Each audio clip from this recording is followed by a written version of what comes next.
International Water Futures Forum.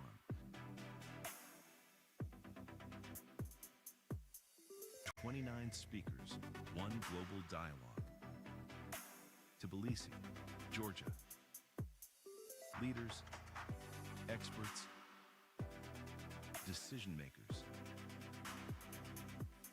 5 panel discussions. Panel 1, Governing Water. 2, Designing the Future. 3, Building Resilience. Panel 4, Tariffs in Transition. Panel 5, Investment Meets Tariff.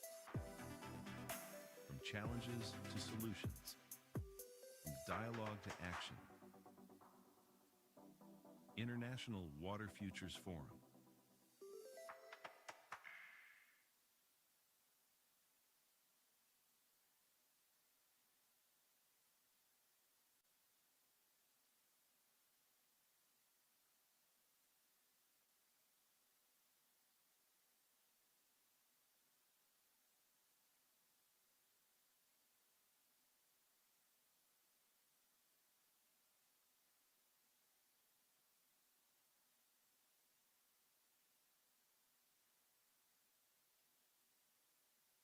International Water Futures Forum.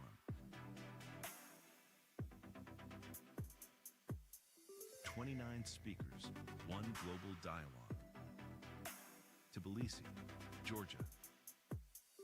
Leaders, experts, decision makers. 5 panel discussions. Panel 1, Governing Water. 2, Designing the Future. 3, Building Resilience. Panel 4, Tariffs in Transition. Panel 5, Investment Meets Tariff. From challenges to solutions, from dialogue to action. International Water Futures Forum.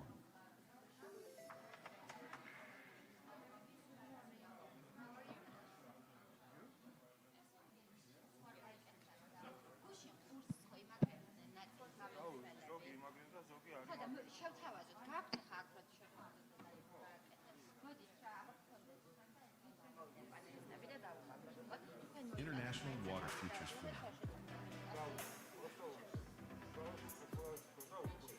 29 speakers, one global dialogue. Tbilisi, Georgia. Leaders, experts, decision makers. 5 panel discussions. Panel 1, Governing Water. 2, Designing the Future. 3, Building Resilience. Panel 4, Tariffs in Transition. Panel 5, Investment Meets Tariff. From challenges to solutions, from dialogue to action. International Water Futures Forum.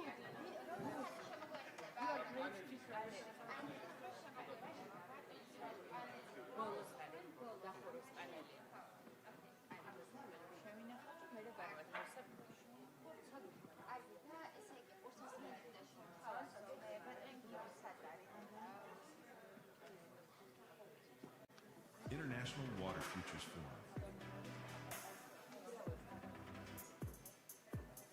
29 speakers, one global dialogue. Tbilisi, Georgia. Leaders, experts, decision makers. 5 panel discussions. Panel 1, Governing Water. 2, Designing the Future.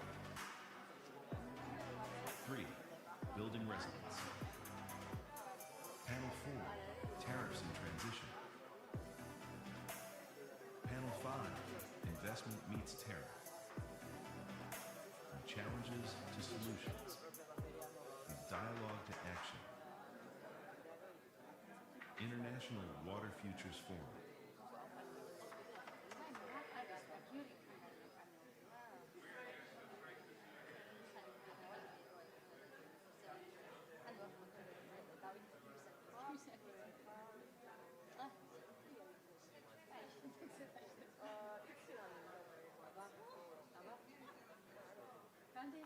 International Water Futures Forum. 29 speakers, one global dialogue. Tbilisi, Georgia. Leaders, experts, decision makers. 5 panel discussions. Panel 1, Governing Water. 2, Designing the Future. 3, Building Resilience. Panel 4, Tariffs and Transition. Panel 5, Investment Meets Tariff. From Challenges to Solutions. From Dialogue to Action. International Water Futures Forum.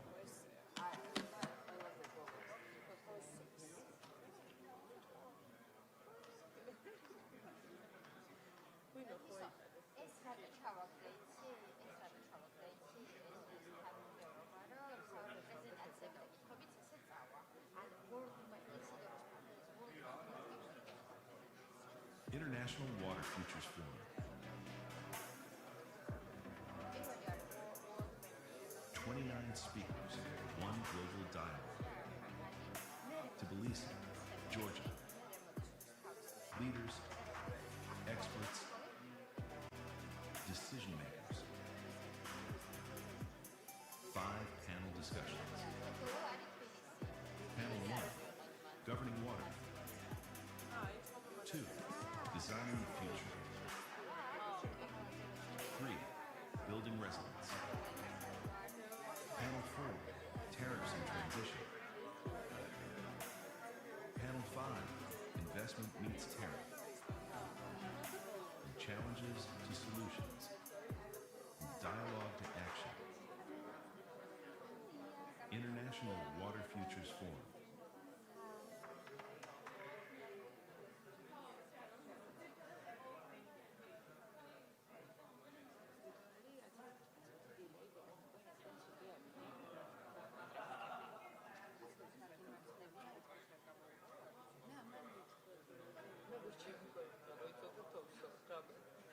International Water Futures Forum.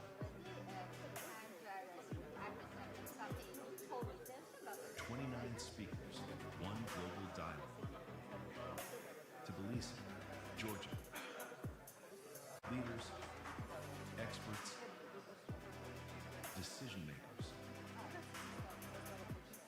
5 panel discussions. Panel 1, Governing Water. 2, Designing the Future. 3, Building Resilience. Panel 4, Tariffs and Transition. Panel 5, Investment Meets Tariff. From Challenges to Solutions. From Dialogue to Action. International Water Futures Forum.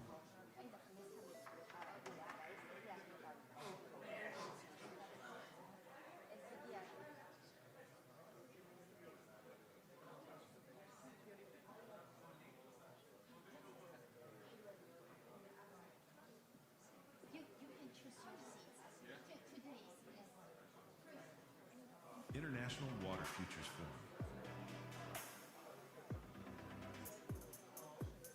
29 speakers, one global dialogue. Tbilisi, Georgia.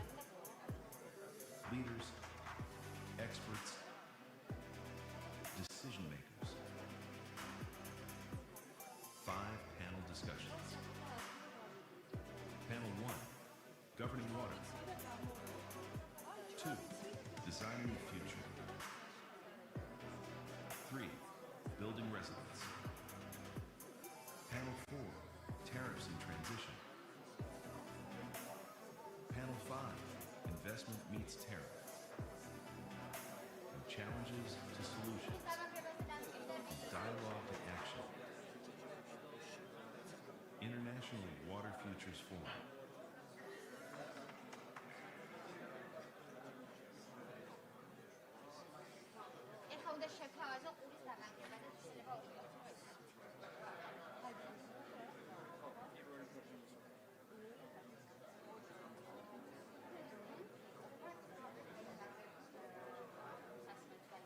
International Water Futures Forum.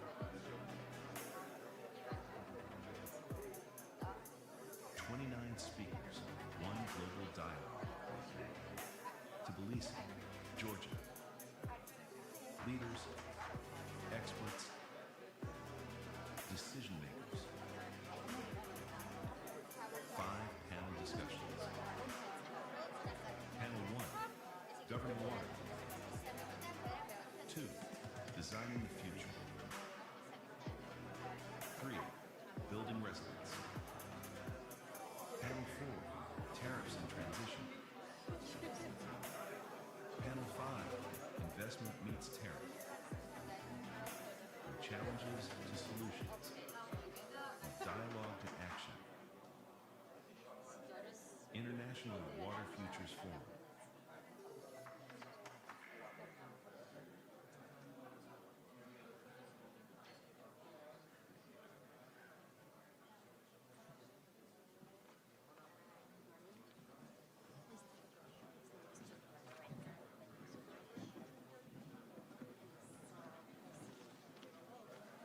International Water Futures Forum.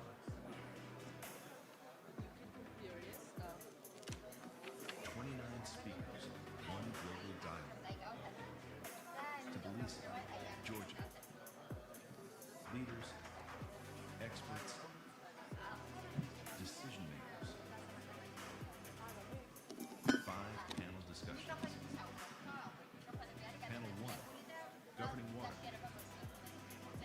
2, Designing the Future.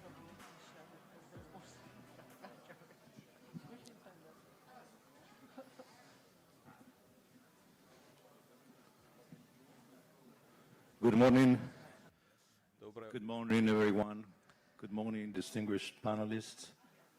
Thank you for your kind attendance to this third panel entitled Strengthening Infrastructure, Why Investment in Water Supply Matters. I think we all agree of the paramount importance of water management in different aspects of life of people, public health, economic development, environmental protection.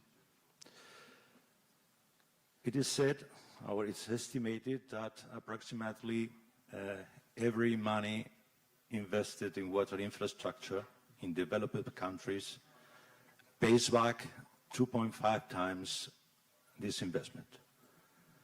If we refer to underdeveloped countries, this figure goes up to 7 to 21. This is estimated, for example, in some Africa countries. Despite this reality, water systems are under pressure, increasing pressures around the world in terms of rapid urban population, urban development, concentration of people in the cities, aging infrastructure that at the end implies an increase in the cost of operation and maintenance, challenges with adverse climate event. We know very well in Spain about this issue, floods and droughts more frequently than some years ago. Well, to deal with this scenario and to bring on the table potential solution for this situation, we have here some panelists that I think cover the whole pillars of where the solution to this situation can be driven. First, let me introduce briefly here Mr. Winston Ju. Winston Ju is a practice manager for Europe and Central Asia of the World Bank. Yesterday we have a couple of panels that we're dealing with regulatory framework, with basic ideas about infrastructure, but we'll have now a different approach that Winston probably will provide with his experience in World Bank and representing the position of IFIs and other financial institutions. Also, Mr. Andrea Basilaya, if I'm pronouncing well, of municipality of Tbilisi. Welcome. Mr. Georgi Pangani, Commissioner of the GENERC. Nino Latsavidze, Mayor of Rustavi, one of the cities who the GWP provide the services.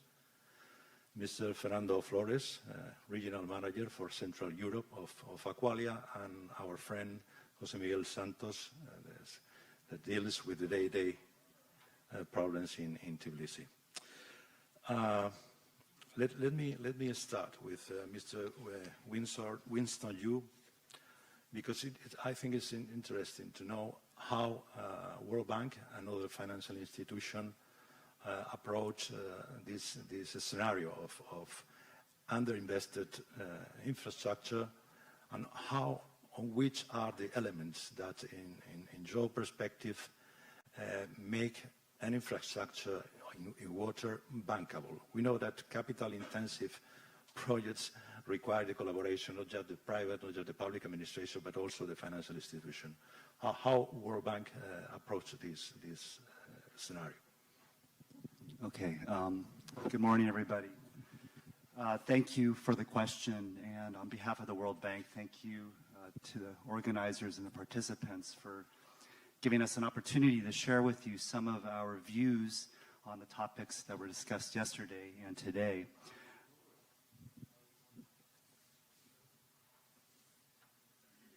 Okay, there we go. For those of you who don't know the World Bank, we are the largest external financier of water projects in the developing countries, with a portfolio of currently over 30 billion. We, as an institution, have made water security and climate resilience at the heart of our institutional approach. Just this past December, I'm pleased to share that we launched a new water strategy which harnesses our expertise from both the public side and the private side, leverages partnerships, and hopefully brings more funding and financing to help countries deliver on their ambitions to achieving universal access to water supply and sanitation. What I want to share with you are some reflections and some data from a recent report. This report is called Funding a Water Secure Future. So if you go to the World Bank website, look under water, you will find that report. It's quite a heavy report, so if you don't have time to read it, it's okay. I'm going to summarize it for you right now. The main message I want to convey to you is a very simple, and actually it's a hard truth, which is that around the world, countries are not yet investing at the scale needed to secure water for people, for cities, and for the economy. So if you look at this graph, I'm going to just show you a few slides, so please indulge me. On the right-hand side, what we calculated is that across developing countries right now, spending is about 165 billion per year. Okay, this is hardly 0.5% of GDP, and most of this spending is coming from the public sector, 90%. If you look to the left-hand side of this figure, what the financing needs actually are, by 2030 we need to spend 6.7 trillion, and by 2050 we need to spend 22.6 trillion. So the simple truth is that the water and sanitation goals that we collectively as a global community have committed to, we would need to vastly increase, nearly triple the current effort. Okay, so we need those financial resources to work better, we need to execute better, we need to spend more efficiently, and we need to align all of this funding against the service outcomes that you all want. And so the challenge, and I want to be very clear, it's not just about more funding. Okay, it's really about better funding, to build a sector that attracts partners, innovation, and private capital. Now, you all have seen,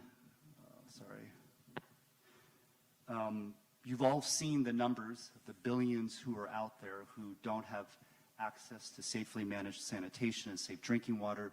Business as usual is clearly not an option. And as I just said, you know, the trillions that are needed, where is that going to come from?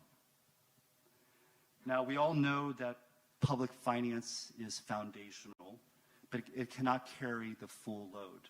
Around the world, we know that water and sanitation depend heavily on public budgets. Taxes, tariffs, and transfers remain the backbone. But relying only on public funding can create chronic dependence on fiscal budgets. And I think many of you in this room understand when fiscal allocations are reduced, what suffers? Well, utilities are unable to replace aging assets, expand coverage, or build resilience. And this is something me and my colleagues, and I'm sure the other MDBs, have seen all too often. On the tariff conversation, tariffs often, in many of the countries that I've worked in and seen, only cover a fraction of operating and maintenance costs. And connection charges, heaven forbid, can often be a barrier for low-income households. Okay? So this results in a structural gap between what utilities collect and what they need to deliver reliable, modern services. So getting this balance right between public spending and customer affordability is at the heart of what we call sustainable service delivery. Okay, so how do we fill this gap? Well, it is the perspective of the World Bank, as well as I'm sure our other friends at other MDBs, that countries need to gradually bring in more repayable finance, especially from domestic sources. Now, today, as I showed you earlier, most of the long-term lending to utilities comes from concessional and development finance. So institutions like the bank, ADB, AIB, Islamic Development Bank, so forth and so forth. And though these are essential, we know that they're quite limited. And so if we want to get to those trillions, we need to access commercial finance, especially local currency lending that aligns with the revenues that are being generated locally. Now, all of you listening to me, I'm sure you're nodding your head and you're in absolute agreement. And, you know, who am I here to say how this will work? We all know that this is not easy. Okay? We all know that this takes time, step by step. We need to strengthen operators. We need to clarify risks. We need to blend concessional and public funds. And I wanted to also be very clear that this is not about privatization with a capital P. Okay, this is about financial sustainability so that public funds can be reserved for households and communities who need it the most. Now I want to jump into, I'm going to skip this slide. I'm going to talk about from our experience what we see as the main constraints to bringing in the private sector. Okay, so I've got 5 here. I'm going to race through them. The first is water is undervalued almost everywhere. Okay, prices rarely reflect service costs or risks, and in addition, in most places, I see prices not reflecting true economic values. 2, lack of financially viable service providers. Many providers around the globe struggle with basic technical losses, collection gaps, low returns, which reduces creditworthiness. 3, the enabling conditions. Regulatory and governance uncertainties, even if they are small, can discourage private lenders or operators. 4, there continues to be social reluctance to private sector participation. Okay, I think for all of you in this business, in this sector, you know that there have been in the past, in the 90s, poorly designed PPPs That legacy remains, and so getting the public to socially accept this idea still remains a challenge. And then 5, there are lots of risks associated with structuring private sector participation, whether it's transaction costs, counterpart capacity. So what I want to share with you are, from the bank side, our strategy as we move forward, some of the global models and lessons that we are considering when we design operations and engagements. So 5 big ones, I would say. First is utility creditworthiness. Strong performance begins obviously with creditworthy, well-managed utilities that recover operating costs, and especially important, plan towards long-term sustainability. Okay, so a lot of effort by ourselves and other partners to help countries move their utilities towards creditworthiness. 2, technical and operational capacity. I had discussions yesterday with some colleagues from the ministry about just how much capacity is needed to enter into this space with the private sector. Okay, so in many of our operations, we try desperately to build that technical and operational capacity. 3, we need to move towards cost-reflective tariffs with targeted subsidies, and I'll say a bit more about that in a second. 4, independent regulation. Regulation needs to be independent and predictable, and this is where I turn towards Georgia, which I think has a real strength. We heard from the chairman from GENERIC yesterday. You have a great system here that provides transparent, rules-based tariff setting, a feature that I must admit that many countries around the world aspire to. And then 5, reinvest revenues, making sure that whatever revenues are collected within the systems here stays in those systems, and transparent governance. Now, I just want to say a quick thing about the tariff issue. Balancing affordability and sustainability is actually possible, and we see it around the world. And I also want to say it is essential. No country can expand or maintain water services without recovering costs, but no country can do so by overburdening low-income households. And so let me be very, very clear. It is not about low tariffs. Okay? It is about cost recovery-oriented tariffs supported by well-targeted subsidies and fiscal support. And so what I want to share is that based on the global experiences, there are lots of ways to do this, from progressive blocks to connection support for low-income areas to transparent fiscal transfers. And most importantly, something lest we forget, efficiency gains should always come before tariff adjustments. Okay, customers must feel the improvement before they feel the cost. And I think you would all agree that if you think about your own household and the utilities that you pay, that you want to see improvement before you're going to pay for it. I think that's very clear. So just to conclude, I want to wrap up and just share with you, for us at the bank and with our partners, there was a meeting of MDBs back in December 2024 where we all pledged collectively to work harder to bring in more financing into the sector, not only public financing, but also private financing. And for us, there are 3 main themes here. The first is on helping countries achieve better institutional and regulatory clarity and predictability. Okay, if we strengthen roles, if we improve the planning horizons and improve the tariff frameworks, utilities and investors can make long-term decisions with confidence. Okay, the way we at the bank are doing this, you will see conversations around water compacts.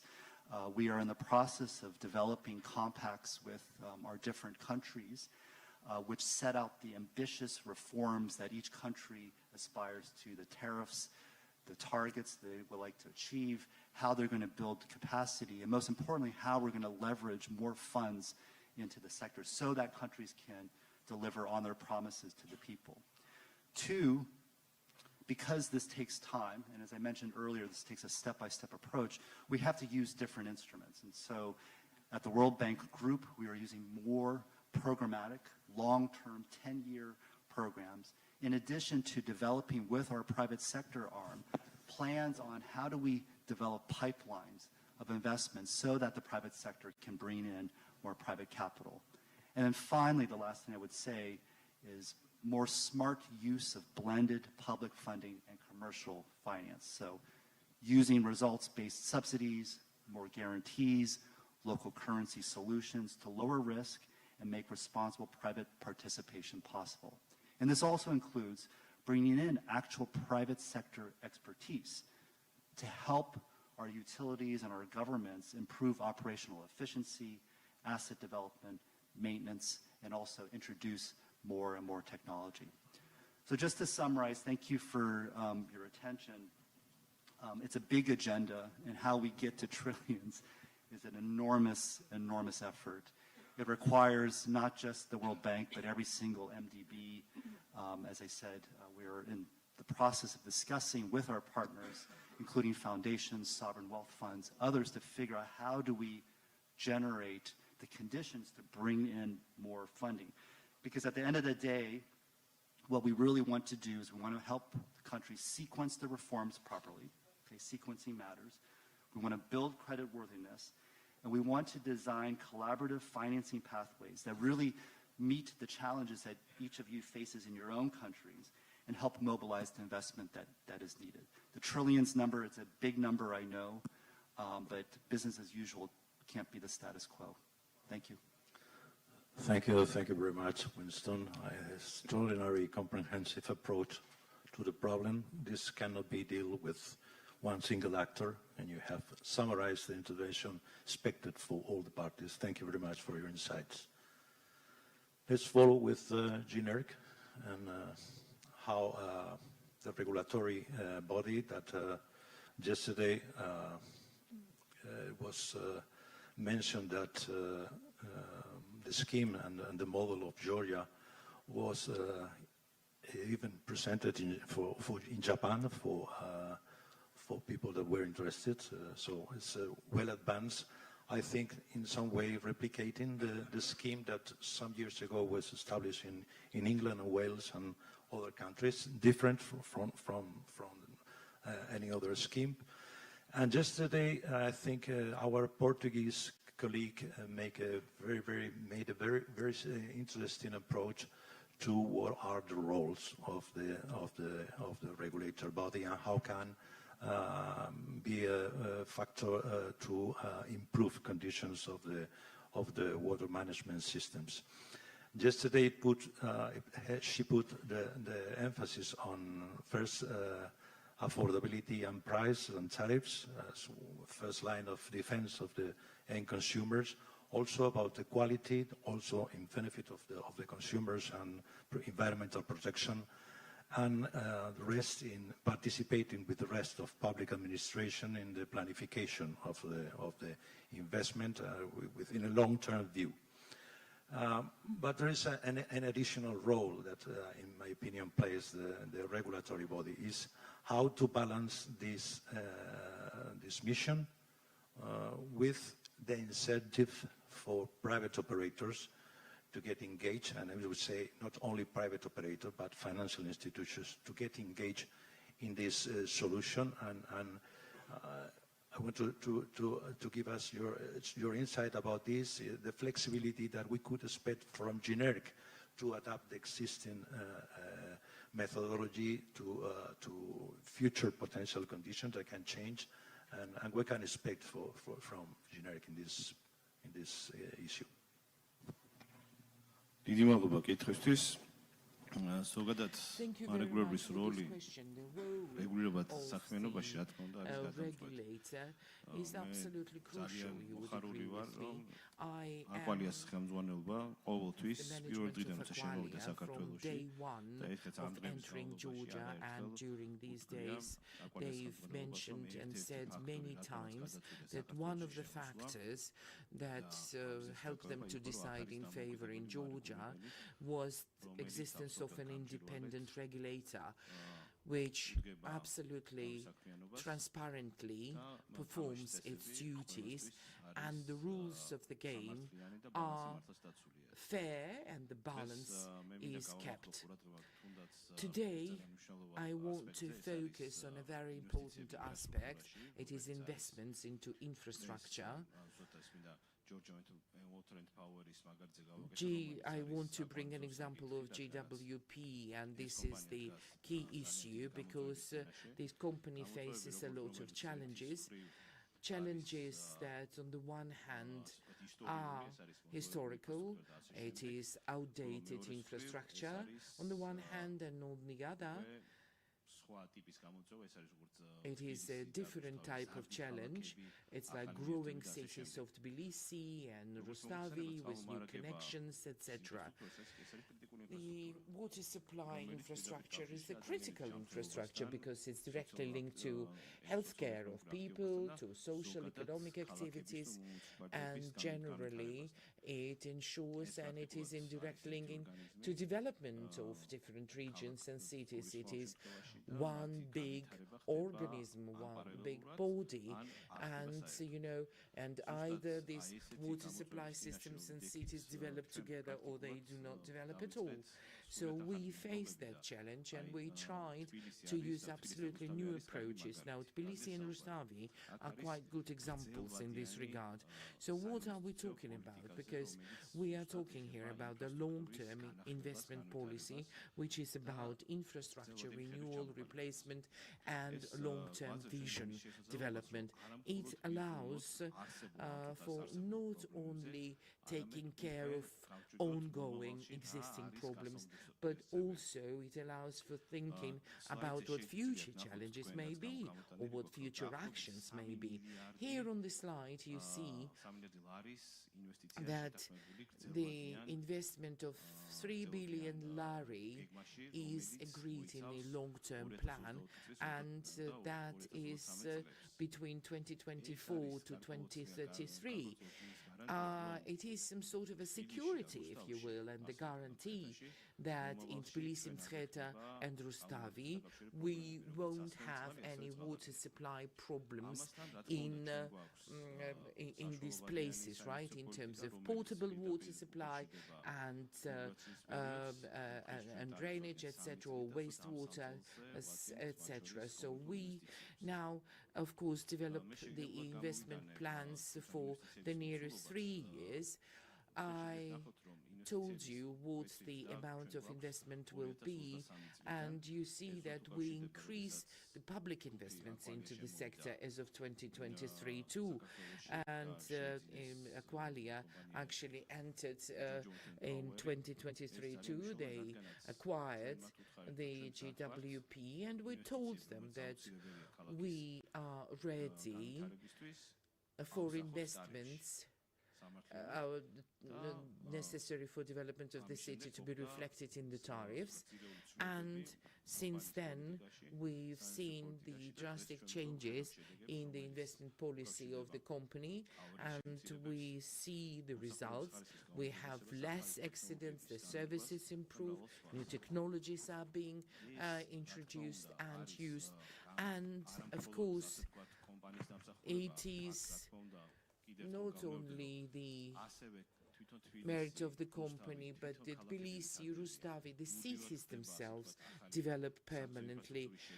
They create new road infrastructures, and all of that goes together hand in hand, and the Telasi or GWP municipalities, they all work in an orchestrated, concerted manner, and that allows for talking about a long-term infrastructure development.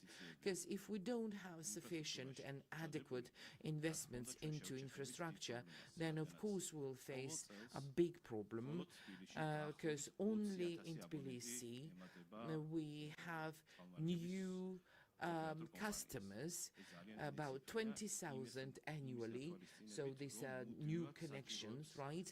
And this is a big figure, you would agree, and therefore we need to introduce changes to the outdated infrastructure, and the part of it still comes with us from Soviet times. So yes, the investment policy that we've introduced we are sure to allow for overcoming all problems and challenges. And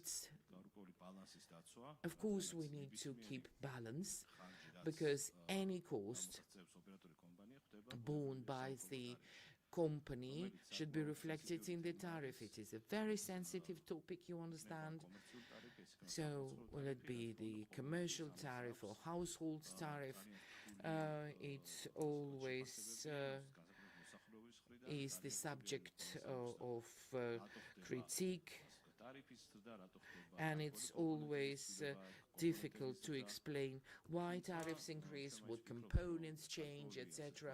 Although we still think that with all our efforts, we still achieve some sort of result. We had some, awareness campaigns, and of course, awareness of people increases, and they understand that if not for those investments and costs, then we would always have problems with the water supply, and we had these problems for years in our city.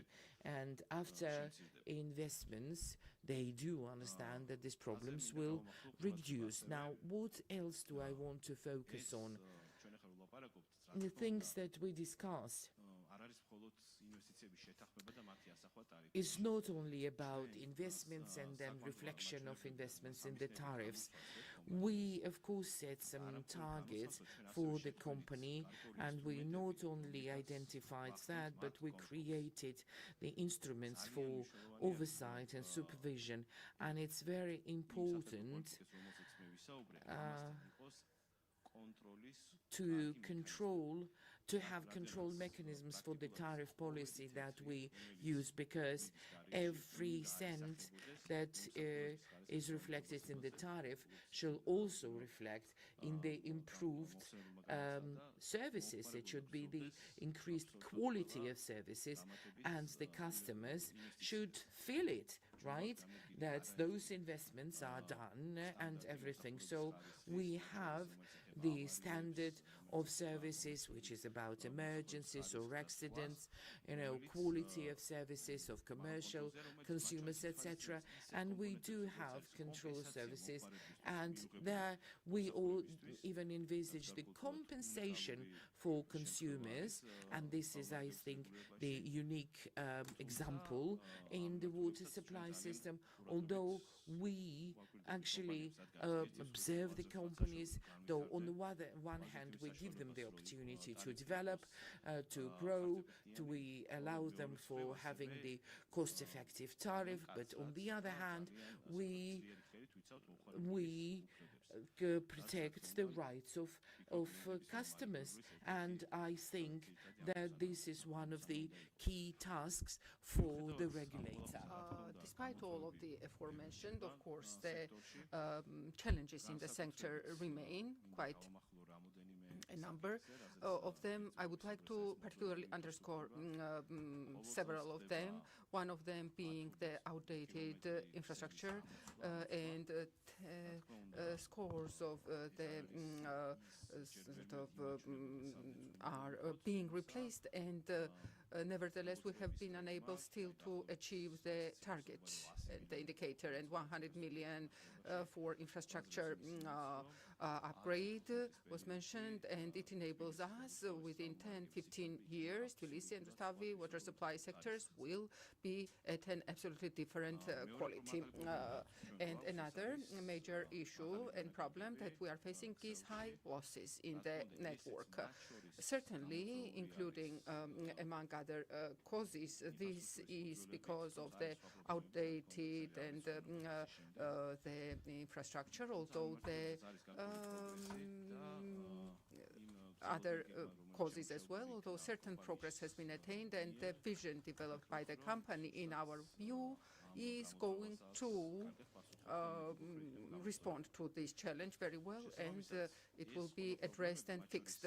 Respectively, all of these issues, very important is the discharge water, the issue, which still a management matter, which remains an issue in Tbilisi, and it is not only one operator's or municipality issue, it is an issue relevant for the entire population, and I hope that it will be resolved in the near future. It requires major investments. Investments require proper tariff policy. Proper tariff policy requires good and proper regulation.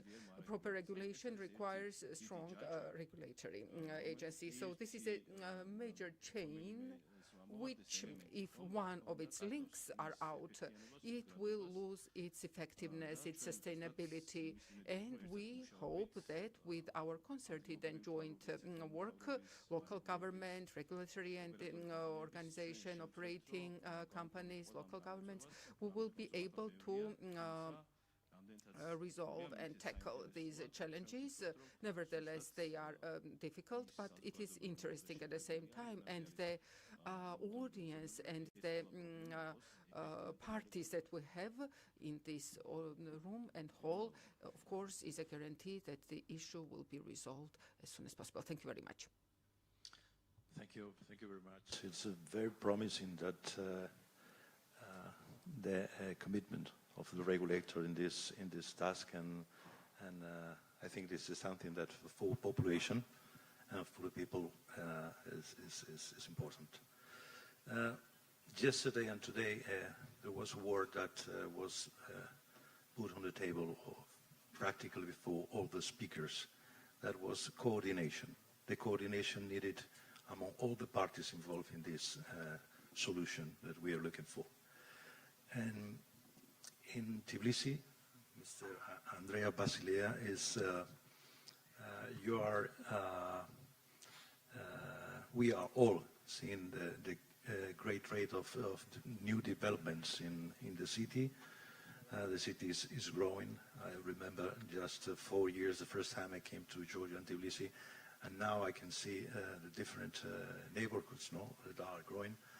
How is the city approaching to keep pace the increase of this land use and in the long term with the need for water infrastructure in your planification? მოგესალმებით, დიდი მადლობა მოწვევისთვის. Thank you very much for the invitation. Როგორც უკვე ამ ფორუმზე არაერთხელ იქნა ნახსენები, დედაქალაქში წყლის და წყალვარენების ქსელი საკმაოდ მძიმე მდგომარეობაში იყო წლების განმავლობაში. არ ხდებოდა სწორედ ის კოორდინაცია, რაზეც ჩვენ ახლა ვსაუბრობთ პანელზე, მუნიციპალიტეტს, ოპერატორ კომპანიას და მარეგულირებელს შორის. არ იყო ის ბალანსი და შესაბამისად ძალიან მძიმე მდგომარეობაში აღმოჩნდა ქსელი. ეს არის დაკავშირებული ძალიან დისკომფორტთან, როგორც მიმდინარე ავარიებთან, წყლის გათიშვასთან, სერვისის ცუდი სერვისის მიწოდებასთან ჩვენ დედაქალაქში. თუმცა როგორც უკვე ვახსენეთ, ძალიან ბევრი რამ შეიცვალა ბოლო წლებში. რადიკალურად გაიზარდა ინვესტიციები დარგში, ასევე ძალიან დაიხვეწა, როგორც უკვე იქნა ნახსენები, გამჭვირვალე გახდა ის სატარიფო პოლიტიკა და შედეგიც გვაქვს სახეზე, რომ ბაზარზე დღეს ოპერირებს ერთ-ერთი წამყვანი კომპანია, დარგობრივი კომპანია და ძალიან ბევრი რამ შეიცვალა. როგორც ბატონო მოდერატორმა ახსენა, ძალიან მზარდია თბილისი, თუმცა ახალ რეალებთან პარალელში ძალიან დიდი პრობლემები არის ჯერ კიდევ იმ არსებულ ქსელზე. ჩვენ რადიკალურად შევცვალეთ ის მიდგომა, რომელიც არსებობდა და ძალიან ბევრი ინფრასტრუქტურული პროექტი ხორციელდება ფუნდამენტალურად, რაც ნიშნავს არა მხოლოდ გზის საფარის და ტროტუარების რეაბილიტაცია, ასევე სრულად მთელი ინფრასტრუქტურული ქსელის რეაბილიტაცია და უნდა ითქვას, რომ წყლის კომპონენტი ალბათ ერთ-ერთი ყველაზე შრომატევადი და რთულია შესასრულებლად, იმიტომ რომ ჩვენ გვაქვს შემჭიდროებული ვადები პროექტის განხორციელების დროს, რომ მინიმალური იყოს ის დისკომფორტი მოქალაქეებისთვის და ძალიან მნიშვნელოვანია, რომ ძირეულად ხდება ქსელის გამოცვლა და ბოლო წლებში ეს ტენდენცია არის მზარდი. თუმცა, რა თქმა უნდა, გამოწვევად რჩება ეს ძველი ქსელი და კომპანიასთან ერთად ჩვენ მივყვებით ყველაზე მწვავ ქუჩებს, მწვავ არეალებს და დღეს თუ გადავხედავთ ბოლო თუნდაც 10 წელს რადიკალურად შემცირებულია ეს პრობლემური არეალები, პრობლემური ქუჩები, წყლის მოწოდების და წყალნარების კუთხით.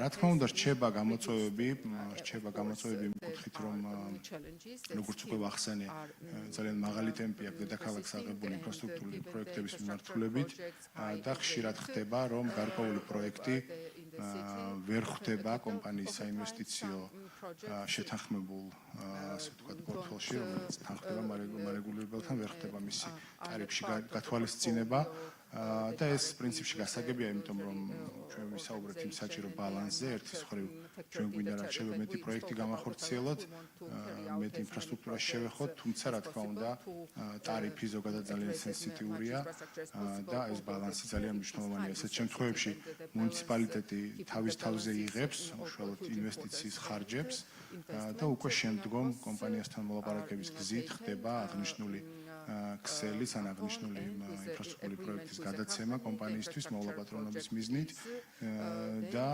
ვთვლი, რომ ეს ძალიან კარგი პრაქტიკა არის, იმიტომ რომ ჩვენ არ ვართ შეზღუდული მხოლოდ იმ პროექტებით, რომლის გათვალისწინება ხდება ტარიფში, არამედ ვინაიდან ჩვენ ვოპერირებთ იქიდან გამომდინარე, რომ მაღალი საჯარო ინტერესი არსებობს გარკვეულ პროექტებში, ამიტომ მივიღეთ ეს გადაწყვეტილება, რომ პარალელში გაკეთდეს პროექტები, როგორც ისეთი პროექტები, რომელიც აისახება ტარიფში და ასევე ისეთი პროექტები, რომლის ასახვა მოკლევადიან პერიოდში ვერ ხდება. ამიტომ რომ მიუხედავად იმისა, რომ ქალაქს გააჩნია გარკვეული გრძელვადიანი გეგმა და ჩვენ კომპანიასთან ერთად ვიგეგმებით ბევრ პროექტზე არის ისეთი პროექტები, რომელიც ვერ ხდება გრძელვადიან გეგმებში, თუმცა ყისიერი აუცილებლობა არსებობს და დიდი მოთხოვნა არსებობს მოსახლეობიდან პროექტების განხორციელებაზე, სწორედ ამიტომ მივდივართ ამ გზით. ასევე უნდა აღინიშნოს ის, რომ ის კომუნიკაცია, რომელიც არსებობს კომპანიის და მუნიციპალიტეტის შორის, რადიკალურად განსხვავდება წინა წლებიდან და როგორც უკვე ვახსენე, სრულიად კოორდინაციაში ვართ როგორც დაგეგმვის ეტაპზე, ისე გარკვეულ მიმდინარე პროექტებზე, იმიტომ რომ ეს კოორდინაცია ძალიან მნიშვნელოვანია, იმიტომ რომ გარდა იმისა, რომ ჩვენ მუშაობთ და მუშაობს წყლის კომპანია, მუშაობენ სხვა ოპერატორი კომპანიები და ამიტომ ძალიან მნიშვნელოვანია სრული კოორდინაცია არსებობდეს. ჩვენ რამოდენიმე თვეში გვაქვს დაგეგმილი მთავარი გამზირის, რუსთაველის გამზირის რეაბილიტაცია და ძალიან მნიშვნელოვანი იქნება სწორედ ეს კოორდინაცია, რომ რაც შეიძლება მალე დასრულდეს ეს ძალიან მნიშვნელოვანი პროექტი დედაქალაქისთვის. ასევე ვიტყვი იმას, რომ მნიშვნელოვანი ცვლილება განხორციელდა სანებართო ეტაპზე, ასე ვთქვათ. თქვენ ახსენეთ, რომ ქალაქი ძალიან მზარდია, ბევრი ახალი აბონენტი ემატება, როგორც იურიდიული, ისე ფიზიკური ყოველწლიურად და მნიშვნელოვანია, რომ სანებართო ეტაპზე ხდება კომუნიკაცია ასევე კომპანიასთან, შეთანხმება განსაკუთრებით მსხვილი პროექტების იმისთვის, რომ კომპანიამ გათვალოს ის საჭირო ინვესტიციები იმ კონკრეტულ არეალებში, სადაც არის ძალიან მზარდი განაშენიანება. და ვფიქრობ, რომ ესეც ძალიან მნიშვნელოვანია, რომ ეს კოორდინაცია შენარჩუნდეს, თბილისი განაგრძობს ზრდას და მნიშვნელოვანია, რომ ძველი ინფრასტრუქტურის განახლებასთან ერთად ვიზრუნოთ იმ ახალ არეალებზე, რომ მსგავსი პრობლემები, რომელიც დღეს გვიწევს გამკლავება, ეს პრობლემები არ დაუდგეს ქალაქს, არ დაუდგეს ჩვენ მაცხოვრებლებს მაღალი ტარიფის ან სხვა გამოწვევების სახით.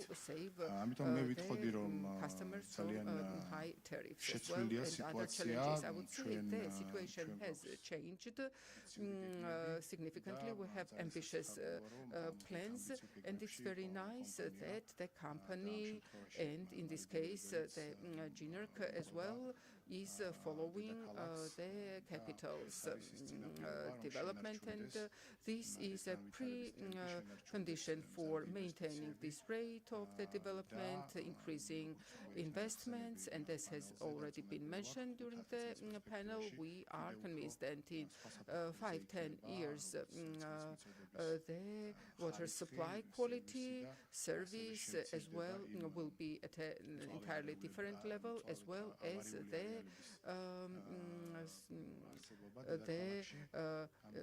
challenges will be reduced in the capital. And I would like to thank again very much Aqualia, because it is highly important for us that we have such an experienced and global leader operating in the capital, and many more necessary projects will be implemented in the future with this coordination. Thank you very much. Thank you very much. I think that thank you in the name of, on behalf of Aqualia, for your words, and we hope that this level of collaboration to be increased in the future. Nino Lazzavice would like you to bring some optimism about how has been done in Rustavi in the last 4 years. Citizens, sometimes we take for granted that opening a tap and seeing the water is something that is easy, and you just, when you don't have this availability because the continuity of the service is not guaranteed or the quality of the water provision is not good, then you realize how important it is in our day-to-day life. No? Can you bring us some information about the evolution in these 4 last years, the service in Rustavi, and how this coordination with the company and with GNER could be some mechanics that could improve this collaboration? I would like to greet you, ladies and gentlemen. Thank you very much for the question and in general for this opportunity to be able to speak about one of the major challenges of my city. I have been born and raised in Rustavi. The issue of water in our city has been present and relevant throughout the years, and since in 2021, we entered particular crisis. We had no other way than to move actively to the works that would show us in the long term how this major challenge of our city to be tackled and resolved. In 2021, the city was in such a terrible crisis that on the one hand we had ambitious development plans, new infrastructure development, a new stage of development we wanted to take our city to, and on the other hand we got to face several days, a week-long stoppage of water, and we realized and saw very vividly that unless we commenced a very active cooperation with the company to try to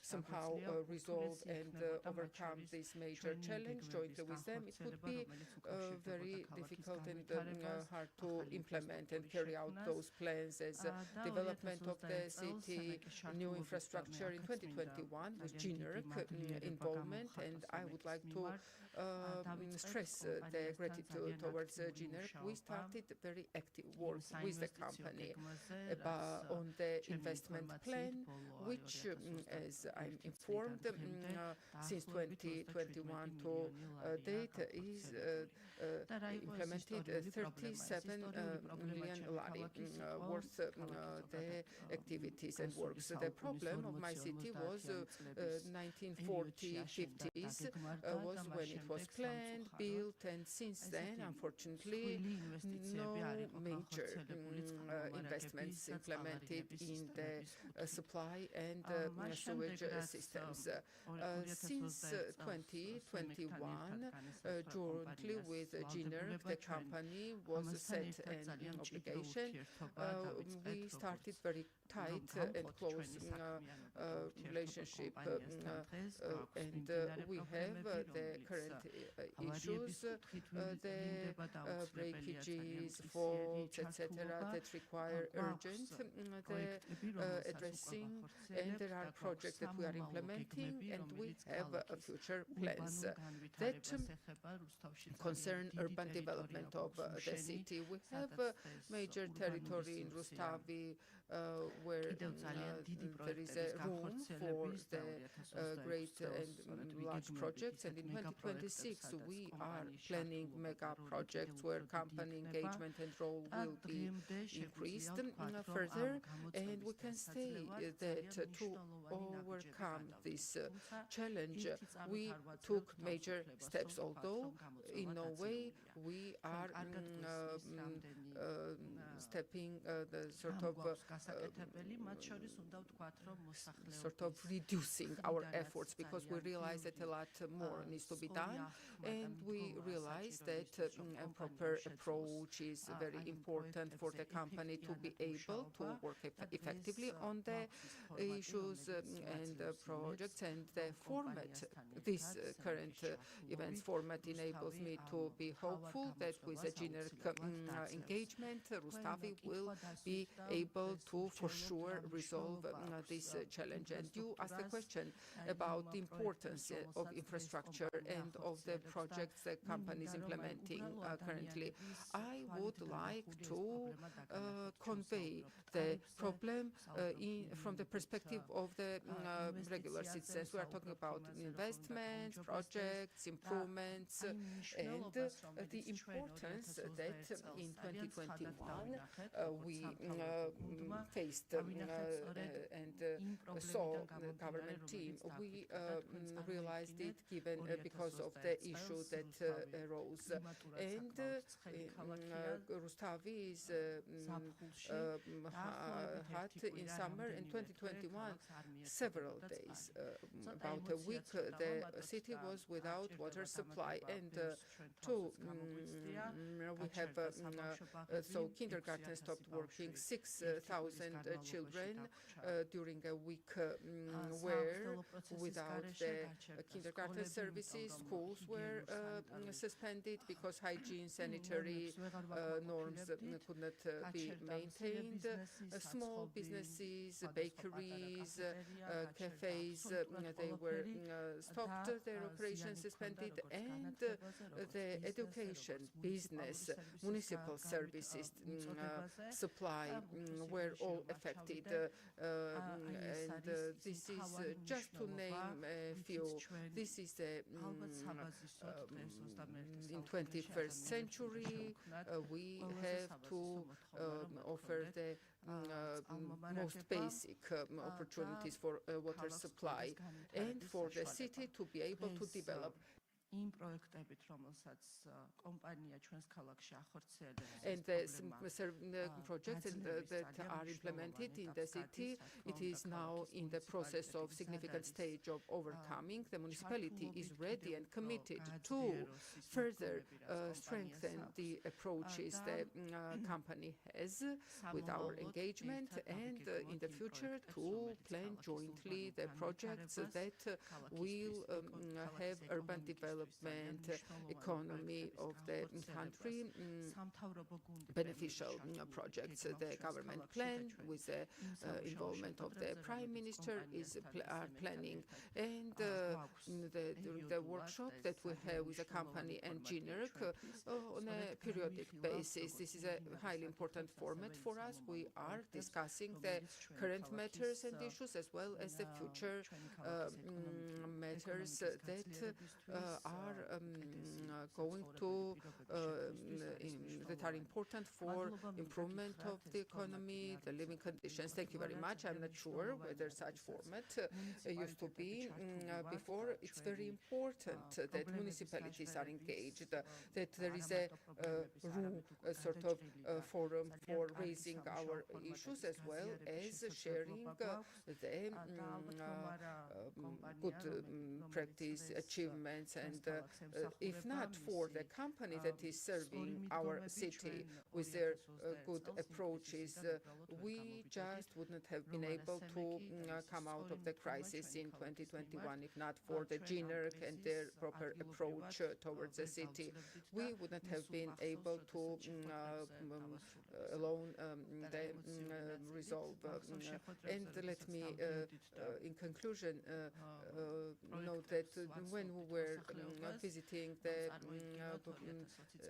and informing them about projects, the budget has been increased threefold, 3 times more projects, and we were sort of boasting, telling them the Mediatheca, the Sports Palace have been, and regular citizens were saying that, first we need drinking water, and the rest is less priority. And we realize very well how important is during our evaluation and assessment of our performance and that water supply, and we now face issues with sewage, and we are actively working on this infrastructure that the company is addressing, is viewed by the municipality and our team, and appreciated as well. The citizens do feel the improvement, and still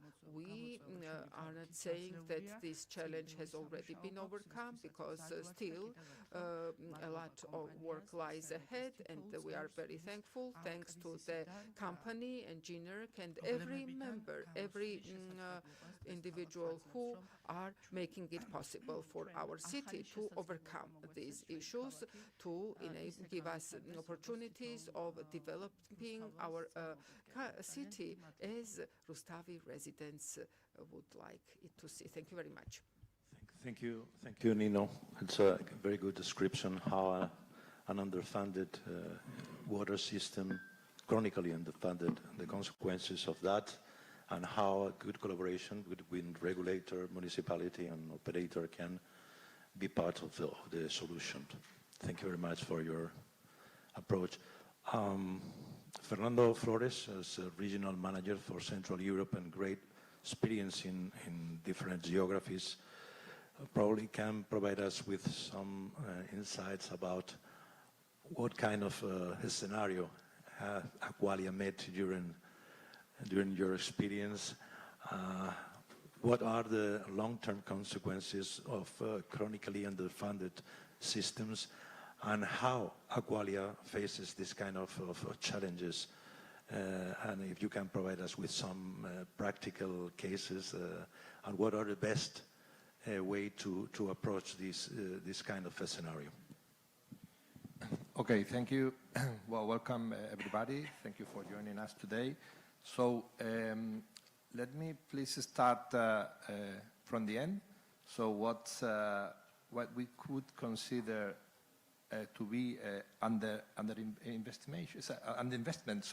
So what's underinvestment? So let me please bring up something that was said yesterday here in one of the panels that was by our CEO in the Czech Republic, and so he referred to what the typical or standard investment should be in a typical company. So if we consider that the average lifespan of our assets is a mix of pipelines, civil works, technical equipment, so we could go around 50-year lifetime of our assets. So 50 years, if you need to renew them, you have to invest 2% of the replacement value of the assets every year. 2% is if you think that you have today to set up all the infrastructure of Tbilisi as a new investment, so 2% is a huge amount.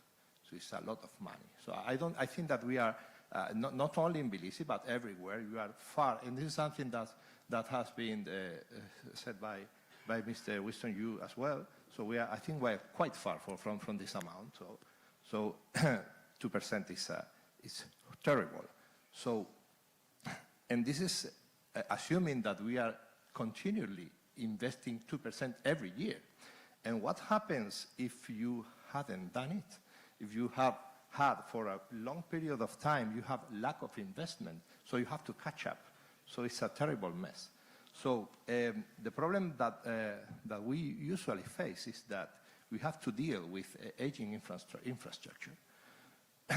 And dealing with this, most of the times, entails affection to service continuity. So this something that we take for granted, this 24/7 that Mr. Narmania referred yesterday. So this is, we are taking it for granted, but when you have this aging infrastructure, it's well, not always happens, okay?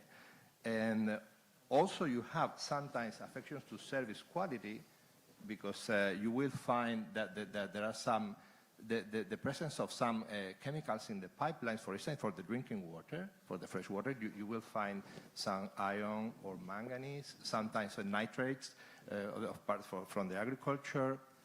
So and you have to deal with them because they are there, okay? And if your water works, your water treatment plant is not ready for it because it also has exceeded its lifetime, its useful life. So how to do it?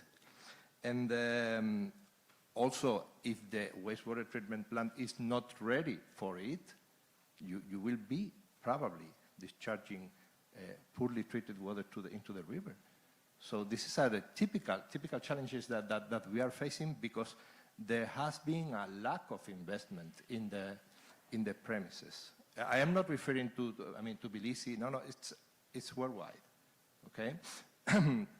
So think that what's the effect if you have to face with these premises, with these facilities, if you have to face adverse events, weather events that we are used to having recently with all this mess of the climate change. So you have to deal with all these, with aging infrastructure, you have affections to service continuity, to service quality, so tough for us.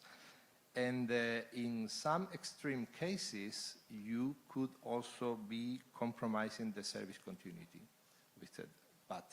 And even the system may collapse, but this is something undesirable. I think that not needless to say that this is something that none of us want, okay? So,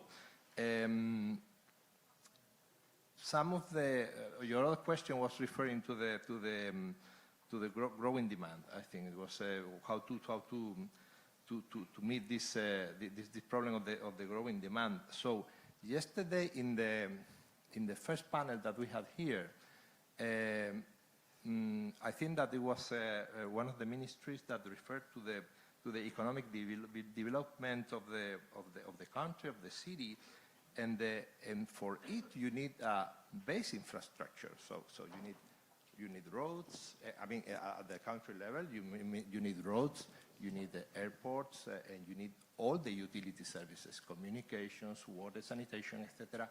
So if you are not ready for it, so what to do? If you are not ready for this, so you are. This is something that is hampering the economic growth of the company because you don't have what you need for this economic growth that you are aiming, you are pushing. Okay, so let me give you some last example. So now it is trending this investment, huge investment at worldwide level with AI services. I don't know if you know that this AI systems need a huge flow of water for the cooling systems. So if you are not ready for it, you won't be eligible for this kind of projects. So this is in our opinion, having a stable and a ready infrastructure is crucial for all this economic development. And all the challenges that we have to face most of the time are impeding that we can go ahead with this because of this aging infrastructure that is affecting not only the citizens but also the growth of the country and the city. Thank you, Fernando. In the second question, before going through, was related to the models. What are the solutions more effective that Aqualia have faced and the better outcomes when you're facing this kind of a scenario with underinvested infrastructure for years? How can you approach and what's, in your experience, the best scenario to deal with it? Well, this is the typical scenario for Aqualia. So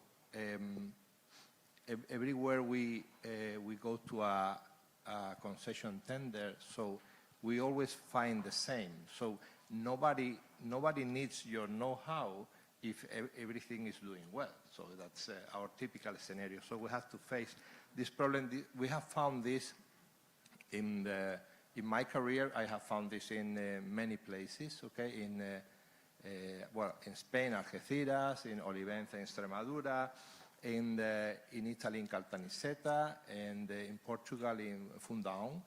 So the problem is that depending on the case, you if water availability is compromised, so you don't have 24/7, which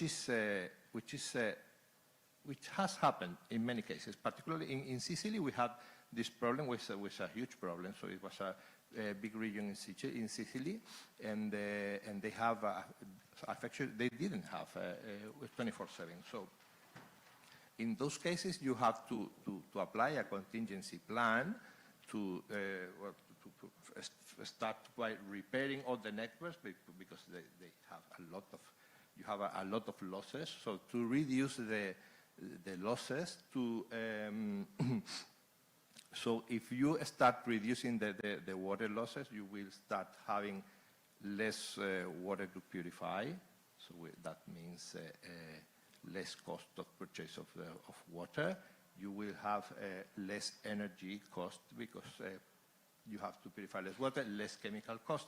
You will have also less water to pump if you have to pump the water to the high parts of the town.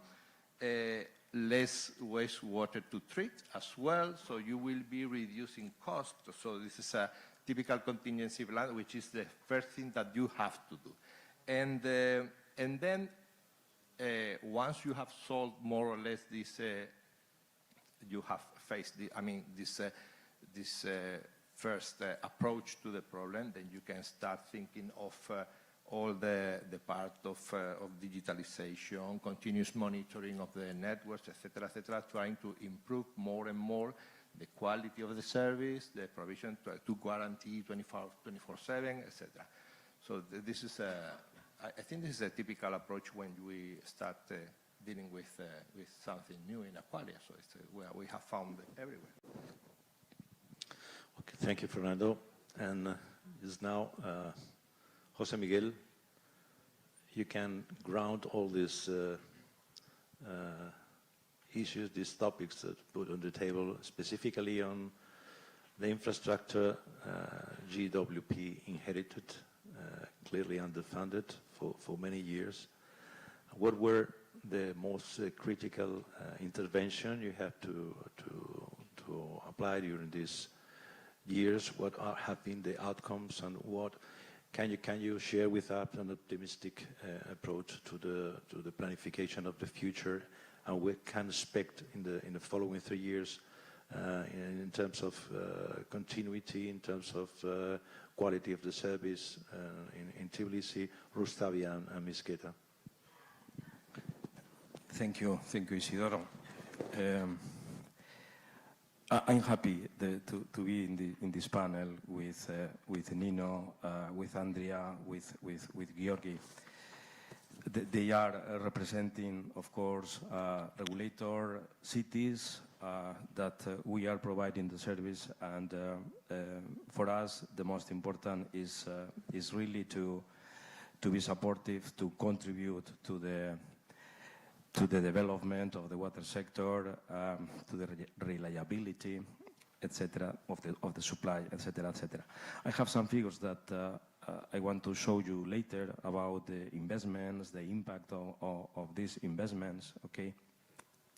But I want to tell you about a few cases that we have faced during these years that are good example of the challenges that we have, because as Nino said before, we cannot say that we have overcome the challenges, okay?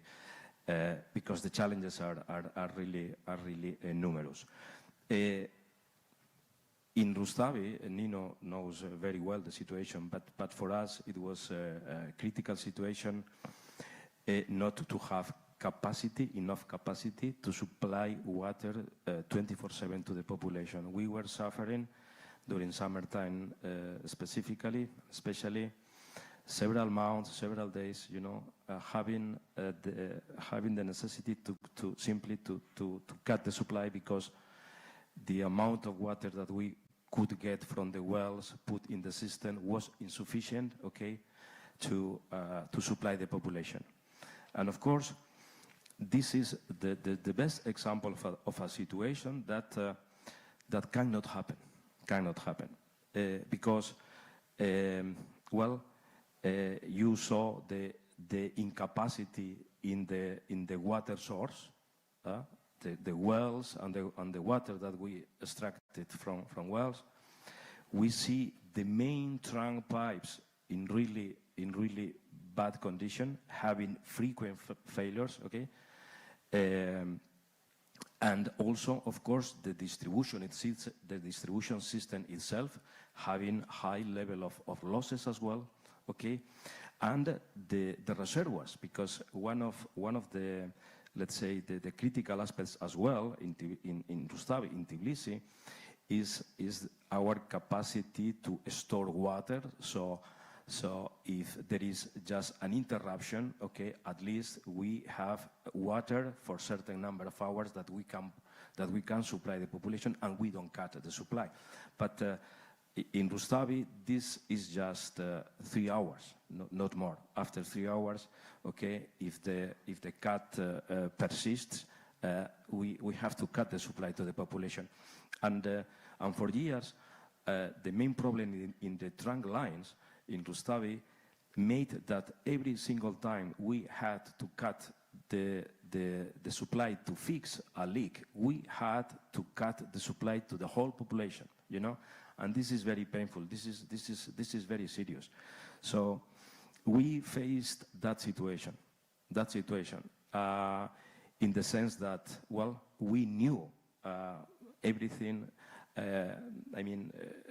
We knew all the deficiencies, okay, and we just attacked okay, these deficiencies, investing a significant amount, and that's one of the reasons why we increased a lot the investment in Rustavi. We renovated 2 kilometers of the main trunk pipe, okay, the pipe that had a lot of leaks, okay. This was in 2023. In 2020, last year, 2025, okay, we renovated another 2 kilometers of this trunk line. So we have renovated 4 kilometers of this trunk line. Out of 20 kilometers, the pipe, the total length is 20 kilometers. So we have to continue, okay, in the future, renovating the portions of this pipe that are, let's say, more deteriorated and we have more risk of failures, okay? But this situation changed completely, you know. Also, we improved a lot let's say the situation in the wells, installing new pumps, new motors, okay, and we improve also a lot the situation in the network, because we conducted a full sectorization of the network, okay, fully. So we know exactly the volume that we distribute to different parts of the cities. We conducted, let's say, well, we put in practice our non-revenue water strategy to improve, to reduce the water losses, okay? And with all these actions, we managed last year, 25, 24, and in the future, I hope surely that we are not going to face that situation. But it is true that the situation, for instance, in Rustavi is, well, we have one water source, only one water source, okay? And of course, it's a risk in the sense that because of heavy rains, because of turbidity, we can be unable to supply water, okay? So we have elaborated, let's say, the first master plan to understand very well what strategic investments have to be implemented to secure, to guarantee, okay, in the future the water supply. There are different possibilities, and one of the ones that we think is feasible to do it is to have an alternative supply from Tbilisi, improving one of the trunk lines, which is Lochino pipe, okay, and from Lochino pipe we can let's say place a new pipe, because on the other hand there is a huge development between Tbilisi and Rustavi. So I think having a trunk pipe on this side is gonna help a lot the situation in Rustavi. So this is one of the points. And one of the investments that we are planning for the future. We also are thinking about to improve, let's say, the situation when we suffer electricity, you know, cut-offs as well. Okay, this is something that can happen with certain frequency. And no matter if the cut is for 1 hour or 6 hours, because we have little capacity to store, the impact is almost immediate. Even in some places it's immediate, okay, because there are customers connected directly to our trunk lines. So we are thinking to have generators, okay, in our wells, in Harami third elevation, so when there is a cut of the supply of the electricity supply, we can continue supplying to our pumps and motors. So this is going to be important as well. There are other things. Let me tell you later when I show the figures.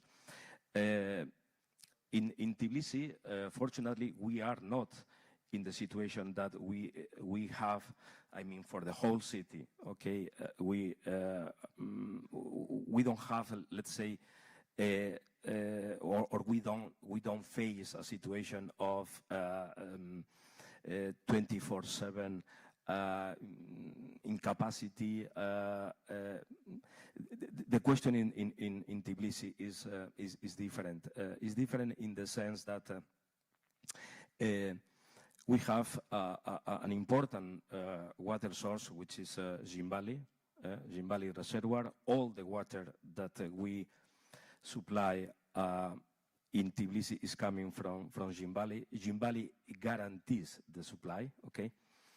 But there are certain events that can really complicate the task to make this water potable when there is high turbidity, for instance, in the river. And the concern in Tbilisi is the trunk pipes. Okay, we suffer in 24, for instance, one big failure in Sitsamori the people will remember, okay? Well, it is a break, collapse of one of the trunk pipes that is affecting 200,000 people, you know? And the solution was not, I mean, to go there and fix it in 6 hours. That repair took 1 week, and I can say that this was a total success because of the collaboration from all parties, and of course the engagement and commitment from GBP workers. So probably one of the weakest, let's say, points is the trunk lines. Okay, the trunk lines, the big transmission pipes. Okay. Are, let's say, the spine of the system, and we would like not to have failures in these trunk lines. There are trunk lines that are located, okay, below, you know, the buildings, you know. So there are buildings constructed on top of our pipes, you know. This situation is risky.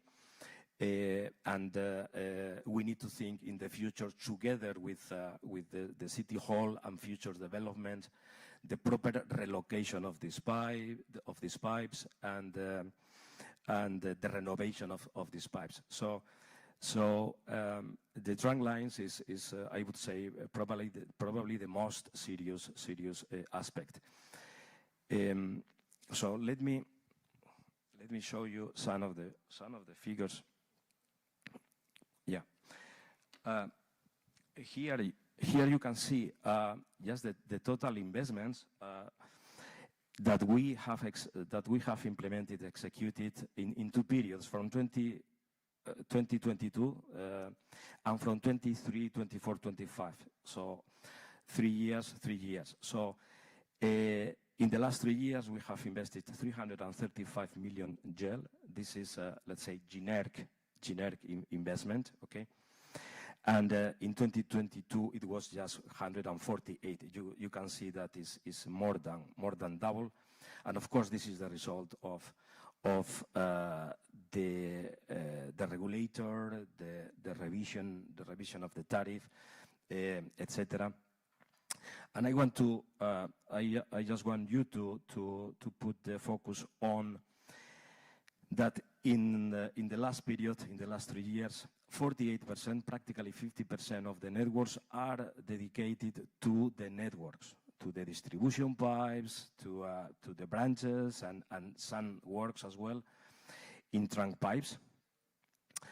22% of the investment also is dedicated to the network expansion. It's about connections. It's about some networks in certain development areas.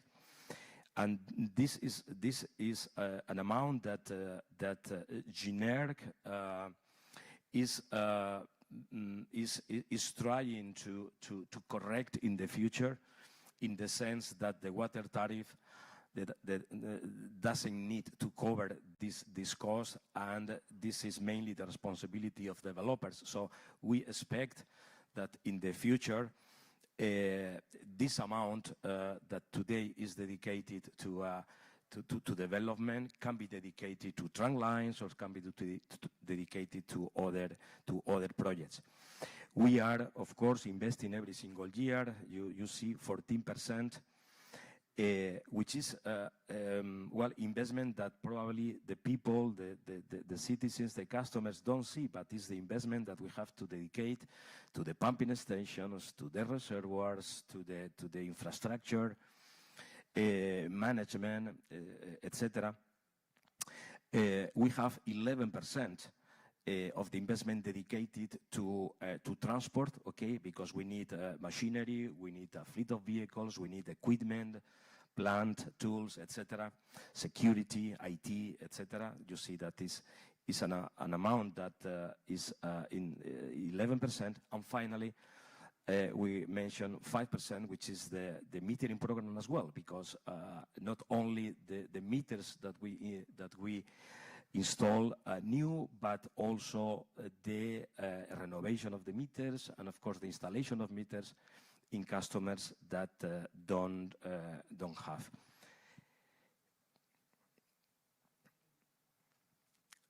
in this slide, simply you see on the left is the situation in Tbilisi, and on the right is in Rustavi. You see, from 442 to practically 300 investment in Tbilisi, and in Rustavi it was, of course, much significant. It was a huge increase from 6.4 million to 36 million.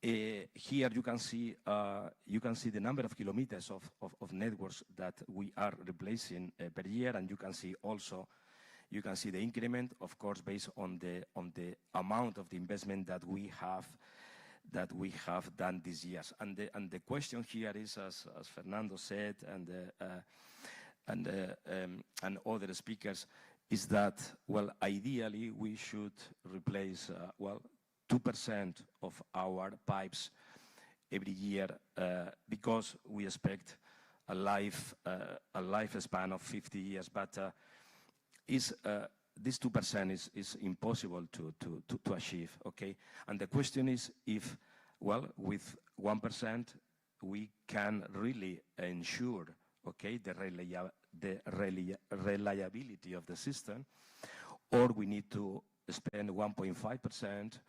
Or other percentage, okay?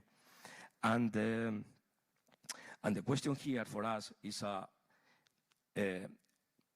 very important issue, because I have to say that probably our most important decision every single year is really to decide what investments we are going to do, you know? And I have to say that this is not only our responsibility or our decision. We have a clear idea about what we need to do, but we need to collaborate and to agree with the City Hall what to do, you know? And I have to say that when there is a project that matches the interest of the City Hall and the company, because the water pipes, the sewage pipes are in really bad condition, this is the perfect example of the collaboration, because we are very happy, you know, that this street is going to be renovated, and we are going to renovate the pipes. But it's true that in other cases, well, our pipes can last, you know, and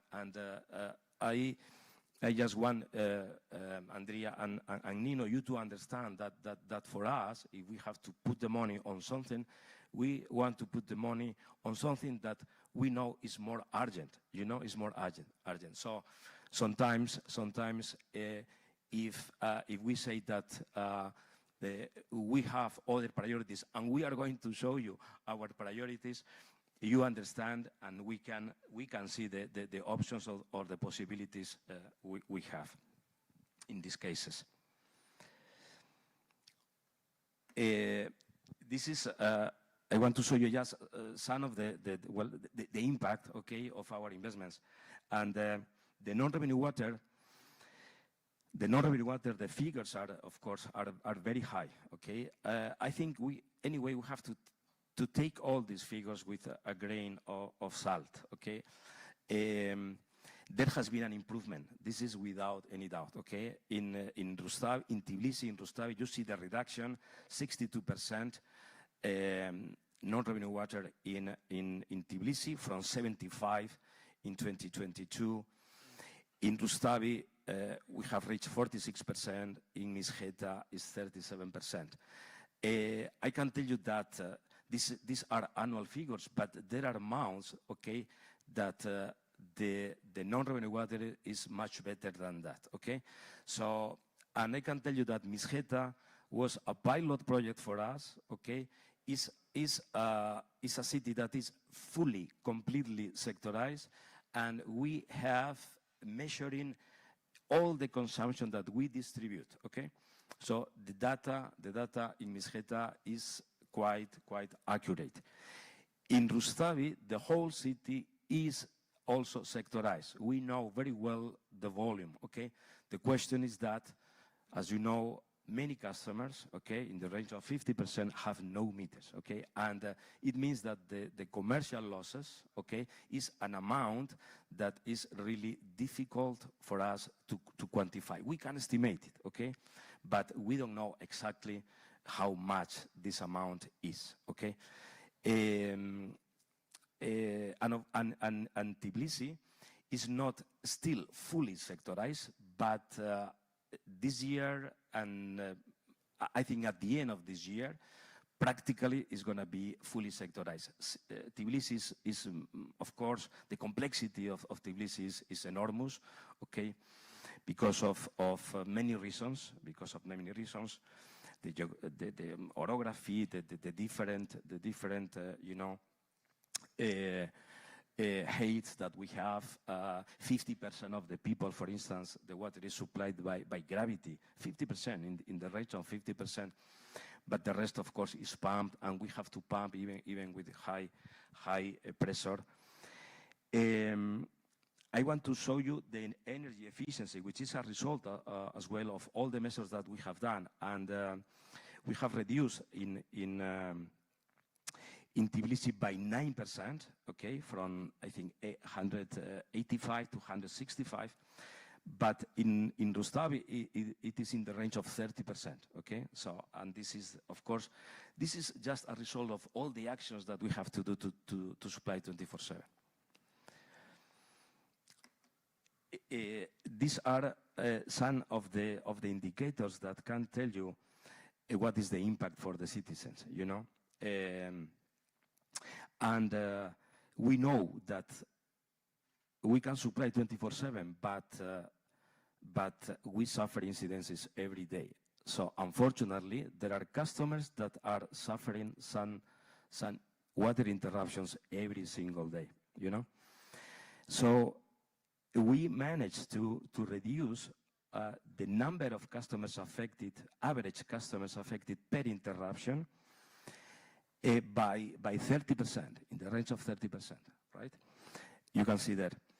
And this is the result of other type of, let's say, actions that we do, okay? For instance, is related to the sectorization, is related to the installation of valves, for instance, is related to the pressure management as well, okay? There are certain let's say, actions that we can implement that will have a very positive impact for the customers, you know? Also, the duration of the water supply interruptions, the time has been reduced as well. It's not only how many people, it's the duration of this interruption. If it is going to be 1 hour or it's going to be 12 hours, of course, the perception changes completely. And I have to say here that all the, let's say, the actions that the company has implemented, trying to have, let's say, a more efficient organization, trying to be more productive, okay, have worked positively. And I want also to ask here the collaboration from Mr. Andrea and Ms. Nino, because the collaboration is fundamental in the sense that we have to mobilize people, we have to isolate one area. We know that it's having an impact for the traffic, okay? But we want to reduce this time, you know? We want to reduce this time. And to reduce this time, obviously, we need the maximum collaboration from our partners.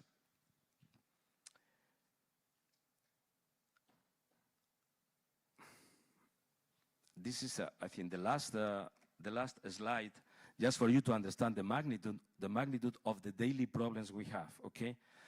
In Tbilisi, if we combine water and sewage, we have around 130 incidences per day, okay? So imagine that there are 130 points, okay, in the city, okay, where one brigade from GVP is working, okay? The number of water interruptions per day, out of this number of 48, 40, the number of interruptions per day is in the range of 16. So we have 16 points where we have to cut the supply every day, you know? In wastewater, we are suffering, and I know that is one of the concerns in Rustavi, and also in Tbilisi, is the high number of blockages that we have. And well, this is just the result of having a sewage system that is also aged, okay? Unfortunately, we see many kilometers of pipes of small diameters, okay? Not enough slope, for instance, okay? And in a sewage system, this is critical because the design of a sewage system is to be self-cleaning, you know. But having I don't know, deficiencies in the construction, the connection between the house connection and the pipe, etc., is giving us a hard time every single day. So we have many challenges. Certainly, we have many challenges because of the condition of the assets, you know, and we try to select the investments. We have to basically to balance the short term or the most immediate and urgent, you know, decisions, okay, and investments with other investments that have to be done now, okay, important investment, strategic investments, okay, that have to be done now, because if we don't do it now, in 10 years or 8, we are going to suffer problems, you know. So this is the importance of the master plan, this is the importance of the collaboration, and this is the importance of having let's say, a scheme that from the financial point of view, we can allocate the resources, okay, that we require to fulfill these challenges. Thank you. Thank you, Fernando. Jose Miguel, for your insights. If I were living in Tbilisi or Rustavi, I would say that I am in the best hands in terms of water. Thank you. We are run out of time, but I have been taking some notes as a way of summary. And before giving the floor to the people in the audience, anyone who wants to ask anything, I would say that first we have mentioned about the importance of sustained and predictable scenario. Because financing water infrastructure is not a one-time effort. It requires long-term commitments aligned with real needs taken on the ground. Second, we have heard how effective regulation is central to create an environment where operator can invest confidently while ensuring services remain fair and affordable for the people. We learned that cities and municipalities play a pivotal role in translating the national strategy to local action and the importance of this coordination in planification and communication with the operator. And finally, we would say that, in conclusion, no single actor can bring the solution. This requires a coordinated action. I think it's important to highlight some comments of Winston Ju about the importance of aligned efforts. No need more funding. We prefer better funding. There is money, but we have to invest smartly.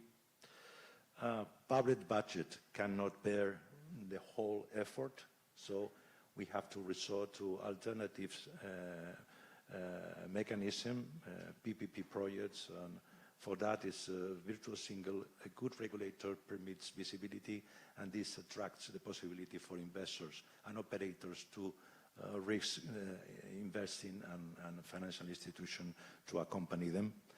And an optimistic approach that the solution exists technology exists, and there is willingness to act. So I think we have the perfect cocktail to obtain a successful outcome. Just in case this is, I'm thinking about Tbilisi, about Rustavi. And I think now it's the time for anyone who wants to intervene and ask to our speakers any question. Thank you. I have a question here. This is Ramon Maria Pujol. I am the CFO of Aqualia in Georgia and GGU. My question is for Mr. Winston Yu. You said in your presentation, or you talked about a very widely accepted truth, is that there is a global level and underinvestment in water infrastructures.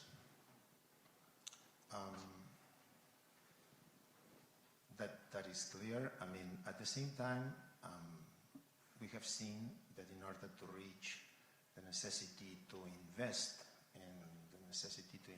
in the future, to cover the costs, and at the same time to have the affordability, it is, as we saw yesterday, we heard our colleagues from Spain, from Portugal, saying that there were different kind of step tariffs, progressive blocks used in Spain based on different criteria, but at the end of the day, applying always this progressivity of the tariff in function of the consumption. This is something important also, not only for this, but also in order to savings, in order to consider the ecological impact of saving water. So a question for you is, having seen this, that is twofold. On one side, I would like to know, how do you rate the importance of a step tariff in progressive blocks in order to reach the affordability goal? And at the same time, if we can consider that it is a very widely used procedure in tariff framework calculations, or it's not the case. Basically, is that. Thank you.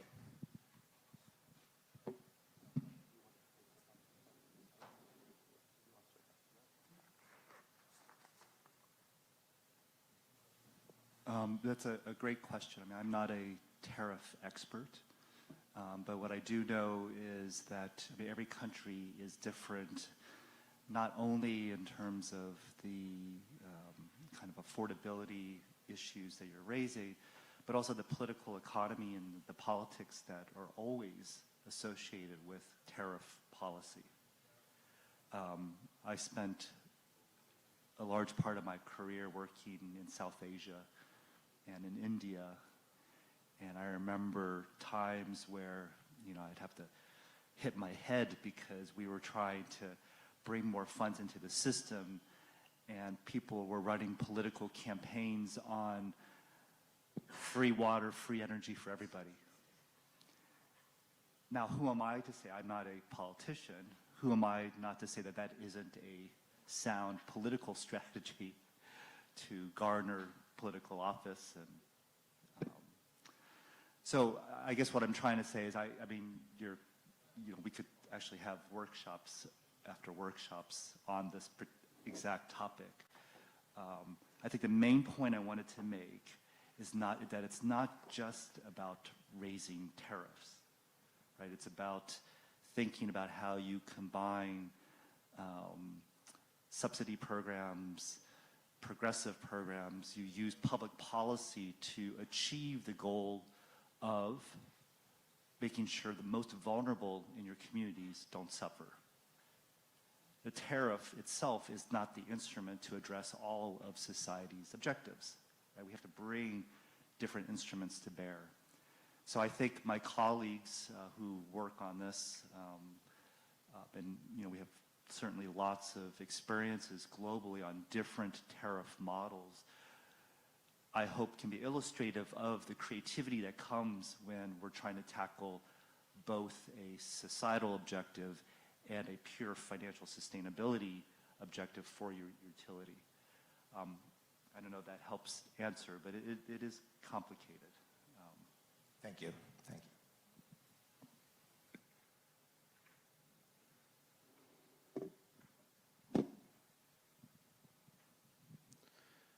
No additional questions?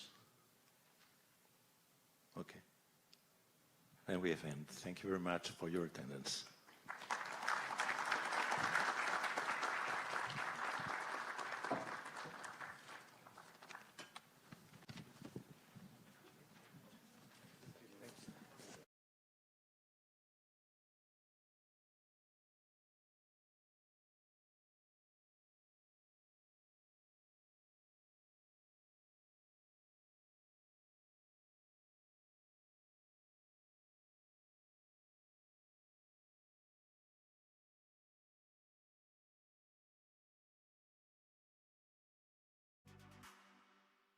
Panel 1, Governing Water. 2, Designing the Future. 3, Building Resilience. Panel 4, Tariffs in Transition. Panel 5, Investment Meets Tariff. From challenges to solutions, from dialogue to action. International Water Futures Forum.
როგორ ისმის?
მოგესალმებით.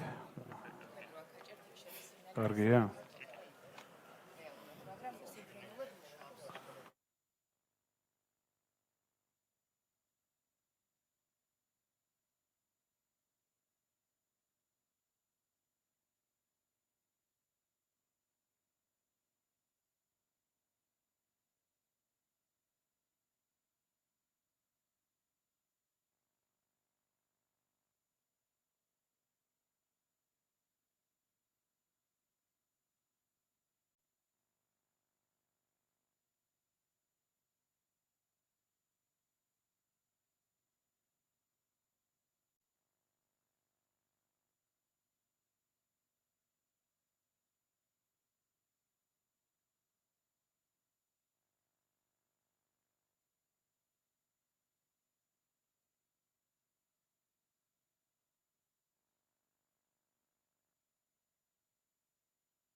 ისმის ხო? კი.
Billy, right? Yes. Nice to meet you. Nice to meet you.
I think we can start.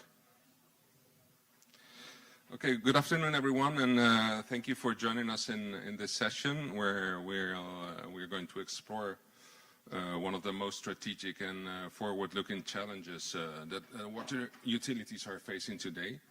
It's how we design tariffs that are fair, financially viable, and fit for the future. My name is Guillermo Perez. I'm the head of Aqualia's International Customer Management Department, and I have the pleasure of moderating this panel 4, Tariff Structures and Transitions. As we know, water tariff sits at the crossroad of public policy, social equity, financial sustainability, and service quality. As mentioned in the previous panel, across the world, we see increasing pressure on water utilities because of the urban growth, climate stress, and rising costs. And at the same time, strong expectations that water remains accessible and affordable for all. Balancing these forces is not easy, and that's why this discussion is so important today. The tariff policy is much more than a technical formula. It shapes how we fund infrastructure, how we protect the vulnerables, and how we build trust between utilities, operators, and the citizens. In this panel, we have policymakers, regulators, and operators. And the goal of this panel is not only to compare the tariff models internationally, but to understand how global principles are translated into local realities. Allow me to introduce our distinguished panelists today. We have Georgi Koberidze, which is the Deputy Minister of Infrastructure of Georgia. He plays a central role in shaping Georgia's national infrastructure agenda. We have Irakli Kadagishvili, the chairperson of the Committee on Regional Policy and Self-Government. Mr. Kadagishvili brings the deep legislative and institutional insight to today's panel. We have Gibi Sanikidze, Commissioner of GENERC. He represents the regulatory perspective. We also have Giga Nadiradze, the Technical Director of GWP. And last but not least, Mr. Jesus Maza, the President of DACUAS. DACUAS is the Spanish Association of Water Supply and Sanitation Management Entities. He's going to bring an international comparative lens to this discussion. Well, thank you all for joining us. We have 90 minutes together to explore four major topics that shape the future of the water services. Let me begin with the tariff models and the international practice. To set the stage, it's important to understand how different countries structure their tariffs. And what lessons can be drawn from this experience. Let me start by asking Mr. Maza to maybe set the context define the context of Spain and the role of your organization in this context. Okay, thank you very much, Guillermo. Thank you for your presentation, and thank you to GBP and Aqualia to organize this forum and to allow us to participate in this forum. For me, it's very interesting because, you know, in Spain, we used to make some forum like this, but often we are the same speaker telling about the same items to the same people. Now, here in this forum, I know that you merge people coming from the water operators, of course, but also people from the municipality, people from the government. It's interesting because we need to break our comfort circle and to tell the story of water sector to other groups. It's very important that, for example, citizen, government, municipalities, they have to understand very well what we need, what are our problems, and what are the real value of water. For them, congratulations for this organization to Aqualia and GVP, and of course for me it's a pleasure to participate in this meeting. But I'm not very sure, Guillermo, what about my role here, because you know I have to change my presentation several times. Because you make different questions to me yesterday during the travel, and especially yesterday, my guy Rocio Santiago explained you very well, better than I do, the model tariff in Spain. I have prepared to explain you this model, but she did yesterday very well. Then what I want to do, if you don't mind, I will explain the context in Spain, what is the real situation now in our country, What is the role of our association? Because I think it's very interesting to the contribution of our association to the water sector, because we are a group of 300 companies that participated in this association, and we used to have many debates about the main problem of the water sector. And the third time to talk about the context about the deficits of investment in Spain. What is the problem that we are facing now? Okay, let me start. I hope this operates. Okay. Today, DACWAS, our association, brings about 85% of the water operators. Spain manages water in a context of extreme climate change, with increasing water pressure and a demand for resilience that had led us to a critical moment, such as the 2024 DANA or the major blackout in 2025. Today, practically 100% of the Spanish population receive high-quality supply and sanitation services, which we constantly evaluate to guarantee excellence. Let me give you some topics about the water sector in Spain. As Rocío told yesterday and killed my presentation, urban water in Spain is a municipality competence. That is the municipality that are responsible for providing the service to citizens. However, in each case, the municipalities may choose to provide the service directly, do it through a municipality company, in which private company can also participate, or manage it through a private company to which they grant a concession for a series of years. At present, 35% of population is supplied by public entity, 33% by private company, 22% by joint venture public and private, and then the remaining 10% by municipality service. We do not have a regulatory body at the national level. This is very important because it's a big difference between Georgia and Spain, and of course also between Portugal. That the guy of regulatory body in Portugal was here yesterday with a very interesting conversation. At DACWAS level, Spanish Urban Water Association, a total of 330 entities participate in our association.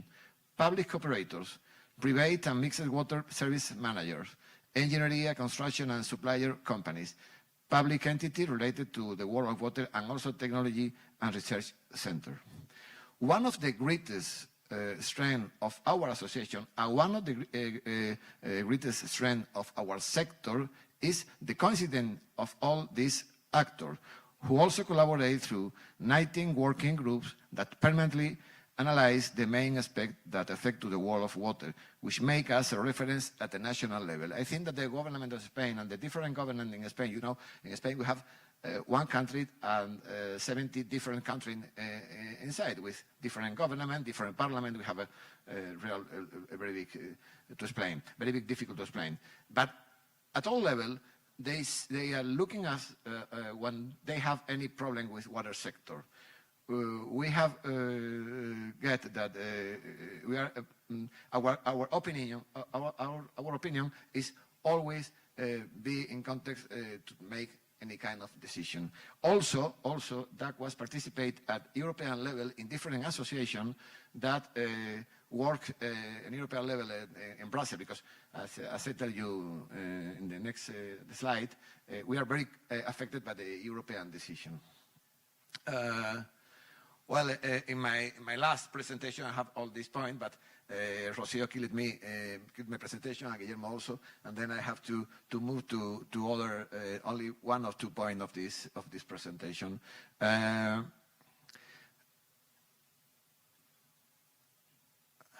It doesn't work. Okay. Thank you.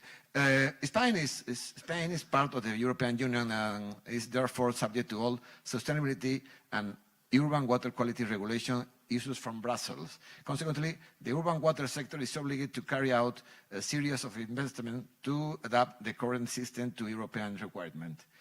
In theory, these high regulatory demands should be covered by the price of water. as this would provide a structural solution compared to temporary ones based on subsidies or occasional taxes. However, the current tariff in Spain is far below the European average and is currently insufficient to cover the investment needs arising from both European regulation and infrastructure renewal. Our main real estate development in the 50 and the 60 of the last century. As a result, distribution infrastructure are over 50, 60, 70 years old and need deep renovation. The situation generates an annual investment deficit of 4,400 billion euros. Although operators have doubled their investment to 2,400 billion euros annually, public administration have not kept raise. This results in a worrying aging infrastructure, only 0.54% of the distribution network and a mere of 0.12% at the sewerage network are renewed each year. What the ideal is 2%. With this percentage, you know, the distribution network it will be for sanitation about 1,000 years. Each 1,000 years, the distribution network for sanitation will be renewed. It's amazing. It's impossible to work in this condition. In this context, public-private partnership offer great possibility to cover the deficit provided that contracting systems are agile, transparent, and effective. Let me tell you something about only one more thing, Guillermo, about the actual situation in Spain with the public services. As you know, at this moment, we are witnessing a situation in Spain in which some essential public services, rail transport, have collapsed due to the lack of maintenance of their infrastructure. The country is facing a very critical situation. For this reason, from the urban water sector, we are calling the attention of the authority to the importance of maintaining our infrastructure, especially those of storage and distribution network. There will be a very big crisis if we have collapsed our infrastructure and make our sector in a critical situation. For that, we are calling to the administration, to the public administration, for this situation. Maybe in the debate, or maybe in the next question, I will tell you what about what are we asking to the government to solve this problem, and also what we have to solve the problem to affordability in Spain. We have a lot of measures to be possible that nobody in Spain will be without water for a problem with economy. Okay, thank you very much. Thank you, Mr. Mazan. My next question is to Mr. Nadiradze. From your perspective, what tariff models are most commonly applied today, and which ones have proven most effective in ensuring financial sustainability of the water sector? მოგესალმებით, უპირველეს ყოვლისა მადლობა ყველა ჩართულ პირს, ვინც მონაწილეობას იღებს როგორც ორგანიზებაში, ასევე as well as discussion of the topics. And before getting to the tariff structure and model related discussion, let me briefly note, when we speak about tariffs, tariffs have two key components. One that is responsible for how much or what is the level of the to cover the return, and tariff methodology.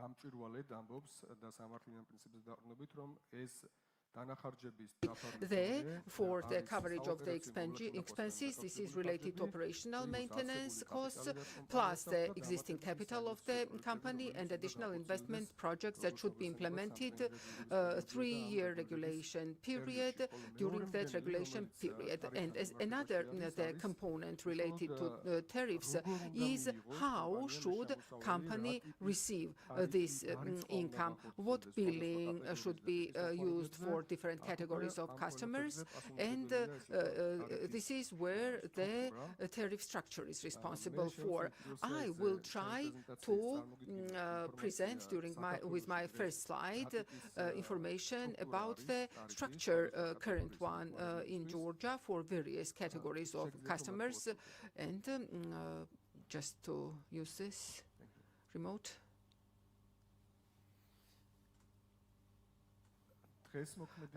According to the present tariff in Georgia, based on the full recovery principles and enabling company to conduct operational activities, which is necessary for maintenance of the systems, has been set for several categories of customers. We mainly have household and non-household customers, and within the household there are different types of customers, those who consume and they have the meters, and another non-metered ones. And on this slide, information about the household tariff structure that has been set for cubic meters and respective 50 tetris per cubic meter.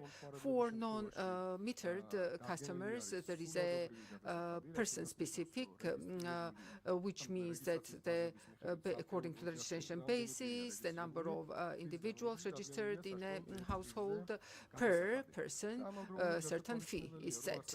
And it should be mentioned also that in the model there is this cross-subsidy operating, which is for household and between household and non-household customers. And talking about the cross-subsidy, non-household higher tariff than that for household customers. It is of critical importance for the company to get the sum total income, which is necessary for investments, for operations, activities, for enhancing services, although there are certain challenges in this respect as to the receiving of this income. And the gross subsidy is 17.6, which means that it is 17 times more than the tariff for households, and that means actually that approximately, and just to go to details, like the largest 1500 enterprise, they actually have this part and they have it in their revenues. This is about the cross subsidies that poses challenges to the companies. As to the non-metered customers, and we said that we have now tariffs calculated per person, and majority are registered as 0 or 1 customer.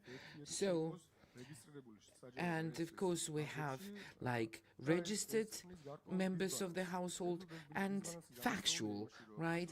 And they don't have an obligation of being registered. So public registry shares information with us, and behind one registered customer usually we have like maybe 10 people who use that water, and according to Geostar data, and one household usually consists of 3.3 people, and therefore approximately 350,000 people in Tbilisi use water and sewage services, but they are beyond the system. Now, since the fixed costs for the company usually is bigger than the variable. So despite that, these costs, these minimal fixed costs that shall ensure stability of the system and being under pressure, of pipelines, so the system is always ready, so that somebody opens the taps, that the water is there. So 50% 50% of metered, they don't receive the relevant contribution, meaning that they may be using less than 1 cubic meter of water. So it is the obstacle, but at the same time it is an opportunity, because we have a discussion with the Commission. We are working on different models based on best practices, based on the reality and the context in our countries, so that we overcome these problems and which will support our investment policy. As to the question about the international practices, I will try to briefly say that there are methods, several methods for calculating the tariff. One of them is calculation per cubic meter. Each method has its advantages and disadvantages. This is why we need to analyze the context in the country. We need to know what are the challenges before the system, etc. And then we can, select the model or the method for tariff calculation. Then we also have some fixed costs. The fixed cost has a very big disadvantage, because it doesn't give the incentive to people to effectively use water, right? So, like we have now tariff per person, right? It doesn't matter how much water I use, less or more, there is no incentive for these households at all. Yeah, and yet, they may be willing to consume less and therefore pay less, but this system doesn't allow for it. And then there are the block tariffs. According to the practice, this approach is used when we have water deficit, so that the consumption of water is reduced. And the reasons are not only the water deficit, but others too. We actually have these blocks of tariffs per usage, right, per volume used. And of course, here it is incentive to rationally, effectively use water, etc. And if the first block is defined so that it meets the basic needs, then the tariff will be accessible for households with low income. And we can say that low-income households will be able to have access to water resource for relevant needs. And another method is binomial, where we can use fixed and nominal and variable tariffs. And of course, it's the tariffs architecture, and the Commission has vast experience in it. We've had discussions with the Commission, and I think this experience and all of these discussions will support development of the sector. Of course, tariffs don't operate by themselves. Their success often depends on the context, in which they're applied. Cities are growing fast, as mentioned in previous panels, and their waste and their water systems face very different realities. My next question is to Mr. Sanikidze. It's how do tariff systems adapt to different realities, especially in rapidly growing cities, where the infrastructure investment needs are high? Hello, I would like to welcome you all and thank you to organizers for organizing this forum. Thank you for inviting me here. It is a very important forum. And as to your question, of course, in the urban context, there can be differences in terms of tariff regulations, meaning that when we have the growing cities with growing population, then the consumption of water increases, and it is problematic, especially if water resources are the deficit. And of course, growing consumption means that the infrastructure should catch up, right?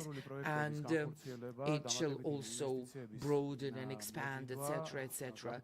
And of course, capital costs will increase. We need to attract investments, especially if we're talking about the tariff reflecting investments. Then, of course, it means that the tariff will grow and it will worsen the index of water resource accessibility. If we take entire country, we need to know the zones where the GWP works. It's like Tbilisi and Rustavi. These are quickly growing cities, as well as Batumi, which is a resort seaside town. We have challenges there too with regard to increased consumption, infrastructural projects, etc. If we talk about construction of the new infrastructure, then of course it is in response to the challenge of the growing city, right? And we need the bigger investments, and if we can make some forecast of what that growth will be, for instance, in Gonio or in Tbilisi, etc., then we can calculate those investments, of course. But we need to do such estimates, and of course we need to talk about the cities attractive for tourists, right?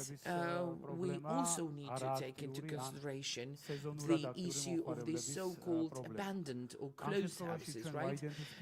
Where people do not live, etc. So there are different types of problems. First of all, it is the problem of inactive customers, and in conditions of increased capital costs, it is a burden on the household tariff, and therefore it may affect the quality of service, and it is the problem in terms of providing incentives to people to use water effectively and prudently. Well, of course, including introduction of the fixed component would be quite effective. Locked houses, inactive customers is an issue, and therefore they wouldn't pay for water if they don't use it. And of course, it would be only fair if they compensate for the fixed component of the tariff, because the system works and the water supply is there. We also need to take into consideration other factors. If the index for the service quality worsens, then we can use the progressive block tariffs, where the first basic tariff provides, actually resolves the problem of water accessibility, and then the next blocks will be more expensive.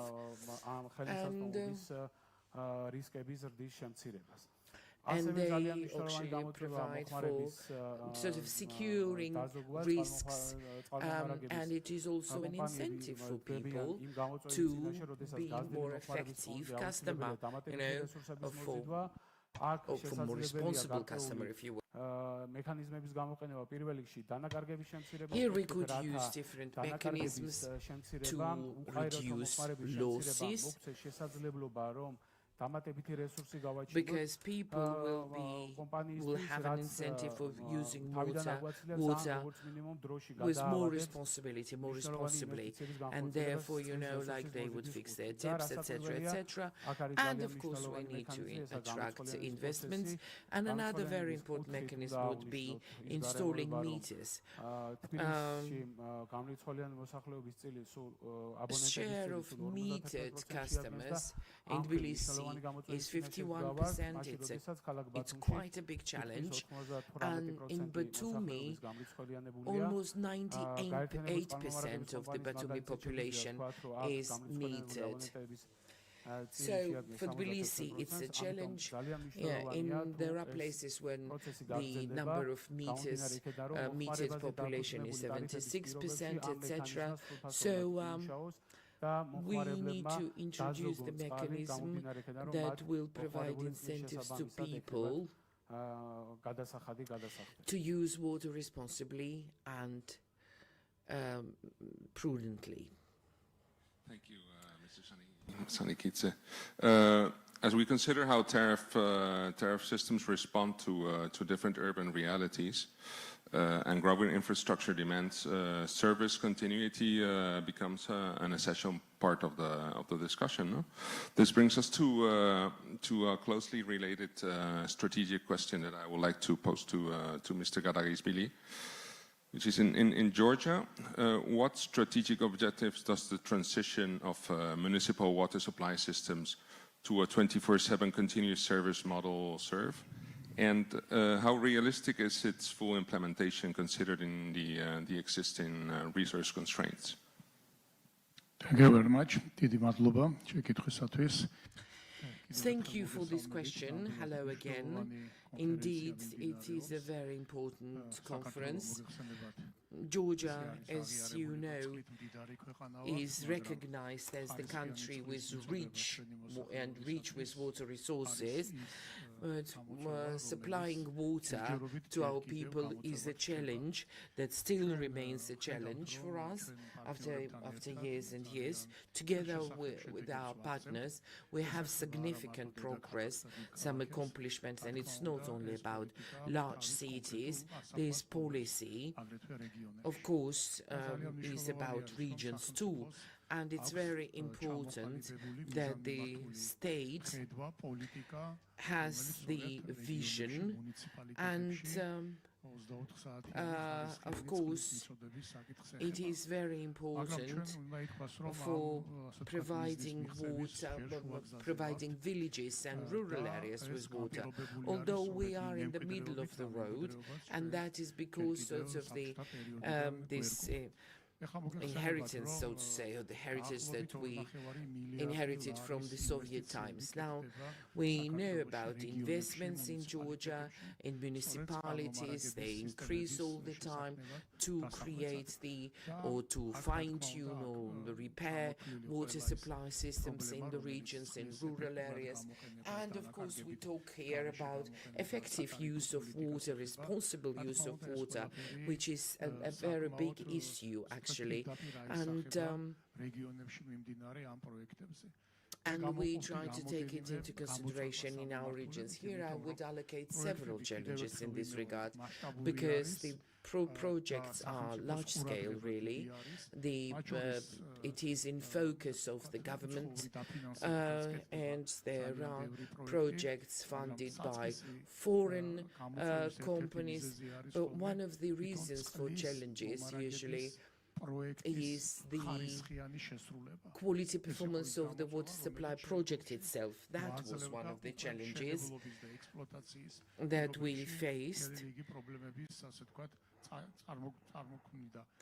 And, you know, it would create some problems, and it would affect, you know, the ability, so to say, or affordability of the tariffs. Like, for instance, water is supplied to people, but because the water is not of a high quality, then big part of people in this or that municipality would refuse to pay the tariff. So it is a problem, it is a challenge, and it doesn't depend only on the tariff, but it depends on the project and the quality of water supplied to people. We are working on these measures so that these issues are basically eliminated. Another issue is, and actually I will speak about this issue from the perspective of municipalities, because it is related to rural areas, it is related to specifics of our committee, and I myself was the governor of one of the regions, so this topic is quite well known to me.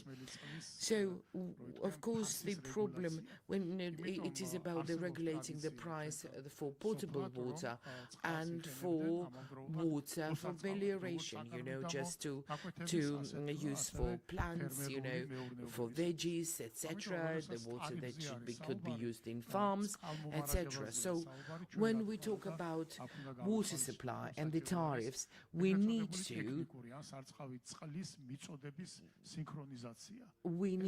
provide for so-called technical water for melioration,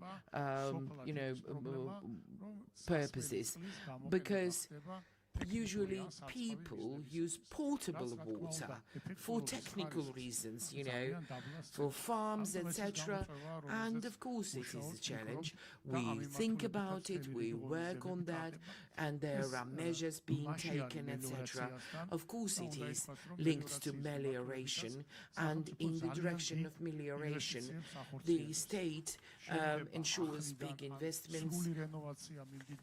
There are facilities that are being renovated or there are newly constructed, and there are channels made that are pulled to the farms, etc. So the farms know how to use that water. So these are the key challenges. At the same time, it is very important that currently municipalities are users and not operators of water. So and we create some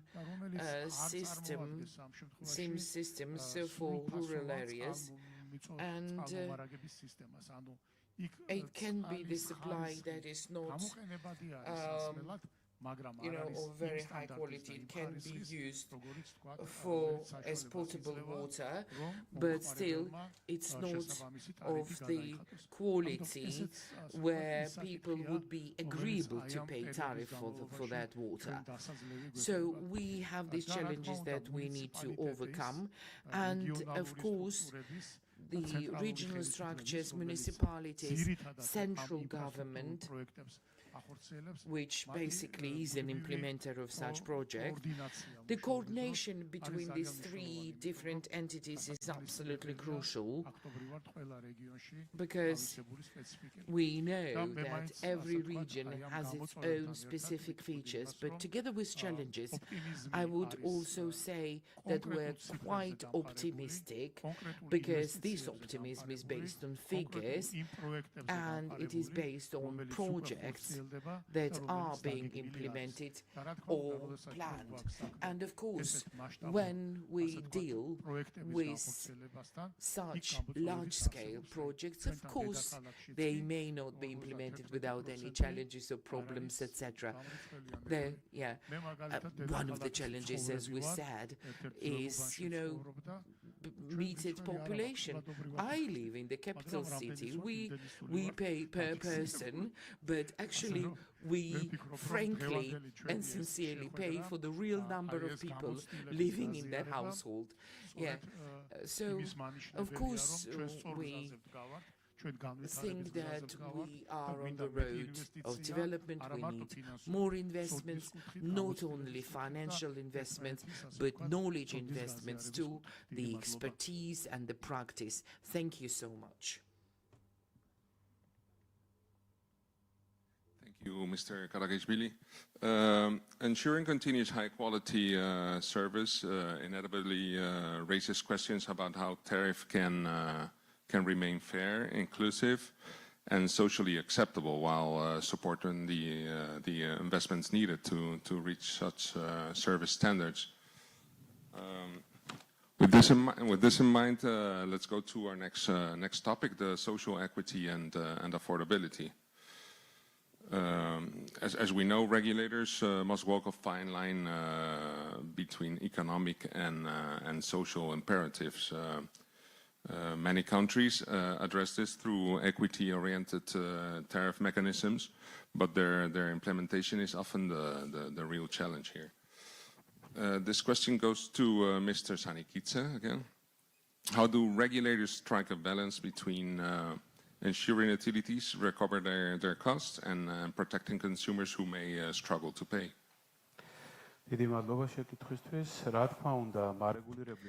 Well, of course, the main task of the regulator is to ensure financial stability of licensees by establishing the tariff that would ensure relevant revenues for the licensed companies. At the same time, we need to consider affordability of such tariffs and the potential or the capacity or possibility of the population to pay those tariffs. So if we're talking about such indices, etc., we of course have to provide accessibility at the micro level when we're talking about protection of vulnerable customers.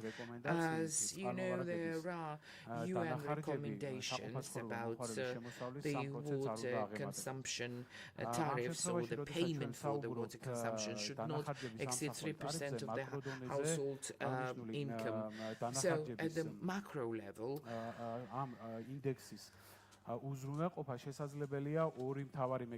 this index can be provided by two mechanisms. One is the progressive block tariffs, and the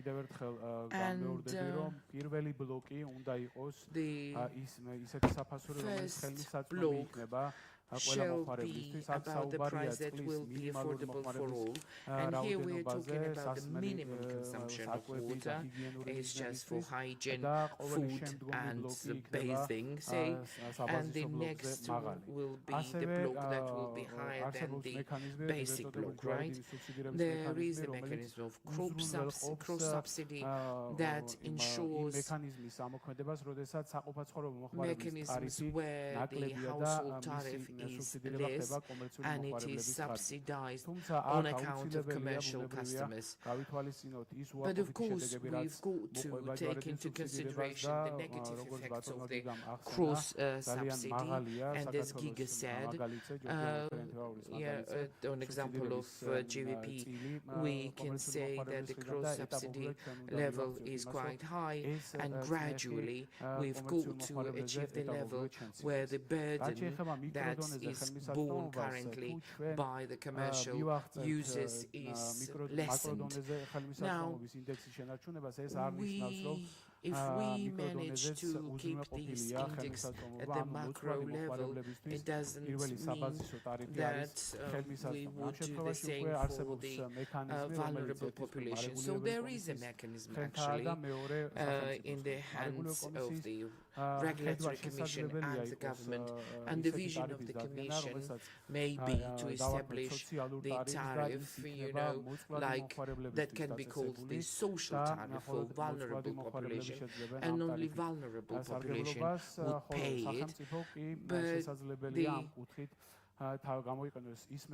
the state may use mechanisms of direct subsidies, and some vulnerable people would be subsidized. Currently, we are using these mechanisms. And of course, we can bring examples of other countries, like for instance in Britain, they do have these social tariffs, and of course everything is done under strict supervision, of the Commission. There are hybrid models, and there are targeted subsidies like in Brazil, for instance, and there are some instances where in conditions of social tariffs, there can be some progressive blocks, and the basic one would be free. Right? And for instance, such a mechanism exists in South Africa. At the macro level, the access is ensured actually, and average consumption by the household does not exceed a 0.5%. Now, I said that there is a mechanism of direct subsidies used by the government for vulnerable customers. These people are usually subsidized, and this is quite a big resource allocated by the country for the most unprotected people. And this, their cost should not exceed 100 lari. Now, of course, vulnerable people may not be even using that much water. However, the state protects as much as it can consumers like that. Well, of course, we've got to mention the following, that if we gradually go to removing or lifting this cross-subsidy burden, then the index can worsen, and of course then the adequate tariff policy should be used in response to that. Thank you, Mr. Sanikidze. I would like to go back to Mr. Mata to explore or to know his perspective, Spanish perspective on what mechanisms have proven effective in protecting low-income consumers while guaranteeing equal access to water services.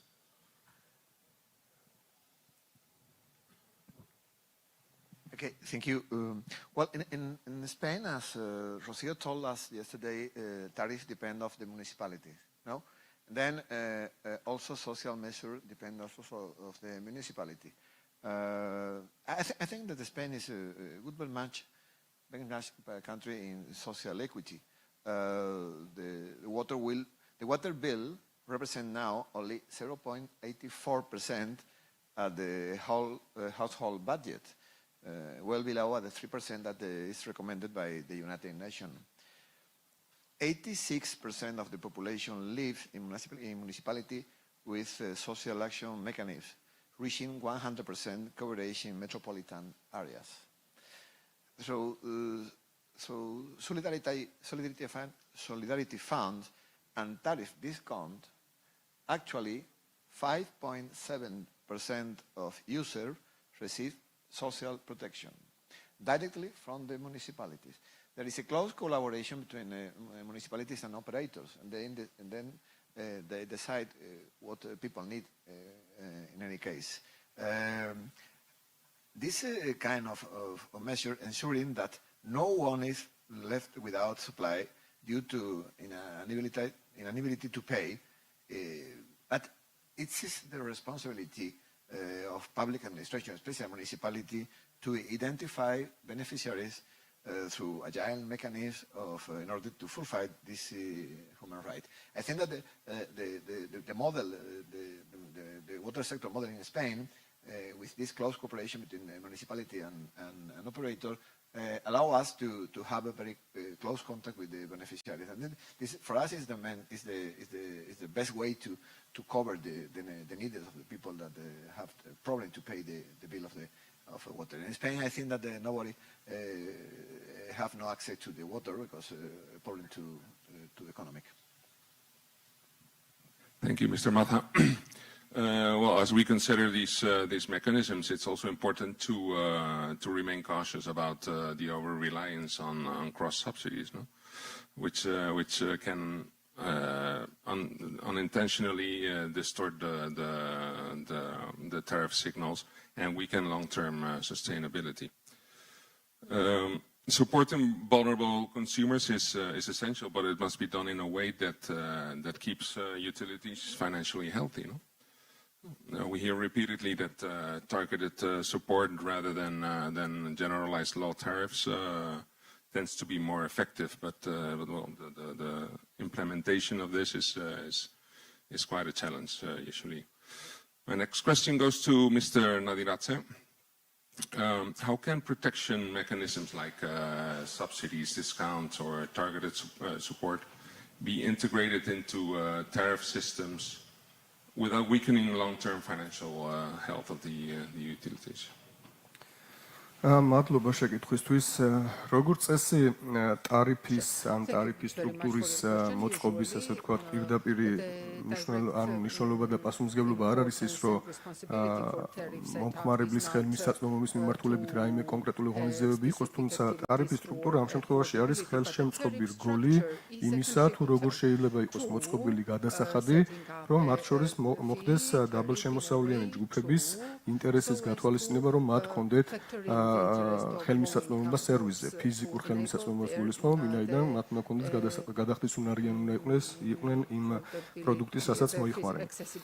ჩვენ როდესაც სოციალურ ნაწილს განვიხილავთ ტარიფის სტრუქტურის ან თვითონ ტარიფის ნაწილში, აუცილებელია, რომ შევაფასოთ, ესე ვთქვათ, გამოვიყენოთ შეფასების კრიტერიუმი, რამდენად ხელმისაწვდომია დღეს მოქმედი ტარიფი ჩვენს ქვეყანაში და კონკრეტულად თბილისის მაგალითი რო ავიღოთ. თბილისში ხელმისაწვდომობის ინდექსი შეადგენს 0.31%-ს, რაც ბატონმა გივიმ აღნიშნა, ქვეყნის ფარგლებში 0.5%-ს არ აღემატება, თუმცა ჩვენს კონკრეტულ მოცემულობაში არის 0.31%, მაშინ როდესაც საერთაშორისო ორგანიზაციებით განსაზღვრული არის, რომ მაქსიმუმი არის ზღვარი, ესე ვთქვათ, 3% ამ გადასახადის.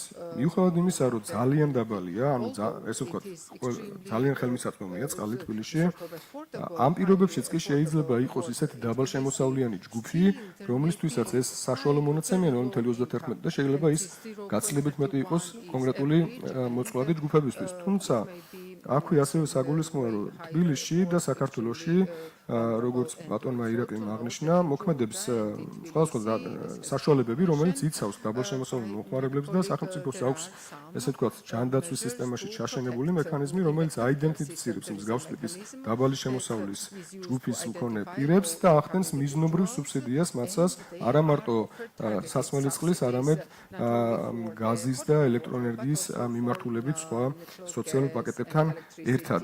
უბრალოდ ჩვენ როდესაც ტარიფის სტრუქტურაზე გვაქვს საუბარი და როგორ შეიძლება ხელი შეუწყოს, პირველი ნაწილი ჩვენ უკვე ვთქვით, ხელშემწყობი გარემო რა შეიძლება იყოს. ეს არის ზარდი ბლოკური ტარიფი, როდესაც პირველი ბლოკი განსაზღვრული არის იმ საჭირო მინიმუმით, რომელიც აუცილებელია შინამეურნეობისთვის, რომ ფიზიკურად მისთვის ხელმისაწვდომი იყოს ის მოცულობა, რაც აუცილებელია, რომ მთელი თვის განმავლობაში მოიხმაროს.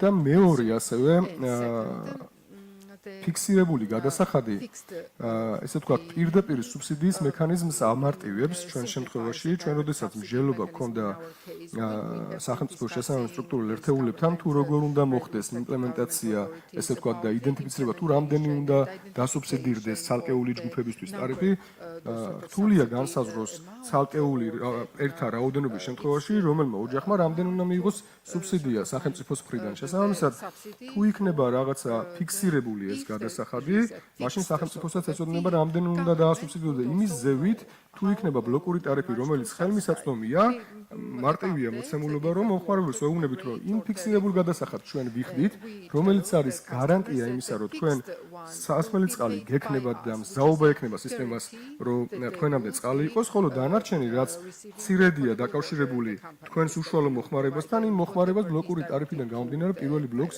თქვენ ანაზღაურებთ. ანუ ეს ორი მექანიზმია, რომელმაც შეიძლება იმუშაოს, ესე ვთქვათ, სოციალური დაცვის მიმართულებით გააუმჯობესოს, ესე ვთქვათ, ხელმისაწვდომობა წყალზე და მეორეს მხრივ, სადაც საჭიროება არის ამის პირდაპირ სუბსიდიის მექანიზმის გამოყენება გაუმარტივოს სახელმწიფოს.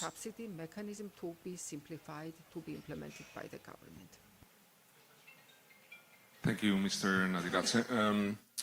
As we reflect on how social protection mechanisms can support vulnerable groups without undermining the financial sustainability, it's also essential to consider the structural realities that shape service delivery, especially outside major urban centers. No? This brings us to a crucial aspect of equity, the state of regional infrastructure. Here I would like to go back to Mr. Kadagishvili to ask him what are the main infrastructural challenges in Georgia's regions in ensuring the population access to high quality and uninterrupted drinking water.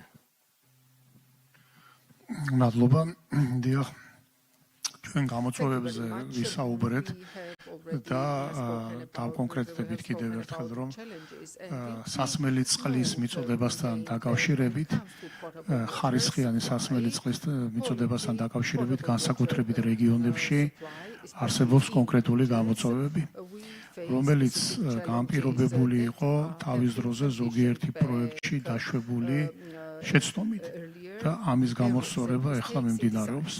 და როდესაც წყლის ხარისხი არ არის სათანადო, ბუნებრივია, რომ იქ გადახდის პოლიტიკაც უკვე ვეღარ მუშაობს ეფექტურად და გამომდინარე აქედან ბუნებრივია, რომ წყლის მიწვდება თუ მას არ აქვს გარანტირებულად თავისი ფინანსური უზრუნველყოფა, ყოველთვის პრობლემური რჩება.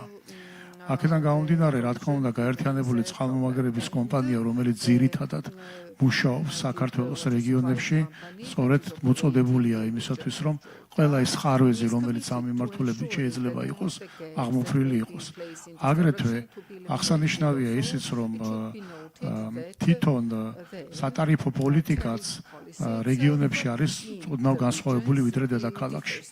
და აქაც გათვალისწინებული არის ის სოციალური ასე ვთქვათ, საჭიროებები, გამოწვევები, რაც რეგიონის მოსახლეობა შეიძლება გააჩნდეს და ამ მიმართულებითაც შესაბამისი სატარიფო პოლიტიკა ტარდება. თუმცა აღსანიშნავია, რომ ალბათ დადგება ახლო მომავალში იმის საჭიროებაც, რომ მათ შორის რეგიონალურ ანუ მუნიციპალურ ჭრილშიც თვითონ ტარიფის რაოდენობა, ანუ გადახდის გადასახადის გაზრდის the rate to be increased. Perhaps this need and necessity may arise. Of course, if we would like to have stable, sustainable, quality water supply to the regions, and also, as noted, the four regions, amelioration systems, smooth functioning is also important. Let me also add that just for 2026 current year, over 80 million lari has been allocated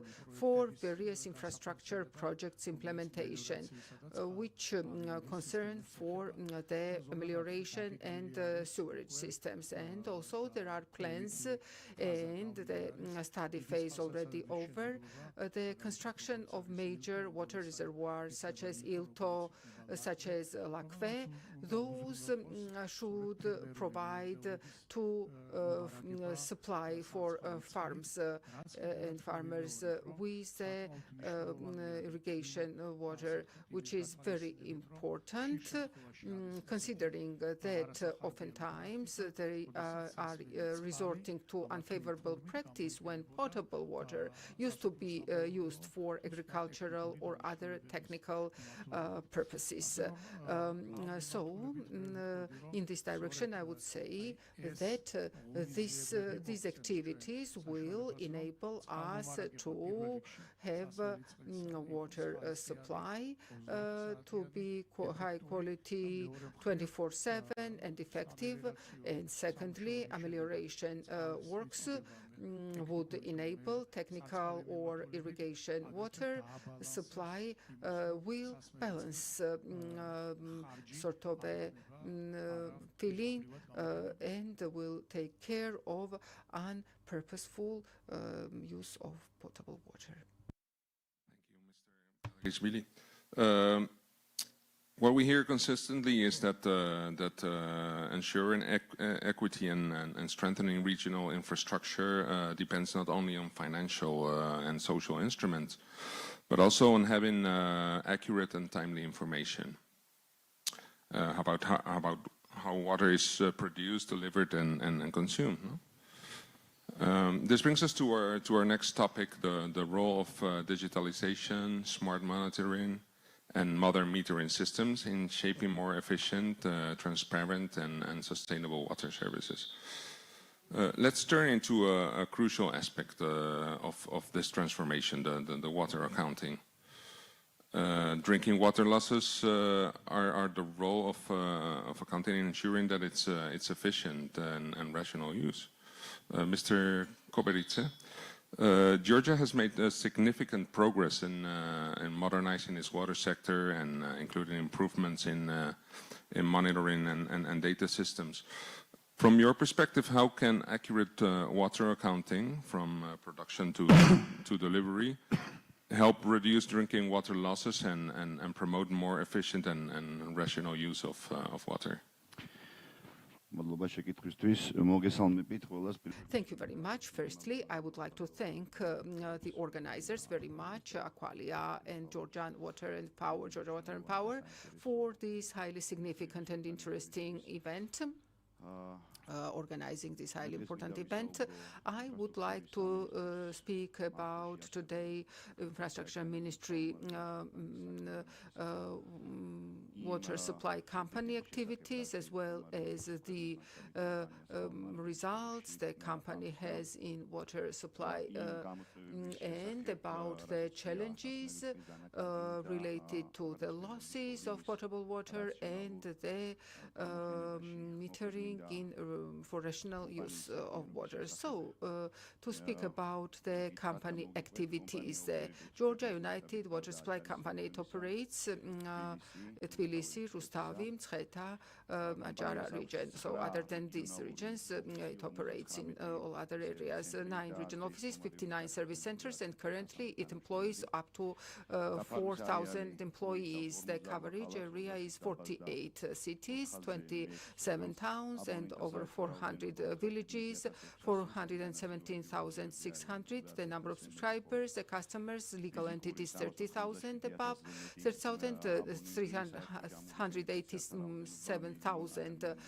individuals, and total number of beneficiaries over 960,000. The activities is sourcing potable water, standardization and delivery to customers, as well as management of assets and infrastructure and maintenance, treatment structures operation, controlling the potable water quality, which is one of the key priorities for us, and also highly important direction. The company has the new projects, the design, planning and implementation. In general, the company activities can be divided into 2 key parts, such as operation, and in this direction to give an idea, the huge assets are involved and huge infrastructure management is involved, about 17,000 kilometer long water supply and sewage system we are operating on a daily basis. Also, hundreds of reservoirs, pumping stations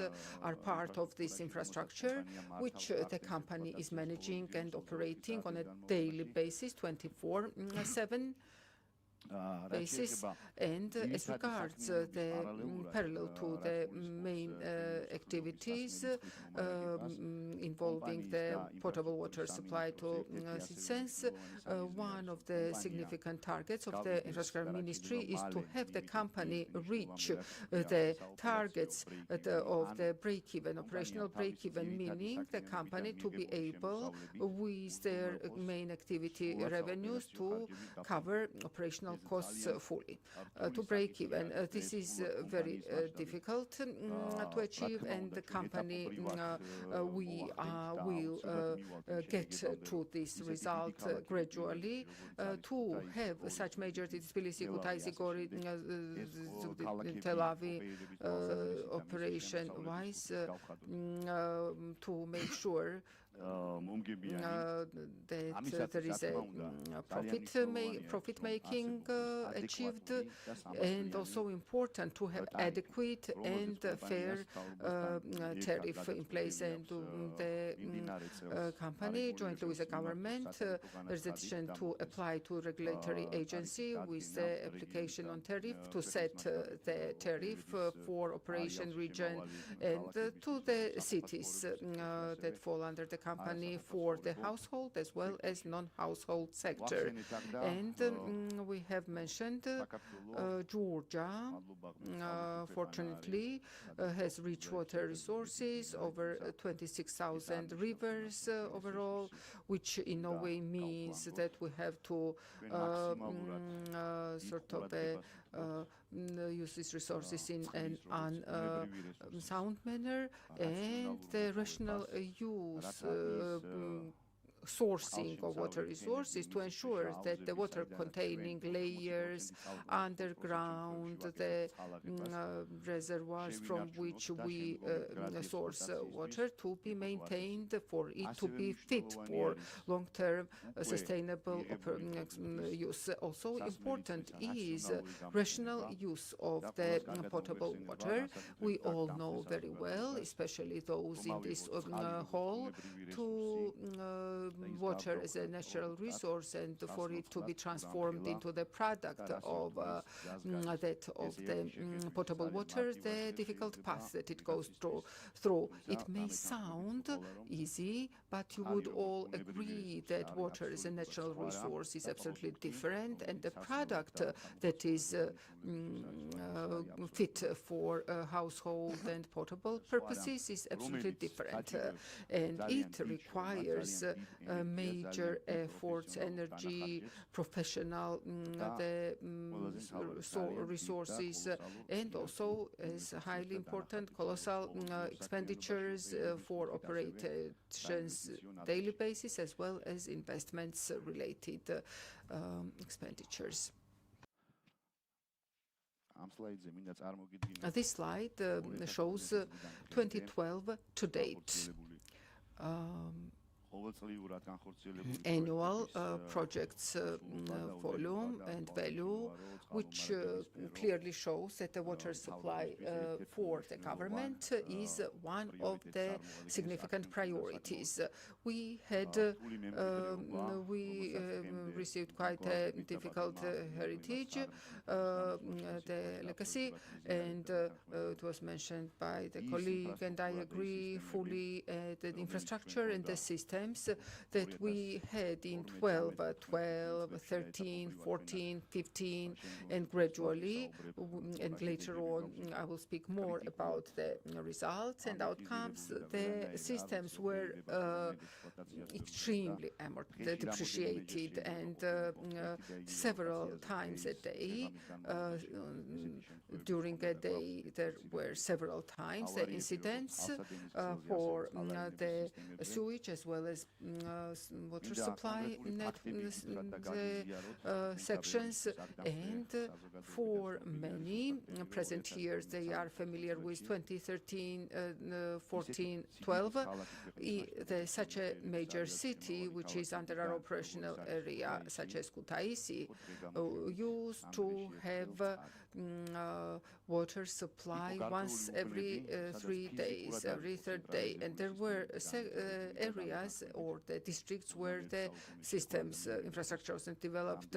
In the 21st century, you would agree, it's not even a discomfort or just inconvenience. It is just impossible not to have quality potable water. It wasn't about, it was just about the water supply, potable water, and 48 out of 48 cities within our area, in 75% of them we have quite major infrastructure projects. As a result of the projects, 24/7 water supply, and in 35%, 17 cities, we are conducting currently active works, and this year, 26-27, we will conclude those construction works, and in all 48 cities, as a result, we will have high quality, modern standards infrastructure and continuous and the 24/7 water supply. And overall, total investment, as you can see, is over 3 billion, 3.5 billion, and if 34 million Lari projects in 2012, 20 times more was invested, implemented in last year. 682 million investments, just 2025, for just 2025. As regards them,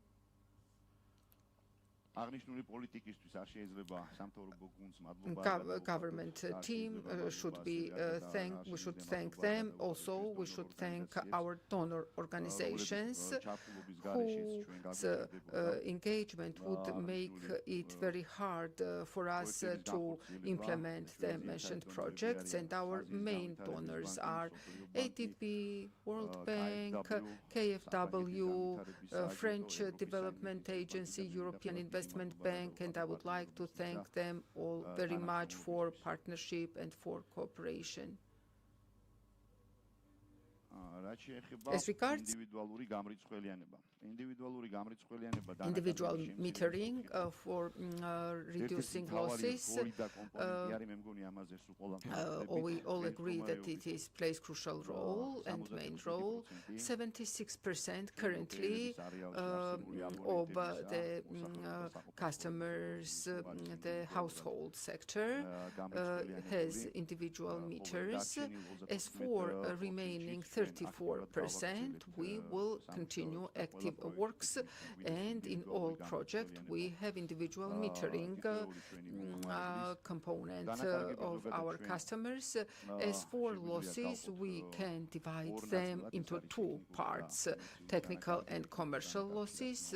Technical losses, of course, involve the operation normative losses, although when it comes to technical losses, we have vivid and prominent progress given the significant investment projects, and technical losses are usually due to outdated infrastructure, also the underground, the leakages, and we have good results, and we'll have even more when we complete these projects. Although this metering sort of for technical the recording those is important, and their management daily, and we are working daily in this direction. As regards the commercial losses, all projects, you would agree, is usually prepared based on certain estimations, and if 250, 300 per person per day norm, with the customers where no individual metering is in place. This is a private settlement where there are the private houses. As a result of the chronometric observation, we have obtained the specific figures of consumption, such as 3,000, 3,500, 3,800 liters per capita, per person, which of course is way higher than 250 or 300. And as has been mentioned by gentlemen, yes, there are cases when it's used for irrigation by certain residents, but believe me, even if targeted use for the irrigation, that thousands, sort of the commercial losses in the region cannot be matched still, which we have in the cities and settlements. It is just that this is this water is used very wrong, sort of, and as a result, commercial colossal losses, which translates into very high financial losses for one component, even electricity, which means that this volume of electricity is just wasted. And of course, this affects and compromises other conscientious customers, and the projects have their sort of estimations of individuals, customers, and the volumes, and when we see such the irrational use, of course, this affects the conscientious customers, especially during the hot periods of the summer when there is a lack of water anyway. And as for losses, let me also note that in the cities where we had the depreciated and outdated infrastructure, to draw comparison and analysis is chronometric. Also, we did quite extensively. 75, 80, 85% potable water losses we had, meaning that sourced water between sourced water and the realized water and supplied water. You would agree that this is extremely high indicator, 80%. We sourced 1,000 liters and are supplying 200 liters. Other than that, technical and commercial losses. So the difference. And in addition to the company will continue active work in the future for the water mains, for the sourcing points, also the main networks, equipping to be able to control 24/7 on the network, as well as the main network, also the internal distribution networks, the losses. Also, we are working very actively to detect and identify the customers who don't have permits. And last year, end of the year, we announced this campaign.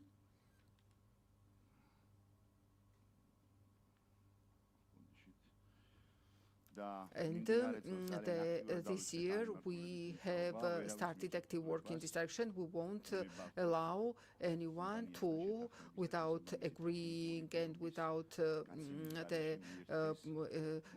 receiving the technical condition, to link or connect to the internal network or the main, which of course damages our infrastructure and gives rise to very high losses, commercial losses. Just January this year, 32 such cases were detected by the company's inspection and monitoring function, and there were the vacation periods and holidays, and this is the number of the arbitrary and permitless, and this is the we will be very strict here, and we will need some time, but one way or another we will get to the outcome to make sure that commercial and technical losses will be minimized. As regards planned projects, as we can have seen, major projects have been implemented over the past 13 years. Overall, more than 3.5 billion laris already invested in the water supply sector by the government. And also, I have already mentioned and will reiterate that in all 48 cities by 2027, we have all projects completed that are currently in the process, and we have 24-hour water supply as well as infrastructure, modern infrastructure in all cities and towns. As for planned projects, this is already in process, not just planned, and in certain direction we are already moved to the design works. The 100 villages, 400 million euro investment will be implemented in water supply, and it won't be sewage in villages and towns, because certain villages and hundreds of such villages who have no access to central water supply systems, although and they have the spring water and other like boreholes and underground water.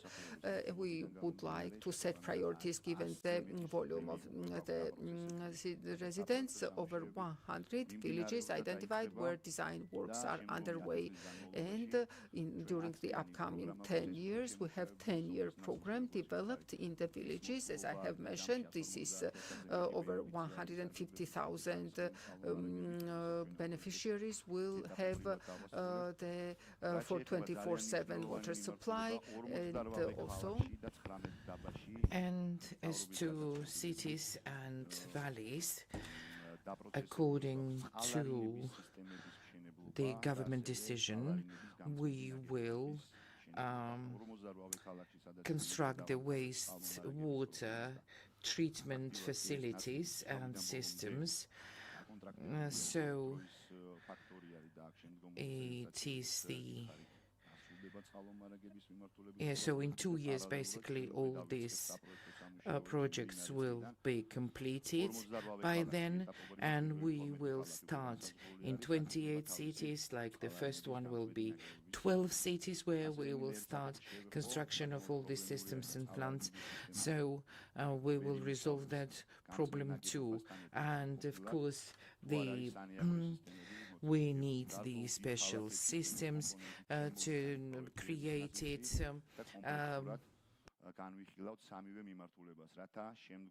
Drainage systems created in order for the waste waters to be treated accordingly, etc. And this is briefly what I could tell you now in this format. Thank you for attention.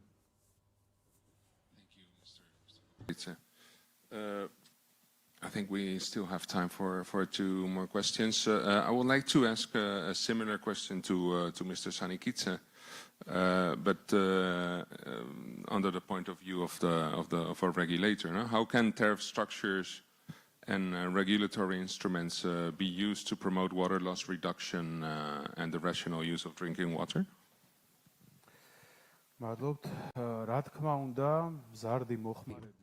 Well, of course, in conditions of permanently increased use of water, rational use of water is absolutely crucial, and the Commission shall try to create mechanisms which will facilitate or promote optimized use of water, because we need to really reduce negligent use and consumption of water. We need to reduce commercial and other water losses, and there are 3 mechanisms for achieving this goal. First of all, it's the tariff policy. The tariff policy is a very strong method. We talked a lot about these mechanisms, and it's been said many times that actually we need to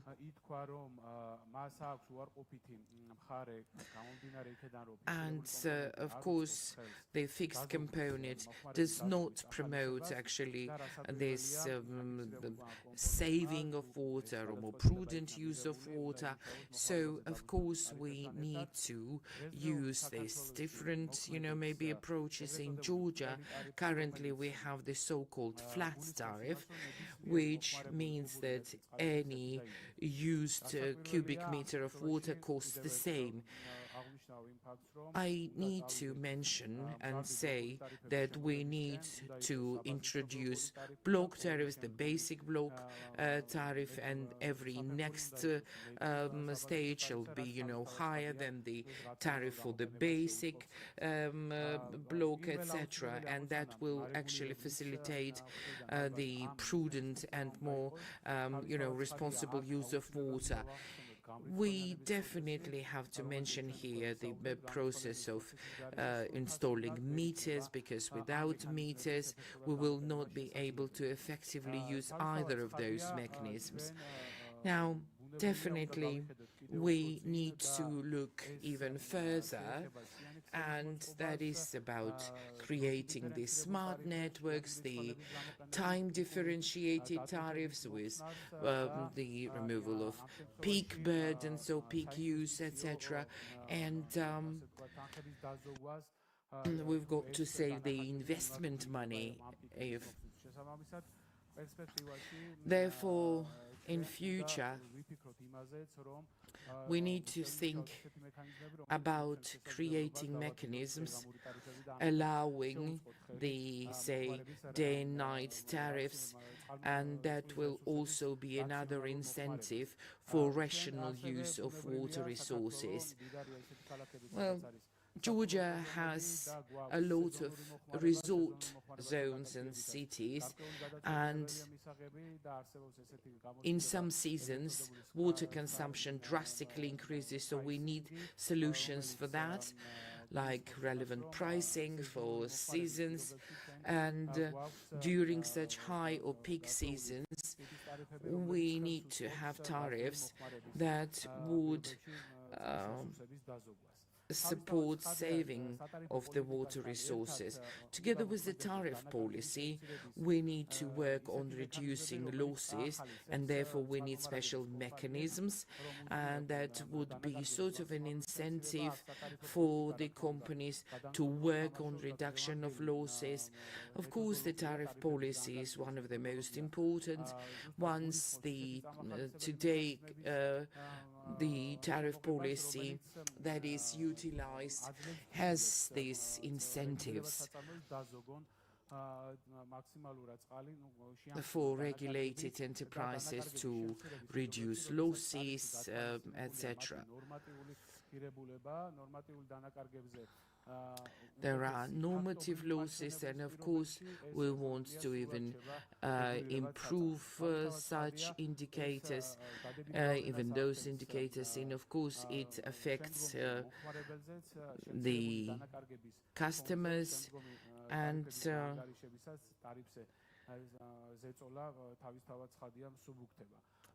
of course we need to do everything to sort of lift the burden on tariffs as well. So we need these incentives, such mechanisms. They shall be defined by the Commission, and another important mechanism would be creating these smart networks so that we can identify leakages in a timely manner and therefore fix such leakages, thus reduce losses. Well, we have very good experience with regard to GWP, and we had some campaigns where we were talking about saving water, and such steps are always encouraged by the government or commission that are made by the companies. And of course such campaigns, awareness campaigns, they work, and although Georgia is rich with water resources, we still need to take care of this very precious resource. So we need to work on increasing awareness, and every step made in this regard and each lari paid for such campaigns by the Commission will be always very prudent. Well, to conclude our thematic journey, let's look at the bigger picture here and see how tariff policy influences long-term sector sustainability and urban development. Beyond operational and regulatory improvements, Mr. Nadiradze, what impact does tariff policy have on urban development and on the quality of water services? Thank you for this question. We can just show this, this very simple equation regarding this tariff and correlation between the tariff and the development and growth. Let's move on to the next slide. And of course, the service and increasing this service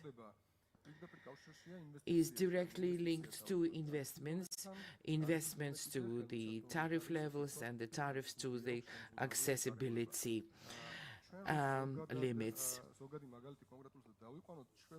Now, let's look at how these mechanisms work in our country, and let's take a specific example. In the previous panel, Nino Latsabidze said that in 2021 in the water supply system they had a problem, and after that the company had implemented the investment projects, and of course it led to certain results, and the city does not face the same problems as 5 years ago, and it doesn't face this problem of 24 hours of water supply. So how did it work? So when the water supply problem arose, then the company had been tasked with submitting the plan to the Commission. The plan was submitted, and then after agreeing on that plan, the works have started on implementing that plan, right? And of course it affected the service. And when we talk about the investment plans, we need to mention that the Commission uses the best practices for developing their methodologies, and they do have such a methodology, and they do assess the needs, the level of priority of investments, its reflection in the tariffs, etc. So there is one paragraph which says that if this amount of the investment is so significant that it would significantly affect the tariff, then the Commission can reject such an offer or, distribute it in time. So if the investment would affect the tariff, then an accessibility and affordability index wouldn't be met, then what to do? Then, of course, we can talk about co-participation or co-investment. So, of course, there is correlation between all the components. Service, investments, tariffs are directly related to each other. And, of course, it shall be all balanced, meaning the consumer interests or the customer interests are preserved. And if there is the problem of affordability, then the state shall come in as the funder too, so that people have access to potable water or this the sewage, etc., etc. So yeah, I think that water supply services are really accessible, and we do have space for investment without activating some additional mechanisms. As we are reaching the end of the panel, I would like to send one final question, not addressed to anyone in particular, but I would like to know in one key message, because we don't have much time, what should policy makers remember when reforming tariff structure? Anyone?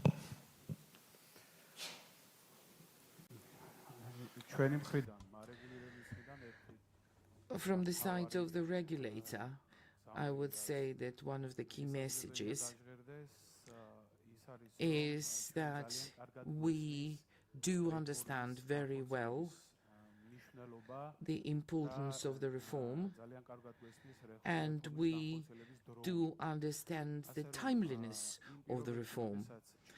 So, in times when we need to make some decisions, it is absolutely necessary for all stakeholders to be relevantly engaged. We need to agree on our visions and views, and the Georgian government has to be involved, and of course tariff has a great social importance, although we do understand, all of us, that it is necessary to timely implement the reforms, and every late decision will lead us to even more difficult and complex decisions. So we are facing the reality where the licensed licensees will file their applications with us, etc. We have, as to the modernization of the tariff structure, it's good that we started speaking about it openly in this forum, and we have to continue, and we need to be in intensive cooperation, and communication with the Georgian government so that we take correct and timely decisions.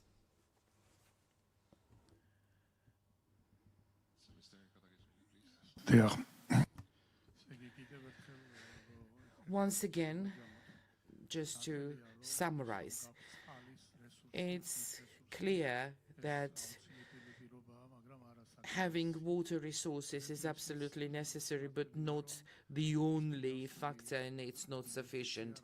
And the financial investments implemented by the government is necessary, but not sufficient on its own. In order to provide people with the good water supply services, right? So the separate components are not sufficient to achieve that. We need to have these components plus the tariff policy, and professionals were discussing this issue here. So I think that unity, all of that, plus the coordination between all the stakeholders is important, like coordination between regulator, government, municipalities, citizens' involvement, their awareness. Unity of all these factors will probably help us in achieving the goal that we set for us. And I think this conference is dedicated exactly to that. So I would like to thank all stakeholders for participation here, and thank you for inviting the Parliament to this forum too, that you gave us the floor to present our political platform. Well, I think we still have time, maybe 2 minutes, if somebody from the audience wants to ask a question to any of our panelists. Okay, well, thank you very much for your contributions and your engagement.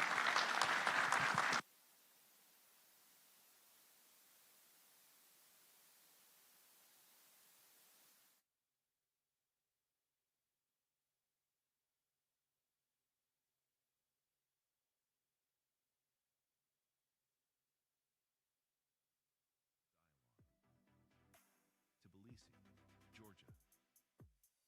Leaders, experts, decision makers. 5 panel discussions. Panel 1, governing water. 2, designing the future. 3, building resilience. Panel 4, tariffs in transition. Panel 5, investment meets tariff.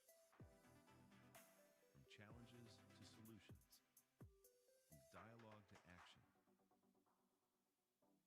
International Water Futures Forum.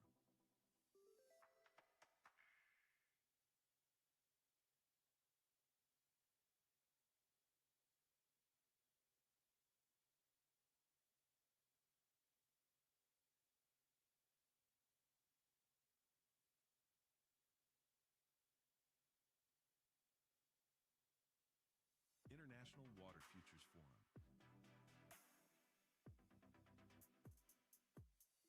29 speakers, 1 global dialogue. Tbilisi, Georgia. Leaders, experts, decision makers. 5 panel discussions. Panel 1, governing water. 2, designing the future. 3, building resilience. Panel 4, tariffs in transition. Panel 5, investment meets tariff. From challenges to solutions, from dialogue to action. International Water Futures Forum.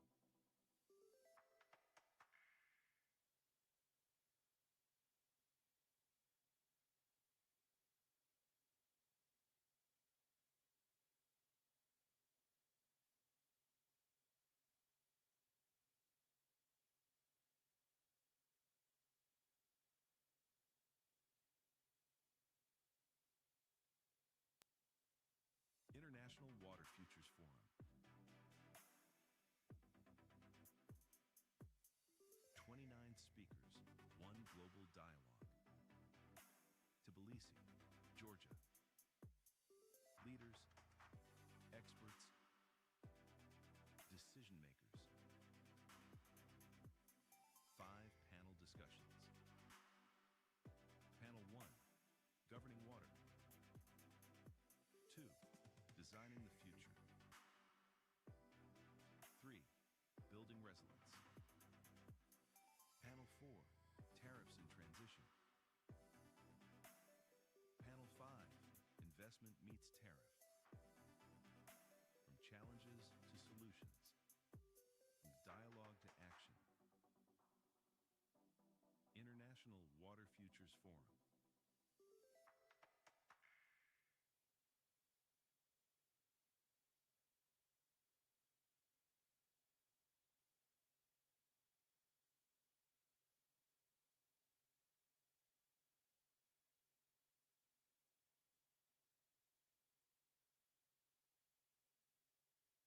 International Water Futures Forum.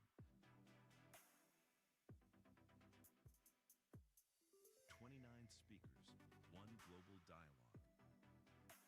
Tbilisi, Georgia. Leaders, experts, decision makers. 5 panel discussions. Panel 1, Governing Water.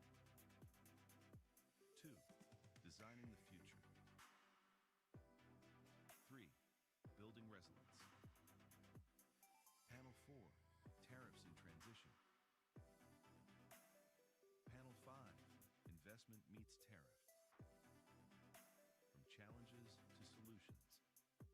From dialogue to action. International Water Futures Forum.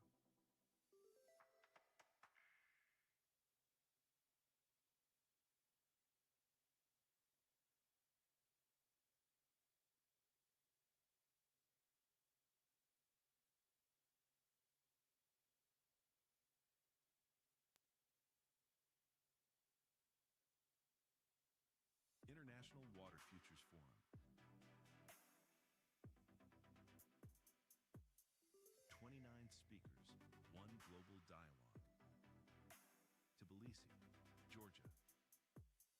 Leaders, experts, decision makers. 5 panel discussions.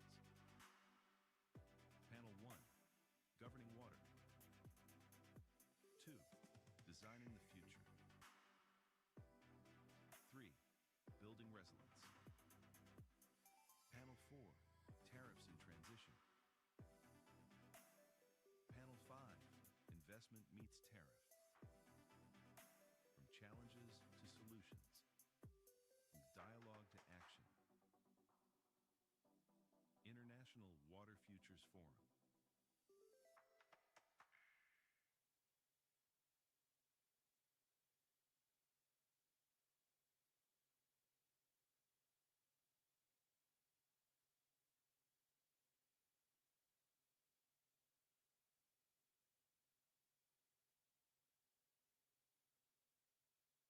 International Water Futures Forum.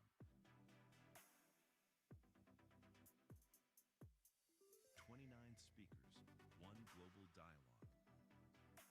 Tbilisi, Georgia. Leaders, experts, decision makers. 5 panel discussions. Panel 1, Governing Water. 2, Designing the Future. 3, Building Resilience. Panel 4, Tariffs in Transition. Panel 5, Investment Meets Tariff. From challenges to solutions.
Georgia.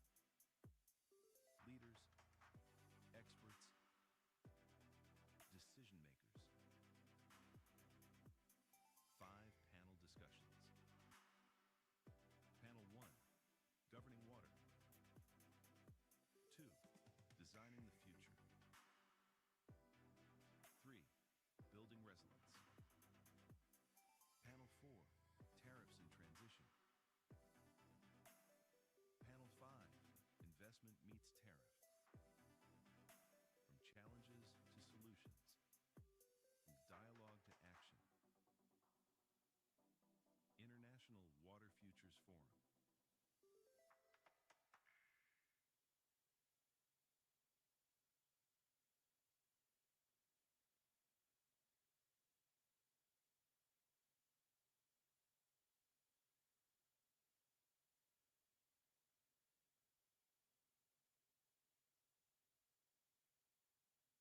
International Water Futures Forum.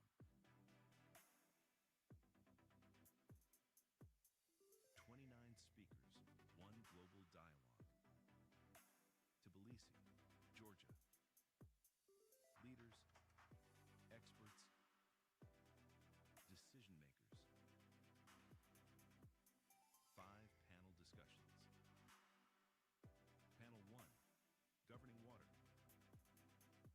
2, designing the future.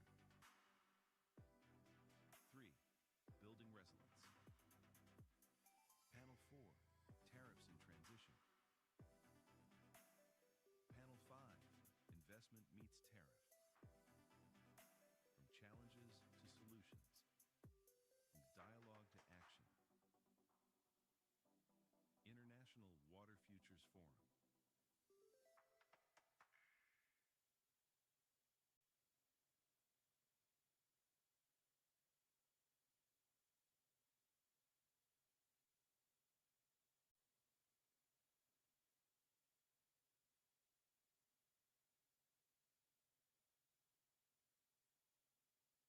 International Water Futures Forum.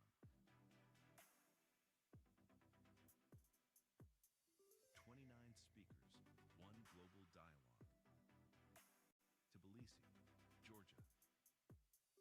Leaders, experts, decision makers.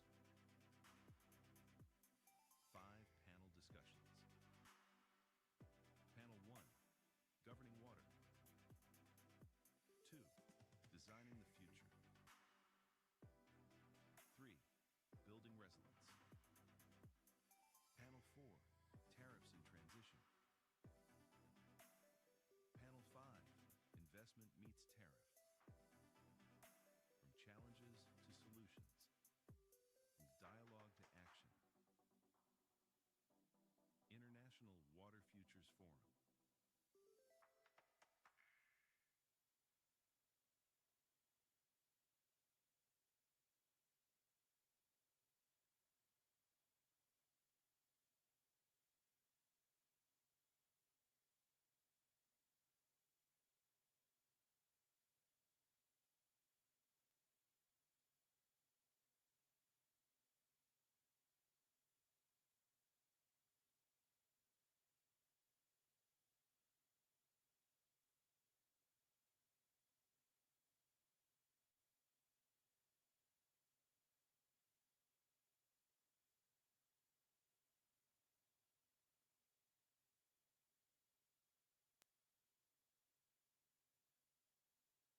Gamarjoa, good afternoon, everybody, and thank you very much for accompanying us today in this last panel, the closing panel of the conference that I have the honor to moderate.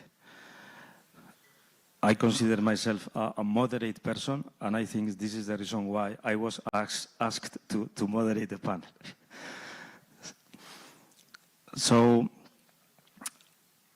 the title of this panel is the interconnection between investments and tariffs in Georgia, and it's true that we have discussed, I think, in depth in previous panels about these two topics. So let's see this issue from maybe different perspective that I will introduce now. And for this last panel, we have the privilege to have with us very outstanding speakers, outstanding people that know very well the situation in Georgia, and they know a lot about water itself. I think they don't need introduction. Mr. Rebat, Minister of Infrastructures, Mr. Georgi Kemalache, Vice Mayor of Tbilisi, Mr. Surav Abasidze, the Chair of Tbilisi City Council, Mr. David Narmania, the Chairman of GENERC, and Mr. Jose Enrique Bofil, International Director of Aqualia for Africa and Asia. So, investments and tariffs, I'm thinking that somehow are, let's say, both sides of the same coin, you know, in the sense that you can have necessities, you can have plans to, to renovate your infrastructures, even ambitious plans to renovate the infrastructures, but on the other hand, you have to know your capacity, your financial capacity, or the possibilities that you have in order to implement these plans. I don't want to ask them even to repeat some of the messages that they have already conveyed to us, and I want to think about the future, knowing the present that we have, but to think about the future, and. If you realize the name of this forum is about Water Futures Forum, is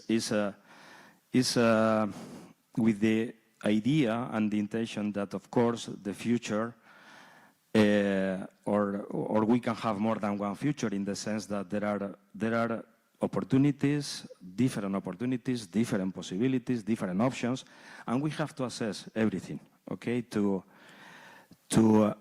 fulfill our goals. So my first question is going to be for Mr. Rebat. Mr. Rebat, the first day, he gave us a brief vision about the plans, the ambitious plans about the investments. Also, Mr. Georgi Koveric today, he gave us also a very insight, let's say, details, figures about the plans as well. And I think we all agree that we face many challenges in the water sector. And for Mr. Rebat, I wanted to ask you, in terms of investments and tariff, obviously we know that both have to be aligned, okay? So what is your perception of this alignment, considering the current tariff model that we have in Georgia, And how do you expect in the future this tariff model to change or to progress in order to ensure the renovation of the infrastructures and the sustainability of the operations? მადლობა კიდევ ერთხელ მივესალმები Hello. I would like to welcome all our participants once again. I think that we all address David here as the chair of the commission because they actually established sort of the rules of the game, and I just want to start with the fact that when I became the member of the Sacrebulo, for me, water and water resources, well, I had this feeling that when I opened the tap in the kitchen, for instance, that the pipes bringing water to me, that if I have any problem, I thought that, well, I just replace these pipes that bring water into my house, and that's the pipes that I have in my house. And then, you know, once we went to the Jinvali treatment facility, and we also then visited Tbilisi water treatment facility, and only then I understood what complex process is involved in water supply and how many people and how much effort is applied in all of it, so that we receive, you know, we just simply open water, you know, water tap in the kitchen or in the bathroom, and we have water. So everybody probably had the same feeling like I did, you know, that water is very cheap and infinite, actually. Yeah, and I think this is maybe the cause of the main problem there, because then it is the attitude. Because people, for instance, have a different attitude to electricity or natural gas supply, but people have a completely different approach and attitude to water, thinking that it's just simply running there from their taps, and that's all. Now, I am the Minister of Infrastructure, and we have different facilities under our supervision and oversight. And today, we can't even provide the operational costs. We cannot cover even the operational costs with the tariff that we have today in this state company, and it's the company basically survives on the state donations or dotations or subsidies, if you will. So, and that, yeah, so I'm talking about the operational costs of the company, that they cannot be fully covered. Now, Georgi spoke about it actually, and this company operates with the tariffs established back in 2011. At the same time, we've got to say that majority of our customers, 388,000 customers, and out of them only 30,000 are commercial, the rest are the household customers.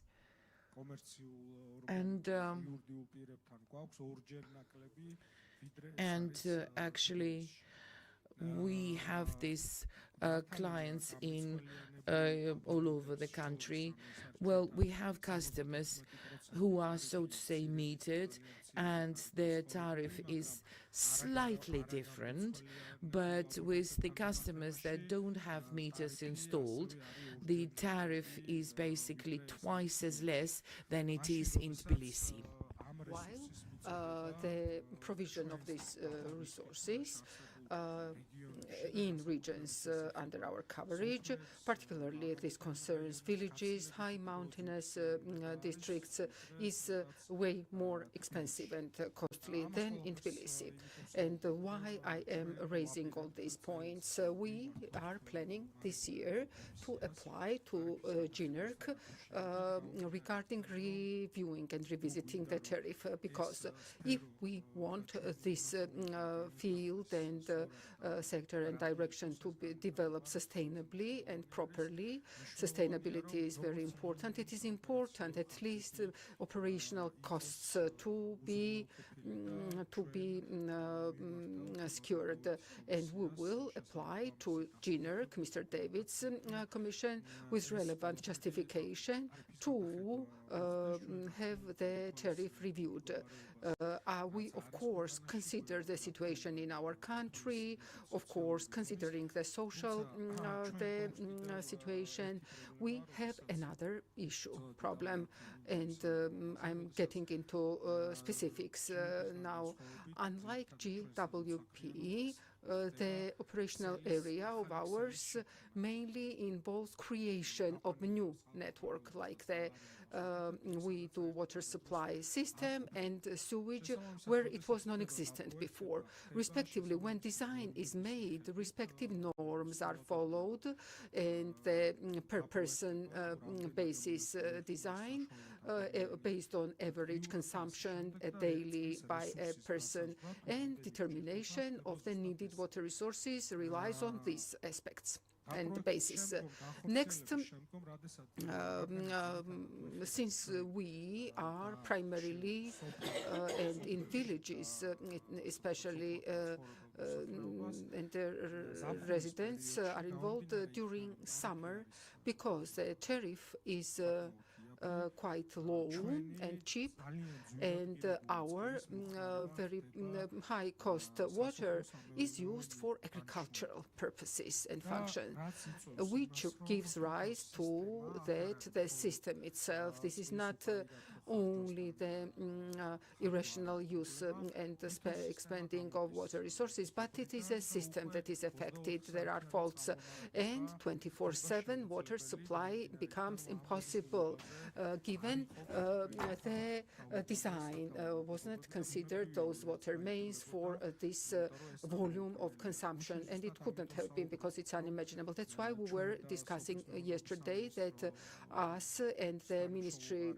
of Environment Protection and Agriculture should cooperate, and it's very important, including the amelioration, and us should work in the tandem and simultaneously, because the irrigation water should not be sort of to ensure that it is regulated appropriately, because in order for us to ultimately achieve our goal to have majority of citizens and fully provided with water supply, it is important to regulate the mentioned matters. Also, it's important to note the sewerage systems and their sort of setup, organizing, because it is not only a convenience or comfort, rather it is a subject of considerable ecological challenges, including in touristic zones, and therefore the governmental decision and the Prime Minister's decision that in the upcoming years we are going to organize the sewerage system along with the treatment structures in all cities, which is going once and for all eliminate this problem in Georgia.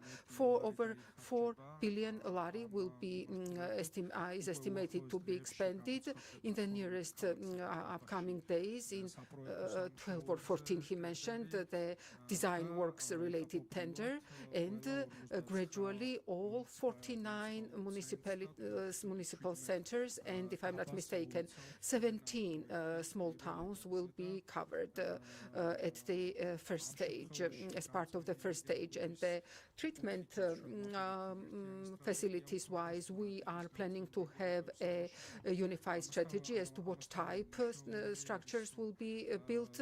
It's also important that the treatment structures and that the silt utilization produced at the treatment plants level to create an integrated system, or the whole system, to sort of set up this entire cycle. And therefore, in our view, all of us engaged and involved in this field, and those in charge and responsible for this field, have to jointly, step by step, gradually, these steps should be taken. And we have to attain that, including in the awareness of our public, to work to ensure that people realize, perceive, and appreciate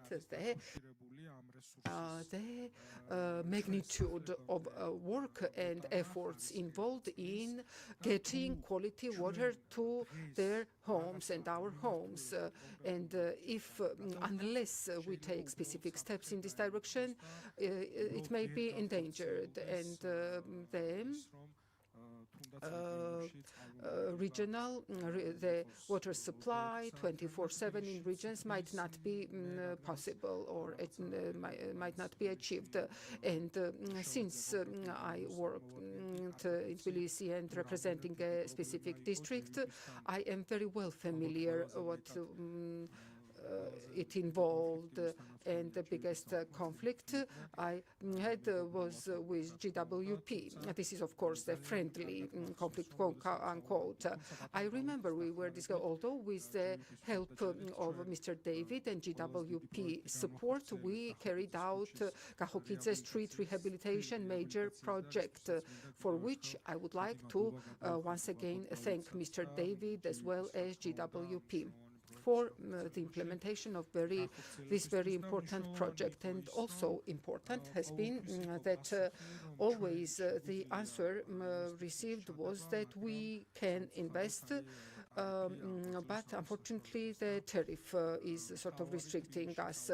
And Maine, in Tbilisi, my colleagues will perhaps add to this. It's important, no matter how unpopular this may sound and be perceived, but the sustainable development of the sector requires this, by all means, in my view. Thank you. Thank you, Mr. Revat. I have to say that since your appointment as minister, I think everybody has seen you very active, pushing really hard, and your message today reaffirms the conviction that you know very well the challenges, and you know that it's going to be an important effort to be done, that it has to be done with the contribution of everybody. I'm sure regulator, the city, the citizens will support this, because everything is going to be for the benefits of the citizens. Thank you, Mr. Revat. I want now to ask Mr. David, since the tariff is an element essential. We have seen that operational expenses investments are not fully covered by tariff. And David, you are someone that knows very, very well the progress that we have seen with the tariffs, with the investments, the changes that we have seen not only in Tbilisi, in Georgia. And having the situation we have, I want to ask you about the next years, in the sense that how do you see, let's say, the regulation, the policies, the tariff policy, okay? What changes you think that we need in the tariff for the next 5-10 years, let's say, and what is the flexibility, let's say, of the current tariff, okay, to, let's say, to be adapted, okay, to the needs that we have and which are essential for the improvement of the system. Thank you. Thank you very much. The question is quite comprehensive, as is the subject. I will try to dedicate a couple of minutes to provide a respective response. The GNERC, for some reason, is perceived as only tariff-setting entity, which convenes end of every December for setting the tariffs beginning of the new year.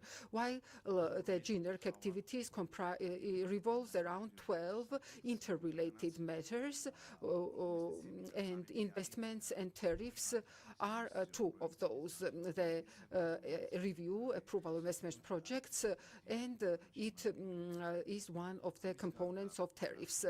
Furthermore, GNERC, of course, issues grants licenses to companies for the sourcing as well as distribution and various sectors, other sectors, as part of the water supply. And this the United Water Supply, GWP, Batumi Tzgali Water was also present. We have also smaller scale license holders, and 7 licensee holders are under the GNERC supervision. There are in specific municipalities, village water supply based water supply companies. They are not our license holders because they are just in the sort of still new and have not developed as much to apply for licenses. I remember Sagarejo Village Water for several years. It has been the only company to which additional license was issued, and we set an additional tariff. We heard and saw yesterday and today Deputy Minister of Infrastructure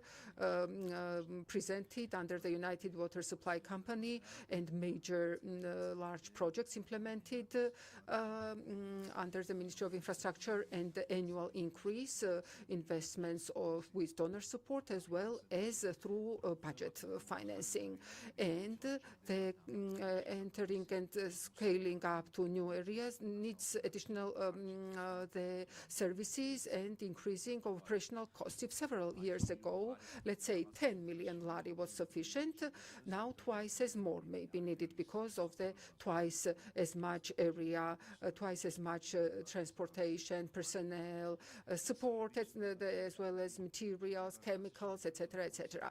And therefore, the GNERC water supply and energy law basis, several key decrees have been enacted and working in a number of key directions with the same approach involved. Firstly, tariffs should be calculated based on relevant methodology, and the tariff should take care and take account of relevant costs of a company. There is an exemption norm where for municipal company or the state company where investments are done, municipality or state, when tariff setting, if either of these parties apply to us not for capital cost but only for operational cost to set tariff, that's what we do. And Batumi experience is an example of this. Batumi Municipal Water Supply Company, which tariff, when we set GWP tariff 2 years ago, we set primarily only for operational costs. And in this case, when United Water Supply Company this year is going to apply, and preliminary couple of working meetings have already been held, and the company and the GNERC are also preparing to set a proper and sound tariff. In our view, we will opt for this model. As a minimum, involving minimum operational costs of the company should be covered by the tariff. And it was rightly mentioned by the Minister of Infrastructure that tariff doesn't serve the fiscal function alone to more or less cover the costs and expenses of the company. Rather, tariff is a tool of regulation as well. It should be such that it would not be worth the potable water to be used for agricultural purposes and irrigation. And another company under our regulation comes into play, which is Georgian Amelioration, which, by the way, in December, for the first time, we set for them a proper tariff. We designed the methodology for tariff calculation as well as for agricultural water supply consumption rules. And based on this, we commenced the regulation of this sector in a sound and proper manner. And all this should give rise to the following sort of potable water, the purposeful use, like for drinking purposes, and respectively the irrigation, respectively, because the product of potable water requires huge efforts. And MISECA designed from the water main to our taps, not only in GWP, and we should air it often so that every customer realizes the extent of work and efforts in all this service and product. And until a tariff, the regulatory audit rule, which has been approved, this is for regulated sectors at feasible costs and what should be considered in tariffs. This is a rule that covers all this, and we have many cases, particularly in energy, in water supply as well, certain expenditures that were not related to, certain costs that were not related to the main activity, energy or water. For tariff calculation, we disregarded such costs. Also, the rule for assessing or evaluating investments, so when company applies with an investment, so several parameters are used for assessing or evaluating pre-tariff setting period or the pre-tariff investment monitoring as part of that. So what is going to be improved by the investment? What will be the number of customers covered? What will be the outcome? Or how much will the failures be or incidents will be reduced, etc., etc. Several instruments. Also, we have a dedicated rule, the service quality related rules, according to which we assess the investment, whether it reduced incidents. Also, we look at then via a computer system program, what time is needed for fixing the incident. And these are the matters on which the GNERC is working comprehensively. And so investment, after the investment, so not only the reflecting in the tariff of investment, but we also assess the after investment the outcomes. Kahokidze street project was mentioned rightly by Mr. Revaz. The entire main pipe water supply as well as sewerage was replaced entirely, and this district which was supplied by this main has benefited significantly. No incidents since then. Peking or Beijing was sort of a, to the extent, Rustaveli plan, avenue plan, as mentioned, and Minister So, above ground infrastructure set up, the incidents reduced, citizens are more happy, and it means that according to the investments evaluation rules, the project sort of should involve these 5 elements. sort of should be fulfilled, sort of network situation improved, the incidents reduced, as well as the improved sort of the sort of zero price. Can we just pick up and without paying bring something out of markets? No one, either sugar or the bottled water, almost 1 lari, half a liter, and 1 cubic meter, the produced or the treated and water several kilometers is 50 tetris. It's unimaginable, and it's not in. And some people don't want to pay even that 50 tetri for that cubic meter. So this metering sort of should be improved, and these investments also ensure the improvement of the schedule, the sort of water supply, and the higher sort of time for water supply as part of the schedule should be ensured as part of these improvements. And another slide presented with tariffs, which shows the slow increase of tariffs. Potable water tariffs has not seen any instantaneous or the sharp increase. Only GWP example is brought here because the minister 2011 as mentioned, in 2011 tariffs were set, and for 3 category of customers, that's what we have.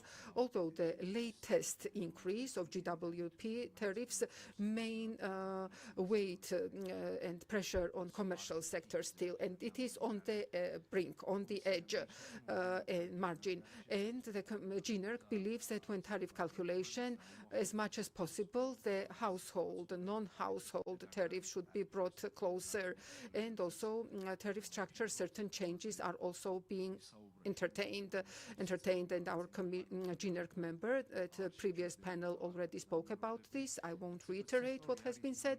So the sector is dynamic. Many investments are carried out in GWP, as well as United Water Supply, as well as Batumi Water, with the donor organizations funding. Other smaller companies, more modest, but still investments are made there as well.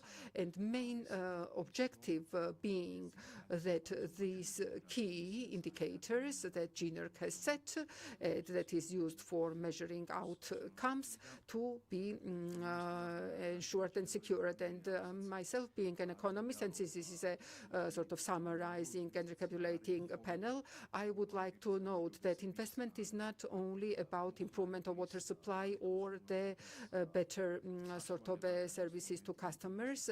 Investment also has great economic function, particularly when it's foreign investment, example of GWP or with donor organization support, and for our macroeconomic stability, it is very beneficial and important. And the national currency, for the stability of the national currency. I remember when Aqualia brought, and thanks them very much, this had significant impact on our currency exchange rate. At the macroeconomic, as far as and employment, of course, is facilitated, and many families who are involved in implementing various projects, starting with the technical personnel, engineers. It is additional social benefit, and many other sectors are also related to these investments, such as various productions, various companies who pumping stations or the pipes sort of the setup that are providing the services and products for those. So it has additional economic effects. So we have to continue investments in the country, and we should not be intimidated by the direct impact of its direct impact on the tariff. It was mentioned here today that WHO has set on average that not higher than 3% of family household expenses of water supply, and there is a 0.5, and we have room for increasing and to ensure the better and improved supply. Thank you very much. If any additional question, I will be happy to respond.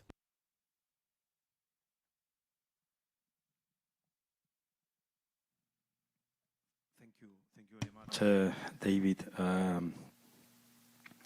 Thank you.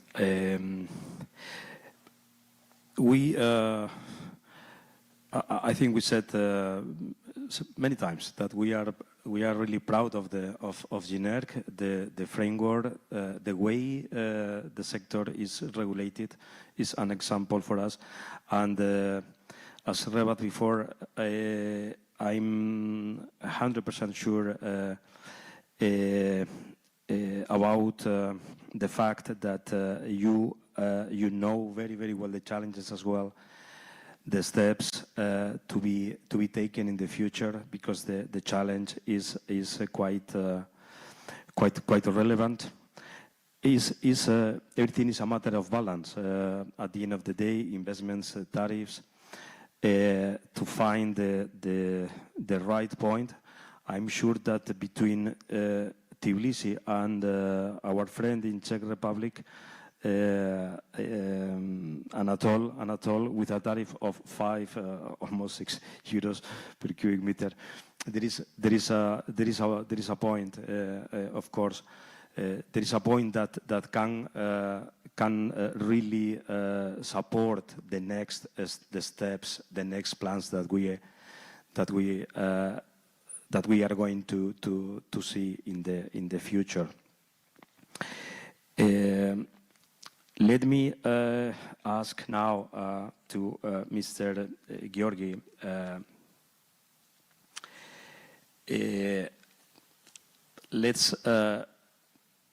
Let's move now to the city hall perspective. Tbilisi is the capital. Is 1.4 million people, is the magnet, okay, for many people, is the future for many people as well. We know, Mr. Kalace, the first day, the inauguration, and yesterday as well, you mentioned the ambitious plans you have for the city, for the infrastructures. You mentioned as well the challenge that we have because the outdated underground facilities. And I wanted to ask you, how do you assess, let's say, the impact of the water infrastructures, the renovation of the water infrastructures that we have to carry out in the future? How you see this impact in terms of service and improvement, the life of the citizens, you know, and also the affordability, which is one of the criteria, one of the principles to consider for setting the tariff. How do you see, let's say, the affordability of the people, or the capacity from the people really to pay not 0.5 laris per cubic meter, but something else? Thank you. Thank you very much. I would like to greet you and thank you once again for this opportunity, for this format. It is truly highly important for our city water supply, and particularly when it concerns, and we have this possibility and opportunity to talk to sector-specific investors, investor who is conducting significant investments in our city in this direction. Several points about investment environment in the city, with your permission. I would like to start with, since lately given the economic development recent and our capital becoming more and more inviting and attractive for investments, certainly and naturally this gives rise to other opportunities, possibilities and demands, and we are shifting to another level of the city development. It was mentioned yesterday, and to stress again that we are facing major the challenge of the network, which is outdated, which requires significant rehabilitation, which hinders and affects the quality, although the implemented and carried out and the ongoing projects that were implemented and projects that are underway in the capital has contributed to improvement of this process, and we believe, and it was several specific projects were also mentioned, we believe that the residents, citizens are valuing and appreciating. Yeah, and they see actually what is the real cost of these performed works. And when we speak about awareness of people, of the population, then of course indirectly we mean the tariff policy or the revision of the tariffs that can be more understood and more adequately accepted by the people than it has been like some period ago. And again, I will go back to the economic environment, to increase of investments, the development of the city. All of that is directly linked to the tariff policy.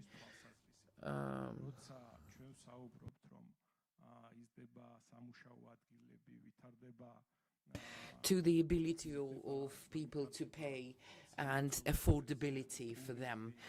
And of course, when tourism develops, when, you know, it gives more chances, more opportunities for us to explain and to substantiate the fact the tariff here is higher than in other cities, although Rezo said that in regions the situation is even more different, and the revision of the tariff it does not mean more revenue or more income to this or that company. No, it's more opportunities for our citizens to have more additional and good services, and for our city to have more development perspectives. Indeed, we have planned and we have implemented quite ambitious plans together with GWP, and the network that was basically depreciated for decades was basically, you know, renovated, etc. So when we talk about rehabilitation of avenues, roads and streets and everything, you know, everything means and is related to what we have under the ground. The city expands, and we have new buildings, new premises in the city, and of course all of that requires our attention. We need to keep pace with the speed of the growth and keep quality of services. So just to summarize briefly, I won't say we in our city have the increasing investment capacity. On the other hand, we have an investor. We cooperate with that investor very well. We have an opportunity to discuss even further increase of investments. We have some results already, and we can speak about what good those investments bring, as well as the development of the infrastructure. Although, of course, we have a lot of challenges in terms of social life and awareness and possibilities, etc. But we do have many compensation programs and the correct approach of the regulator, as well as correct and precise management, allows us to revise and introduce some corrections into the tariff. Although, again, I'll say that it is directly linked to the better water supply of our town. Thank you.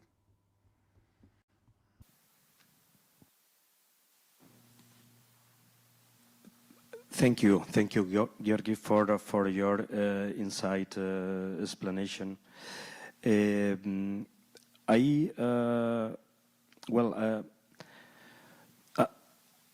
all want really Tbilisi.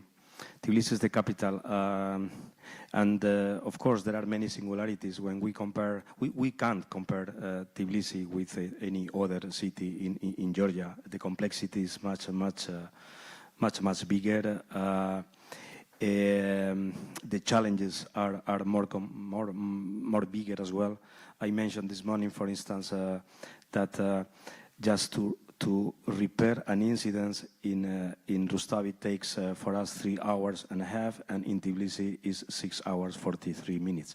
So it means that we need more time, so we need more resources, and it's important in this case the collaboration that we mentioned, and the transformation is coming from this collaboration. Just telling Mr. Surab Abasic,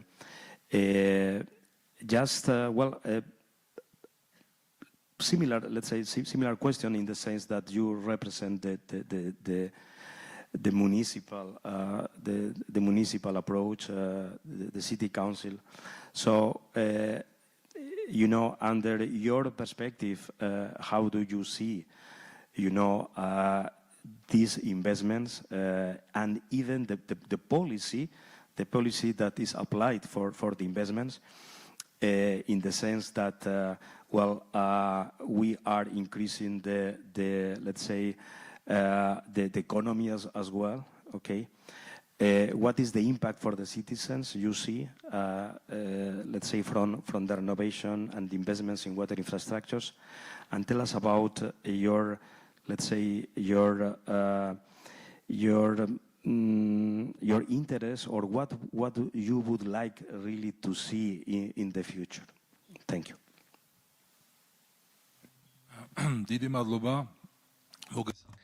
Thank you. Good afternoon to all of you, to our attendees. I would like to thank the organizers for arranging this very important forum, because this type of forum or conferences are very important, not only for learning some new information or something, but it also helps us in finding solutions, in identifying goals in this or that regard. So yeah, it is really important to participate in such forums, especially together with people that I am here with. My colleagues have spoken quite a lot. They touched upon very important topics and issues, and we, as representatives of the political body of Tbilisi, it is the body that is comprised of elected members, and of course we need to have, you know, people give us the mandate to represent their interests in the city council, and of course we've got to be close to these people, to bring their concerns to the government, and there are some other colleagues of mine being here. There are majoritarian members. They deal with the citizens on a daily basis on different topics. Some of them can be maybe utility, will it be water supply or anything else. And this is our daily work, actually. So when we discuss these issues, we cannot speak separately about, tariffs or separately about investments. We've got to view it all together in unity, and the responsibilities shall be distributed equally. There was time in Georgia when water was free and nobody paid any money for it. And yes, maybe water is free if you go, to the river, for instance, or the lake, or collect water from there. And yes, people had this opinion about water, but it's changing. It has changed, actually, I would rather say. And the social responsibility is also very important, because we remember campaigns or different events that I have attended, and these are events organized by you, and you very often talked about increasing social responsibility. You talked about what kind of a resource water is, how it is spent, how it is delivered to every person, and how we need to take care of that resource. So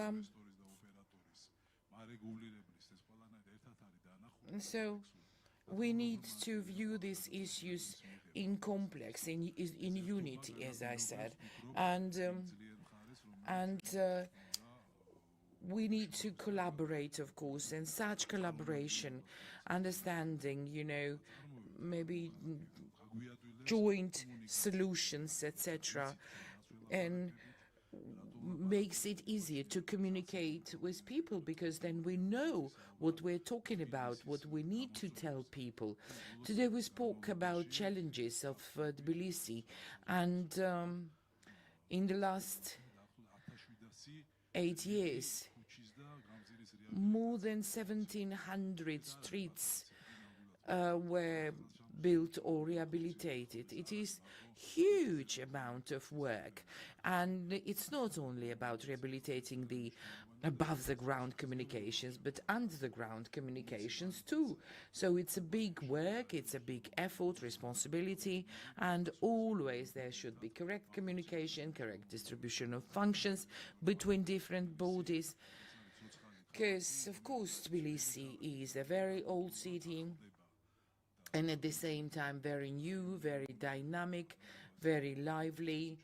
And Levan was saying about this Kakhokidze street, which didn't have any sewage or water supply or anything, and that street was rehabilitated. Unfortunately, we still have such places, and it's not, of course, about this center of Tbilisi, but suburb areas. Tbilisi has grown immensely in the recent years, and of course we have to do a lot, the municipalities as well as the councils, investments, companies, citizens, all of us, and our joint work, and it is the guarantee and the example when you have support of your citizens, then you can do something in a more confident way to provide even better services for our citizens. This is all I wanted to say. Thank you very much for this opportunity, and if there are additional questions, I of course will be happy to answer. Thank you. Thank you very much, Surab. We give a great deal of importance to communication to the citizens. We in GVP, we carry out periodical campaigns. You have seen this campaign about water is precious, every drop is precious, and I think is one of the elements in the balance as well to communicate. Let's say the real value of water, in the sense that there is a lot of effort, a lot of infrastructures, a lot of people working, and this has a value. And the tariff that the citizen is paying for that service has to recognize this value. Let's finalize this round with José Enrique. Jose Enrique has a lot of experience in the water sector in many countries. He can provide us a lot of different perspectives, examples, etc.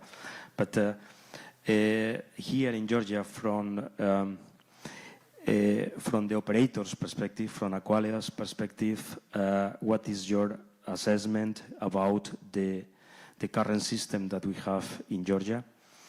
And something that I know that is concerning Aqualia, to what extent there is a balance between the cost of the service, the investments that we need, and the final tariff that the consumer is paying. Thank you. Thank you, Jose Miguel. Well, first of all, I'd like to thank all the participants in this fantastic forum that we have been holding yesterday and today. I feel really honored to be part, and I would like to thank all the authorities from all the ministries, several ministries participating very intensely, the Prime Minister, the City Council, the Town Hall of the City Hall of Tbilisi, the City Hall of Rustavi, the GNERC. So many people, so many important people in Georgia who are showing this couple of days their support and their commitment and their hard work to try to make progress in this fantastic world of water that poses us so many challenges. No? I want to thank all of them. Also, the international experts that have participated have come from different places. People that have been coming from other countries just to listen what is going on here, and also providing you with their insights, their experience. And also the people working in the DWP who have been doing a great effort here so that we could make all of this possible. No? Well, first of all, to answer your question, Jose Miguel, I'd like to give a positive feeling, which I sometimes we focus a lot in the challenges, and we focus a lot in the problems that lie ahead, because of course it is our job to find solutions for those problems. But from time to time, it's also good to go back and look a little bit what has been going on in the last few years, to recognize that the achievements that have been made. No, and I want to mention something that I don't think has been mentioned before. And that is that in last year, May 2025, GWP was applied and accepted in a very important working group and promoted by Global Water International, which is the most important leading utilities of the world. Yes, the most important water magazine, which is completely independent, and they recognized the work of GWP in the last years by giving it the status of leading water utilities of the world, which is a very selective group of companies such as GWP and others in the whole world. No. We were there to receive this recognition in Paris in May 2025, and this was made possible not only because of the hard work of the people in GWP, which of course that was a key element. It was made possible by them, by the constant direction and constant work by GNERC, and the work of all the authorities in Georgia who are pushing every day for the water service to be a little bit better than the day before. And I want this to be recognized because it is something that is encouraging us to continue working, to continue getting to getting better results, better levels of service. No? and to provide us with confidence that Georgia in the water sector is walking in the right direction. There is still a lot of a long path ahead, but there is also a long path behind.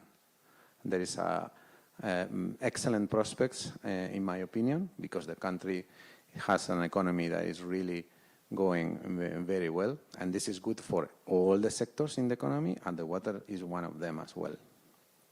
So I think that there are reasons to be positive, to be optimistic, and also when you see that the most important authorities in the country are showing their support, their commitment, and spending time with us here, this also gives a general idea that the thing is really achieving or going in the direction in which we will all obtain good results for the water service. I have heard many interesting things in all the 5 panels that we have been holding in these couple of days. And I think that GENERC has very clear ideas of how the tariff should be updated with the collaboration of all the parties, of course. And I think that if I may humbly give any suggestion about it, I think that there should be enough resources, of course, to be able to cope with the investment required, the costs of operation that are required.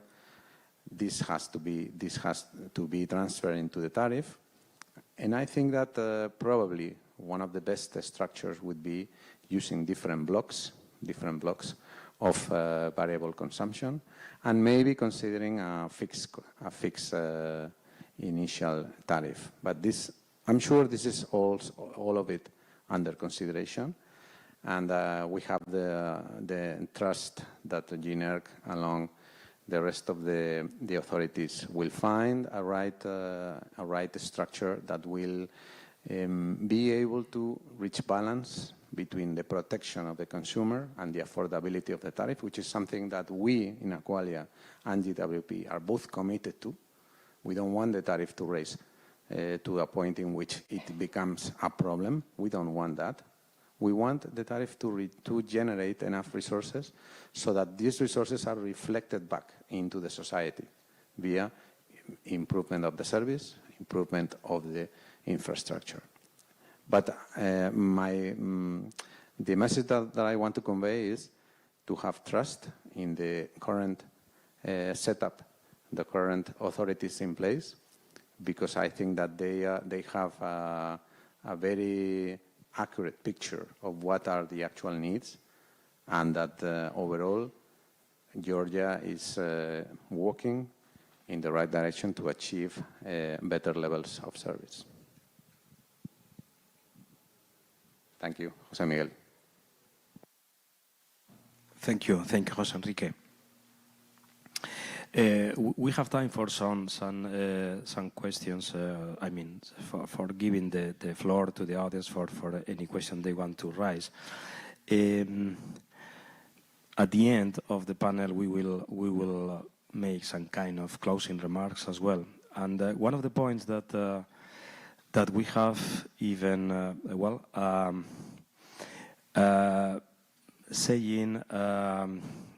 telling the people is about our ambition, Georgia to be a regional hub, an example of the implementation of the successful models in the water management. Georgia has abundance of water. The water resources we have are enough, more than enough to supply to the population, but we have the responsibility to take care of the water as the essential resource it is. To convert Georgia in a regional hub, which is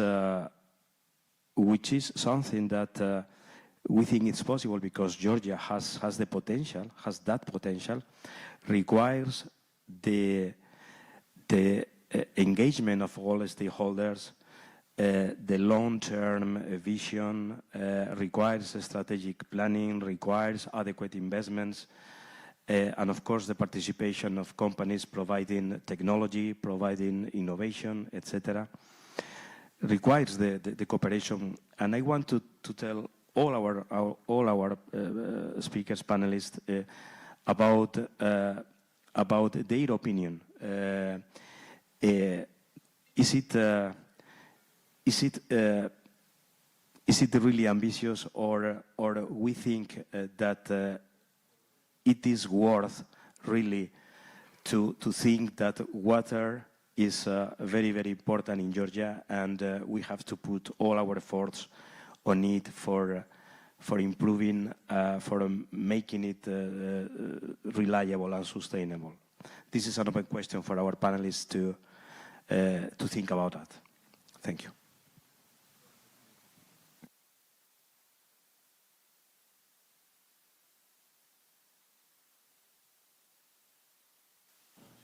Absolutely, absolutely.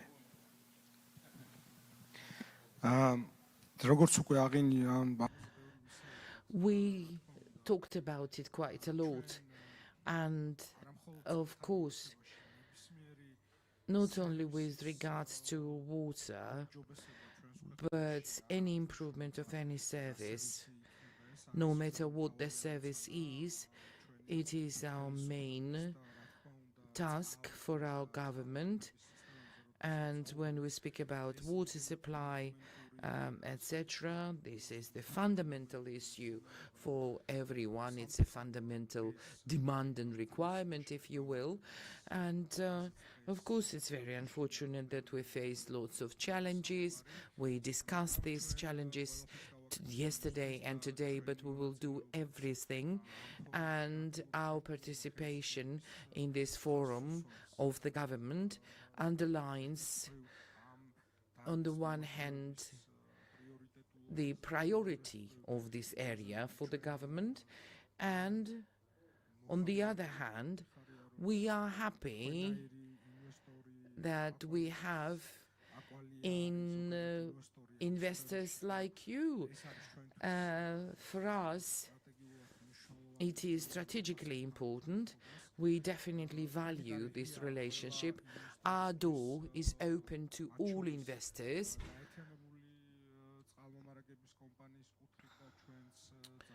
From the United Water Supply Company, and we have international contractors, you know, the donors are actively involved, etc.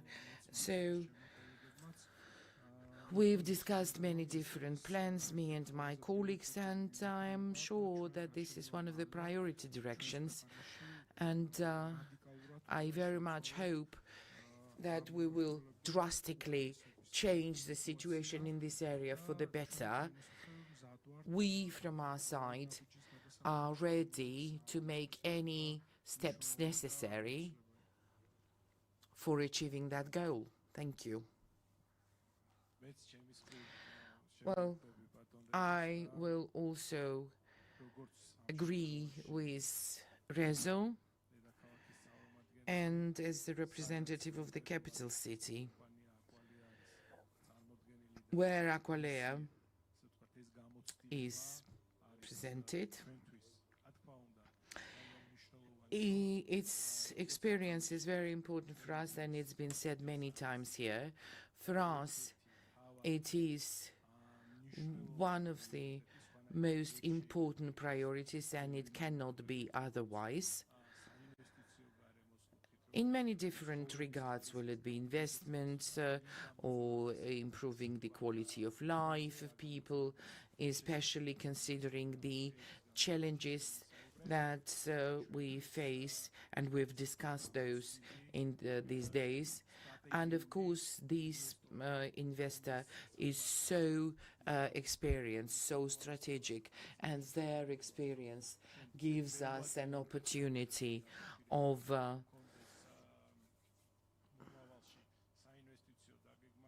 of having proper investment plans in the future.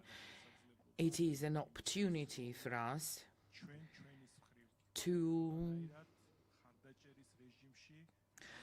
to support this company, to realize that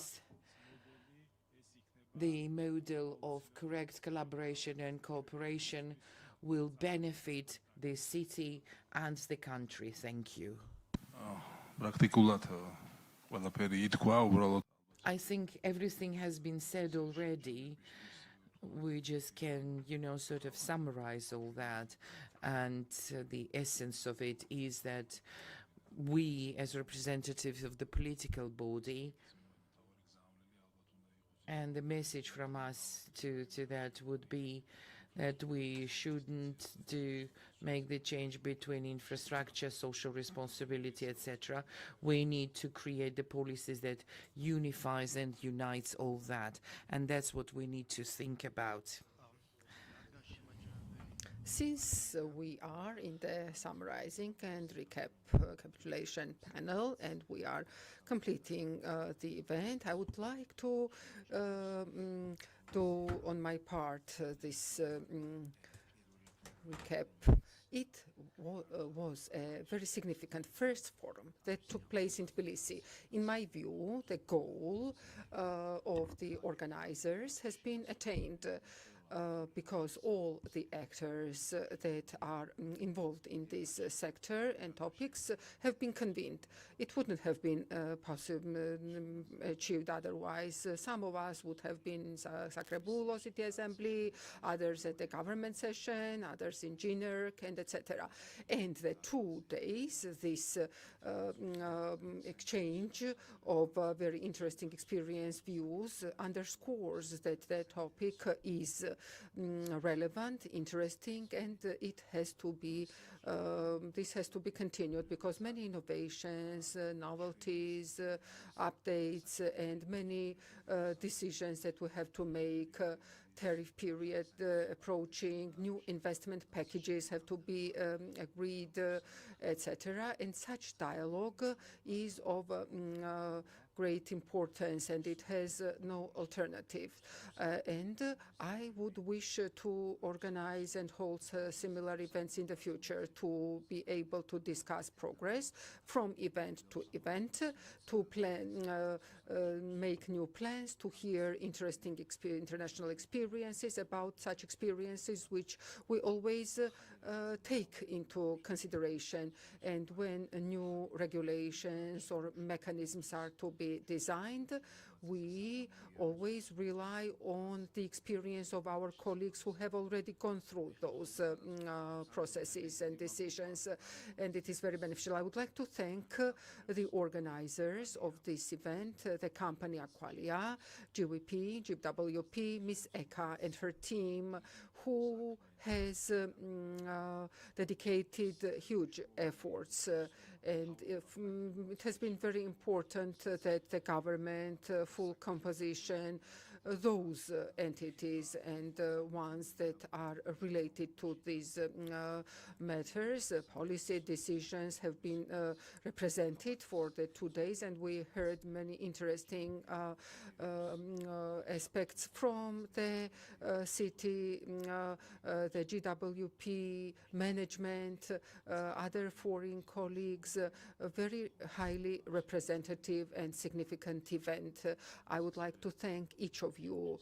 For me, I also welcome that the Aqualia General Director managed to travel to Georgia for his visit. I would like to thank Mr. Santiago very much, particularly. Mr. Jose Enrique is a frequent visitor to Georgia. I'm always happy to for his visit because it's either investments or experience or just to make sure that the company is doing good. Also to look at that Mr. Jose Miguel, everything is everything is running well, and I would like to thank him in person and hope that we will meet in the future with this broad representation similar to that during this event. Thank you very much, David. Thanks to everyone for the words, the kind words to the organizers and to our company, Aqualia. I feel really honored by your comments and your appreciation. And I think that the forum, in my opinion, has fulfilled the goals that we had. That has attracted a lot of attention, has, I think, contributed a little bit to raise awareness of the challenges that we have, but also, as I was saying before, of the good work that has been done recently by all the actors in Georgia, not just by one particular actor, but by all of them, because it is a joint effort. It is a teamwork. And we feel really very accompanied and very happy to see that the good work brings forth good results, such as this forum here. We hope that next year we'll be able to do it. And we hope also that it will be possible to bring everybody together to try to make a little bit of progress in the path of the water sector in Georgia. Thank you very much. Thank you, Jose Enrique. Thank you, David, all speakers. We have still little time for the audience in case you want to raise any question to these great people that we have with us. Don't be shy. Well, thank you. Just to conclude, we are concluding the forum. We have the gala dinner later, of course.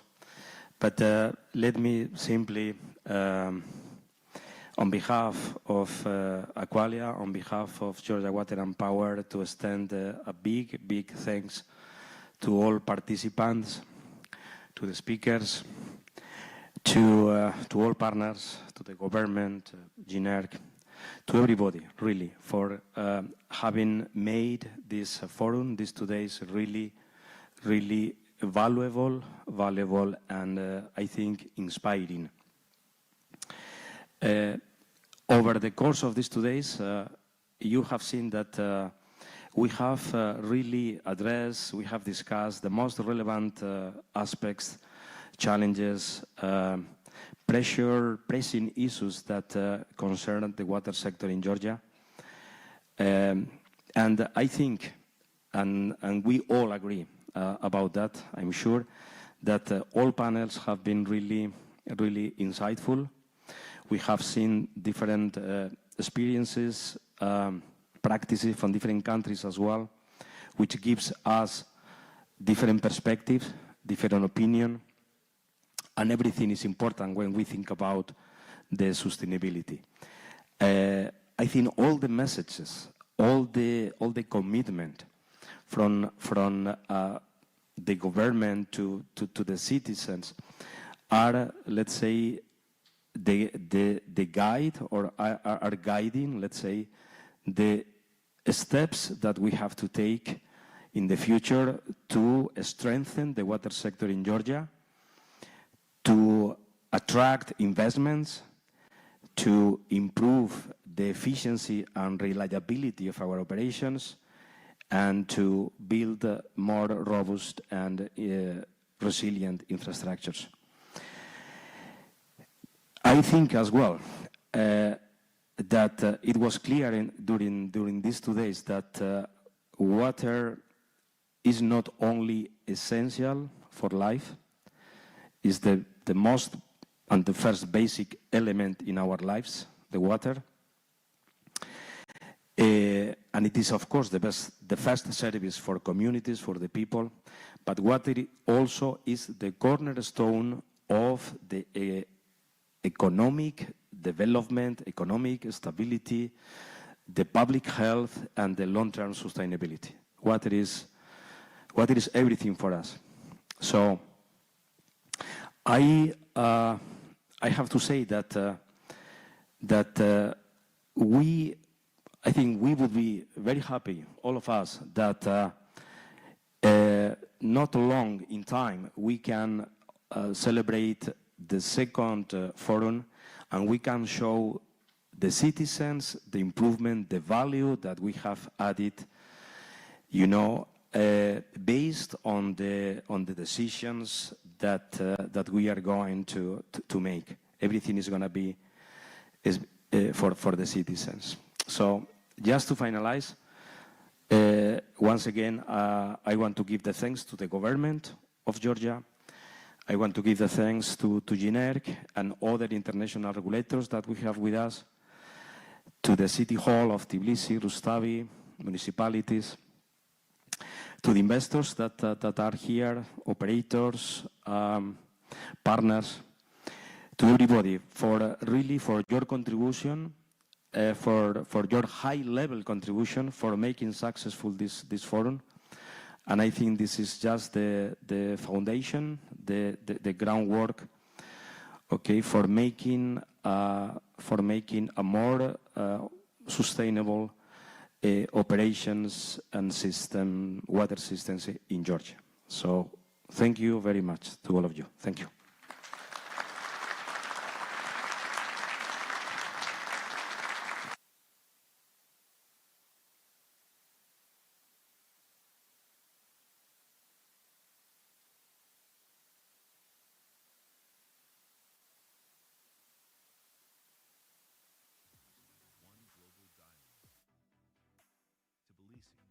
Georgia. Leaders, experts, decision makers. 5 panel discussions. Panel 1, governing water. 2, designing the future. 3, building resilience. Panel 4, tariffs in transition. Panel 5, investment meets tariff. From challenges to solutions, from dialogue to action.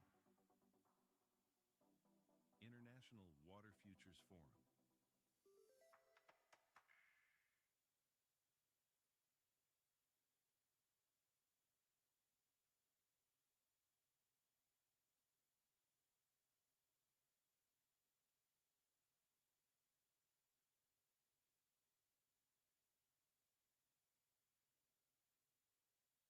International Water Futures Forum.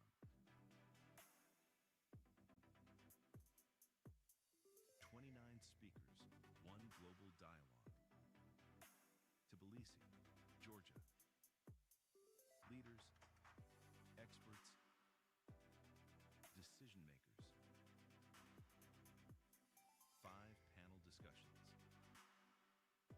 Panel 1, governing water. 2, designing the future. 3, building resilience. Panel 4, tariffs in transition. Panel 5, investment meets tariff.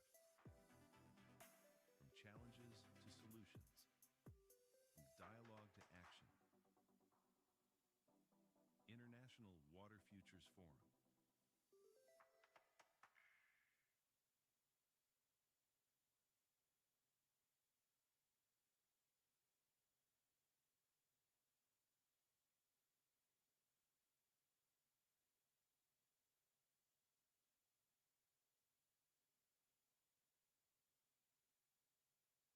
International Water Futures Forum.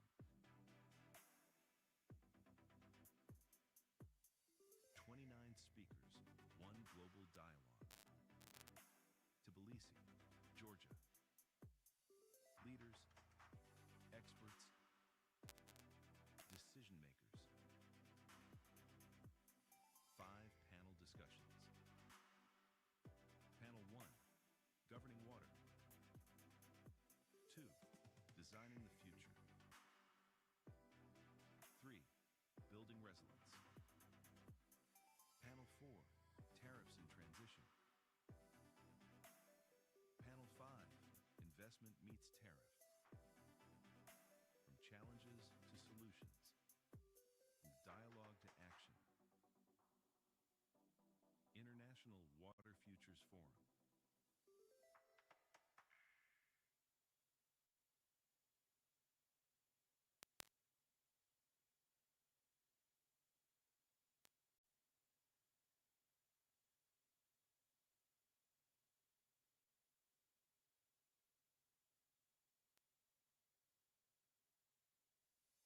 International Water Futures Forum.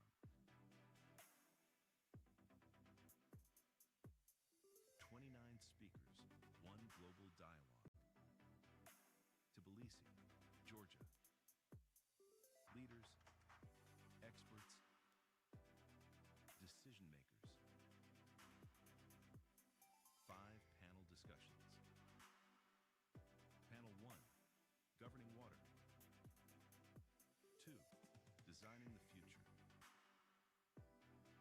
3, Building Resilience. Panel 4, Tariffs in Transition. Panel 5, Investment Meets Tariff. From challenges to solutions, from dialogue to action. International Water Futures Forum.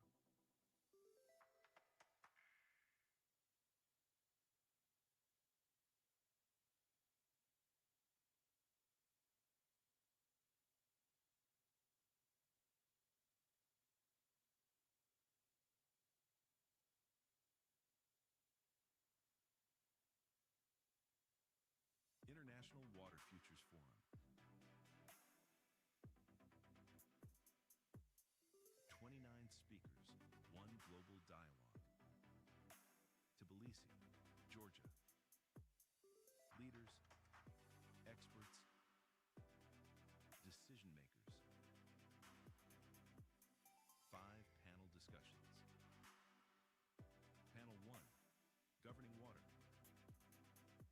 2, Designing the Future. 3, Building Resilience. Panel 4, Tariffs in Transition. Panel 5, Investment Meets Tariff. From challenges to solutions, from dialogue to action. International Water Futures Forum.